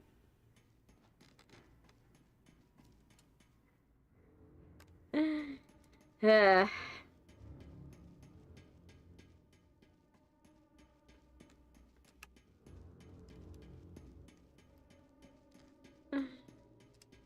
my gosh, where is it? No. Because why? Why? Okay. We're just gonna figure it out. We're gonna figure this out. We're gonna figure it out. We're gonna figure it out. Where are you, Bendy?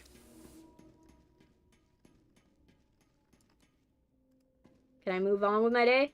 Or are you just gonna impede my search? Okay. It has to be here, right? It has to be in a section I didn't check. It has to be. Right?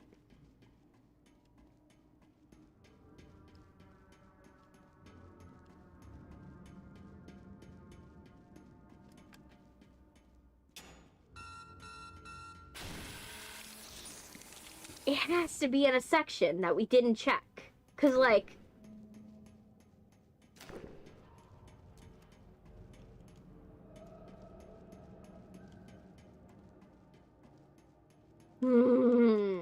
I wish it had, like, a hint system. Where it can, like, hint towards where the location of it is. No, we don't want that.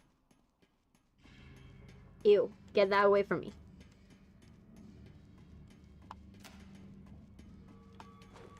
We were here. 'Cause that's disabled.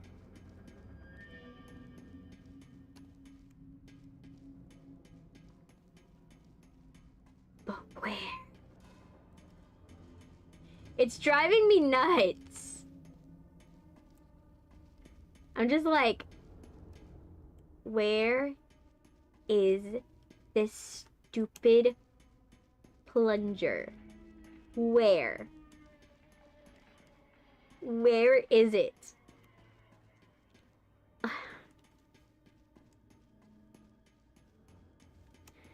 It's probably somewhere where, like, I'm not gonna think to, like, check. Right?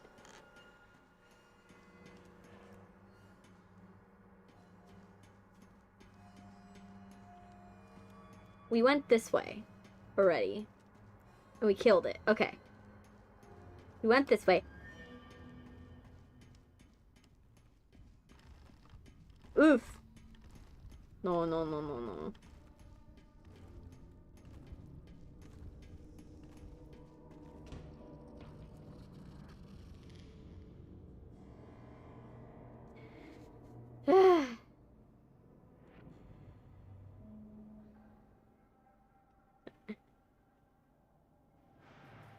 ¿Por qué es feo?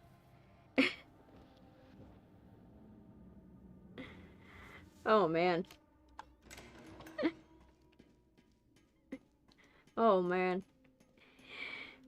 You guys are funny.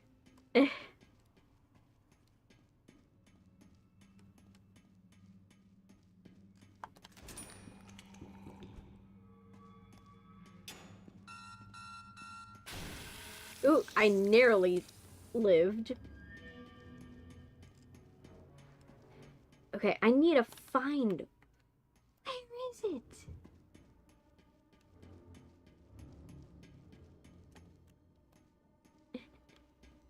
Yeah, you are right.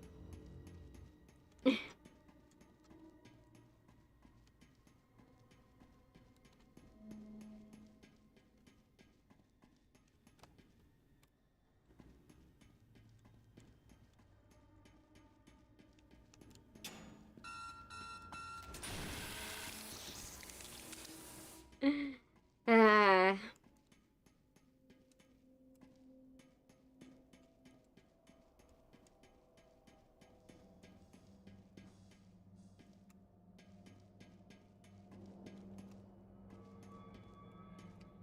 We went down here too.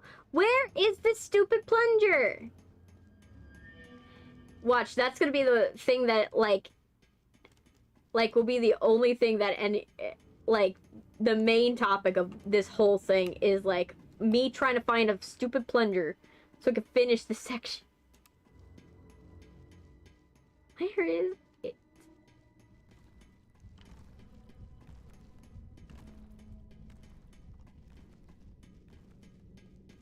It has to be in the section. There has to be a section that I did not check. There has to be.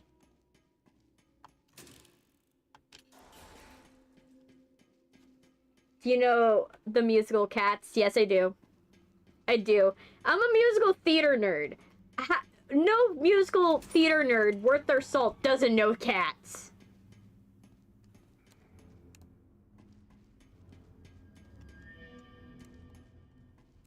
Or at least known someone that performed Memory.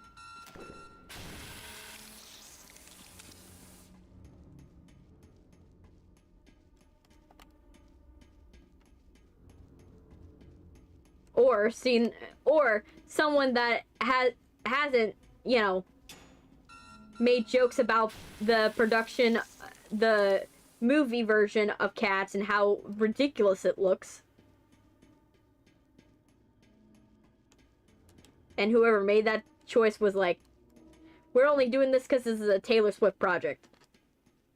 By the way, I'm wholly convinced, like, half of me is like, did Taylor Swift, like, bankroll this production just so that way they can do Cats?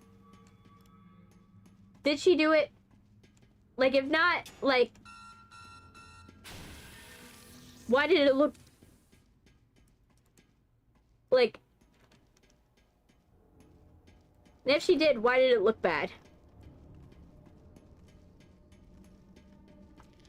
Like, half of me thinks that Taylor Swift only did that because she was like, I need to sing, have a moment in Cats. I need it. I think that that's what happened. And I don't know. Maybe she did. I truthfully believe that. And the only reason why it didn't have as much of a budget, is that, like, at the time, she only could allocate, like, a certain amount of money. Okay, there has to be something here that I'm missing. Like, there has to be. I'm... It's driving me nuts that there's nothing, not one thing.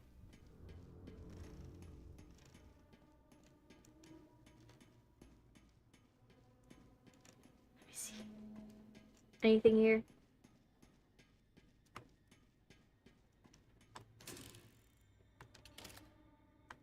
And I wish there was a mini map, like, I wish there was a mini map so I could see if I didn't discover a section.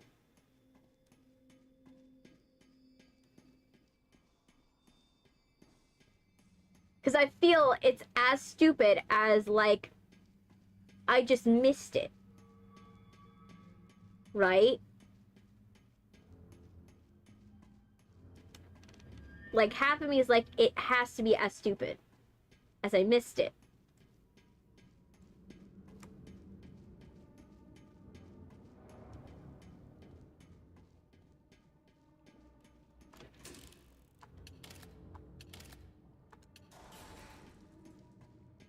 Has to be as stupid. Like,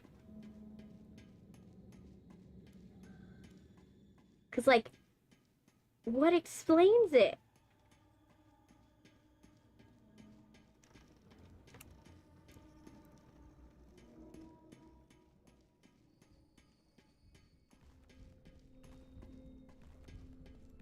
Oh, he's coming.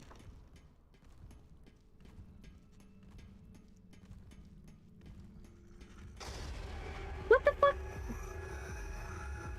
No, no, no!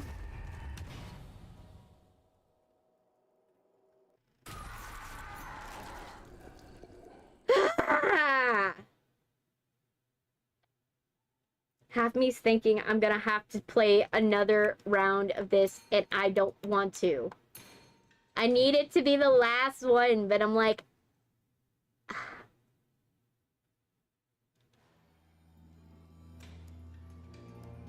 Bendy, that was not fair.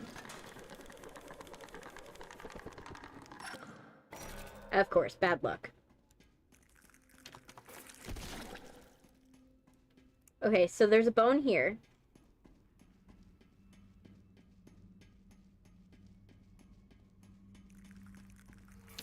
Plunger here.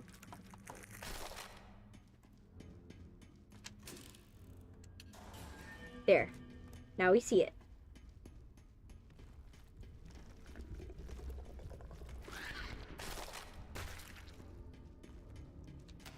Book here.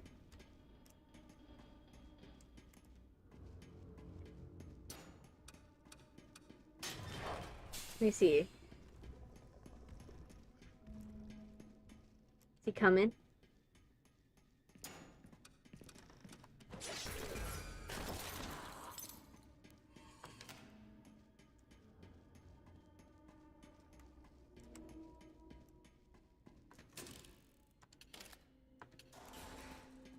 Okay.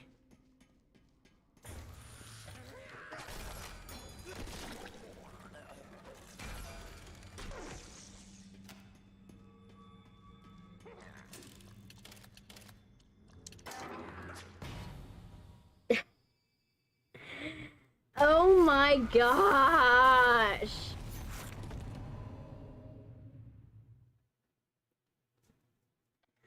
It's pain. I'm in pain. It hurts.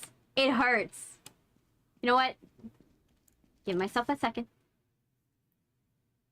Give myself a second. Better have seen better cats, yes.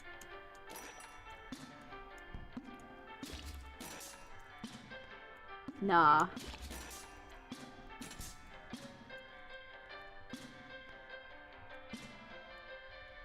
But, if I had to say a musical I enjoyed, like, the, stage production of it, like, speaking on the topic of musicals, Percy Jackson was a good one. Like, I know people, like, that one's, like, a, like, deep cut. Like, a lot of people don't know about the Percy Jackson musical. Which is a shame. Like, a lot of people don't know about that musical.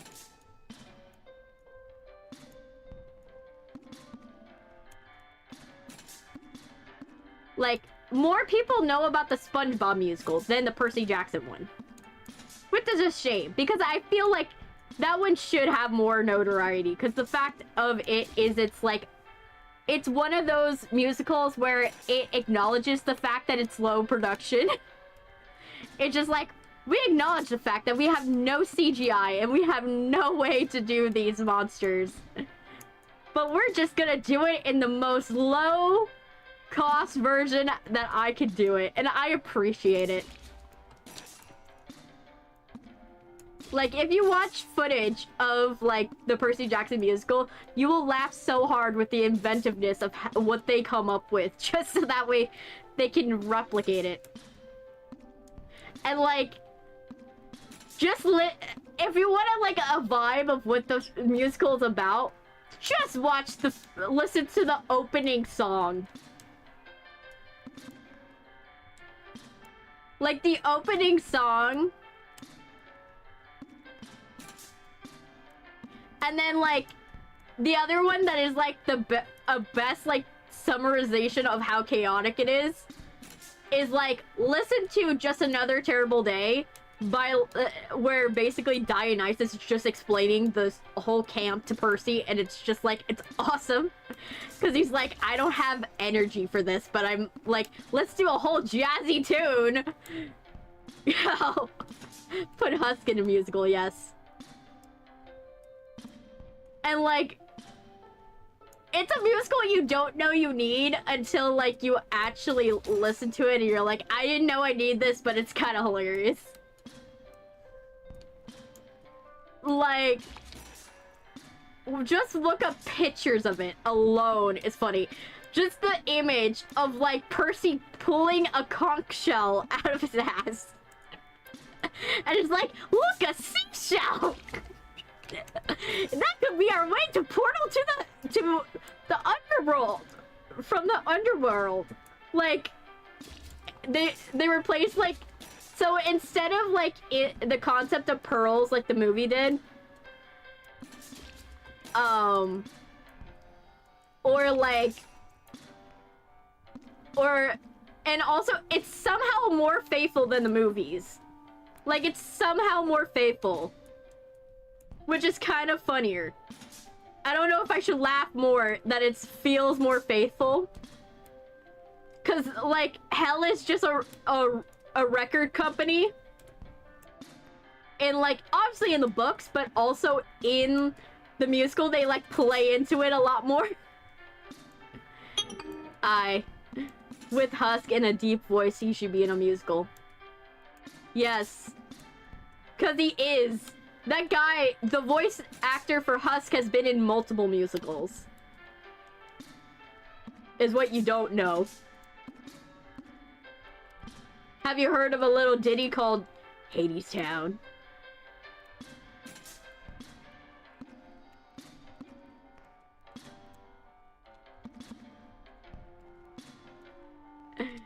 I love it.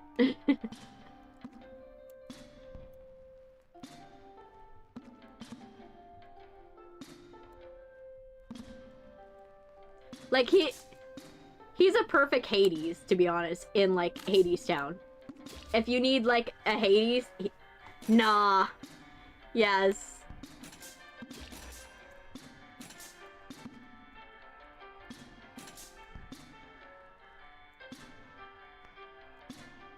He wasn't on the official cast recording, like the first cast recording, because the official cast recording is somebody else. But he did a production of Hades Town.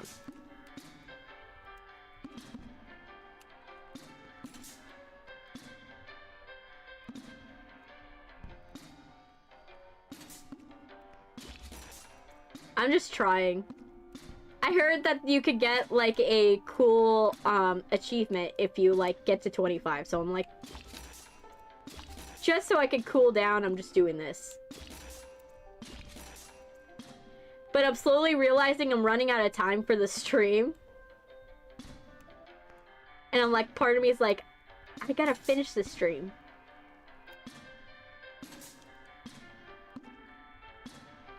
But the other half of me is like, I don't want to. Have to go back and do this.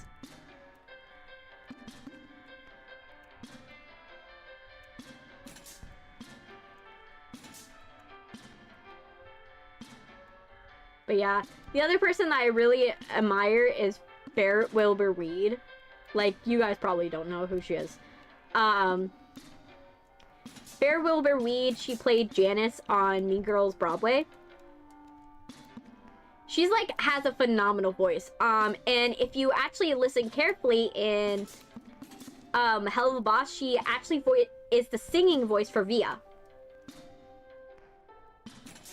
She has like a wonderfully like deep voice, and like, and she has like a spunky character to her voice. Let's go gambling. Husk, who said gamble? Yes. Nah, I stay away from gambling for the most part. It's not that if you gamble, that's your thing. The closest thing I'll do is like a like gotcha I'll gamble. But like, I find that gambling games are not as fun. Like, I'll do the odd like lottery ticket, but I feel like gambling games, they need more, something more fun to it.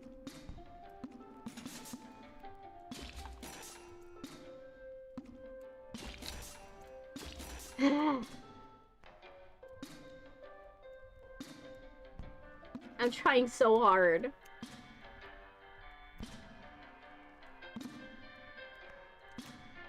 It's a joke. Yeah.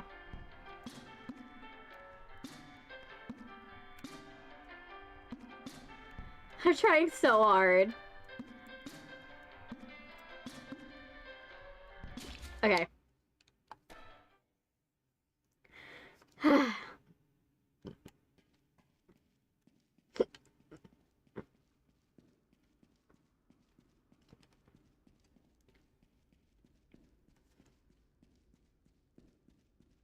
I feel like I'm gonna have so many, like, let's finish this. We're almost done. We've got it. Got this, and it's just gonna continue to spiral with the titles. Sure. I'll play this gacha. What?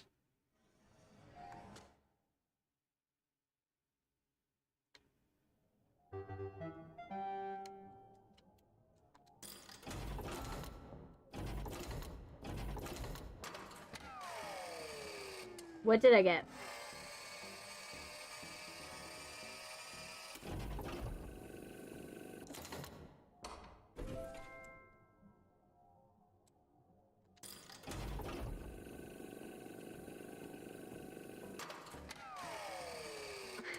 Let's see. I got a Bendy!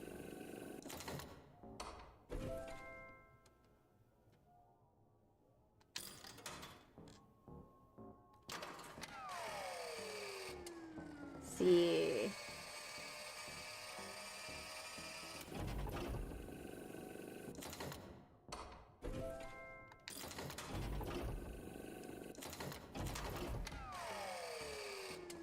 Let's see.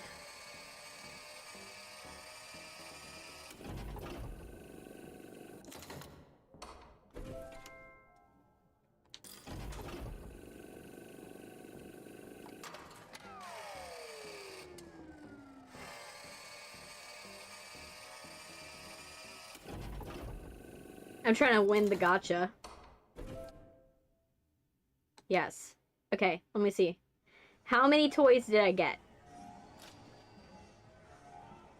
Okay, we haven't collected everything. I'm trying to collect all of them.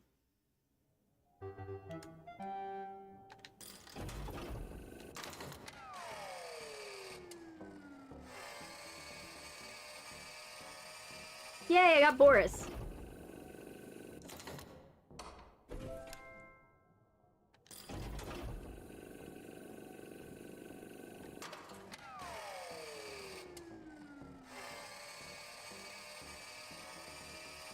Got another Boris. Okay.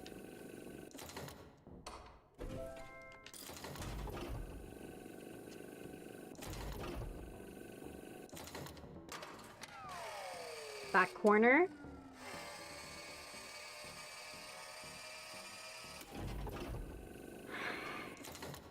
Keep getting the same ones. I just need 3 more.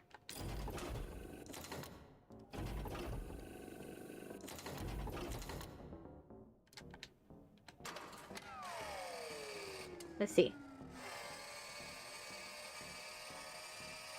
The same one.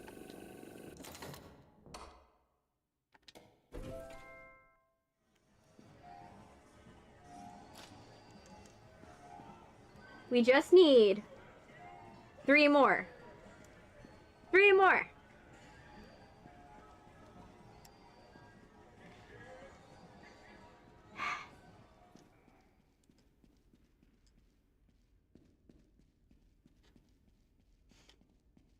Okay.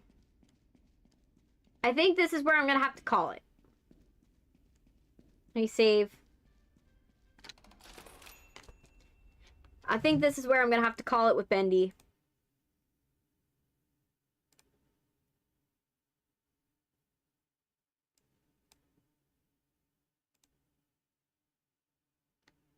Put it in just chatting.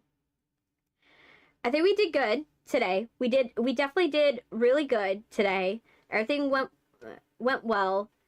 I think that next stream we are definitely playing what is it?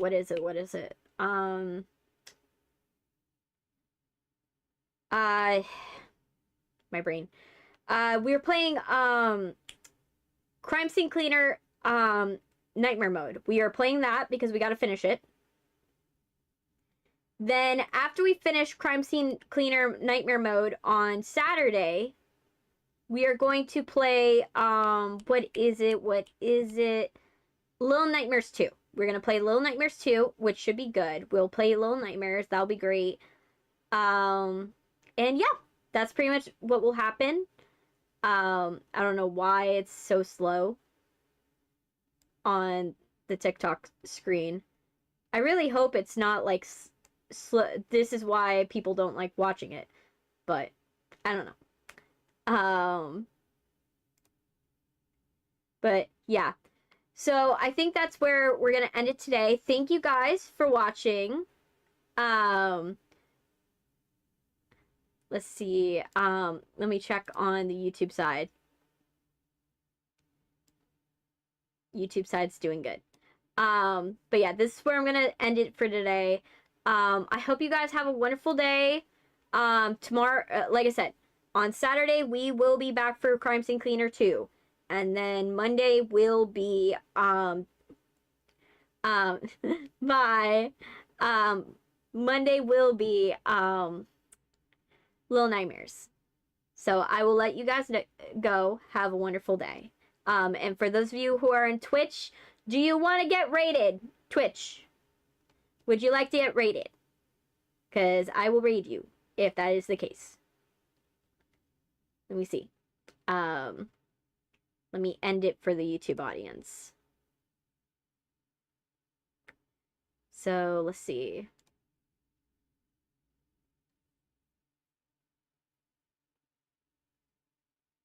Trying to make sure everything is like in order. All right. All right. So let's go and we'll end the vertical. Bye, you guys, on YouTube. And then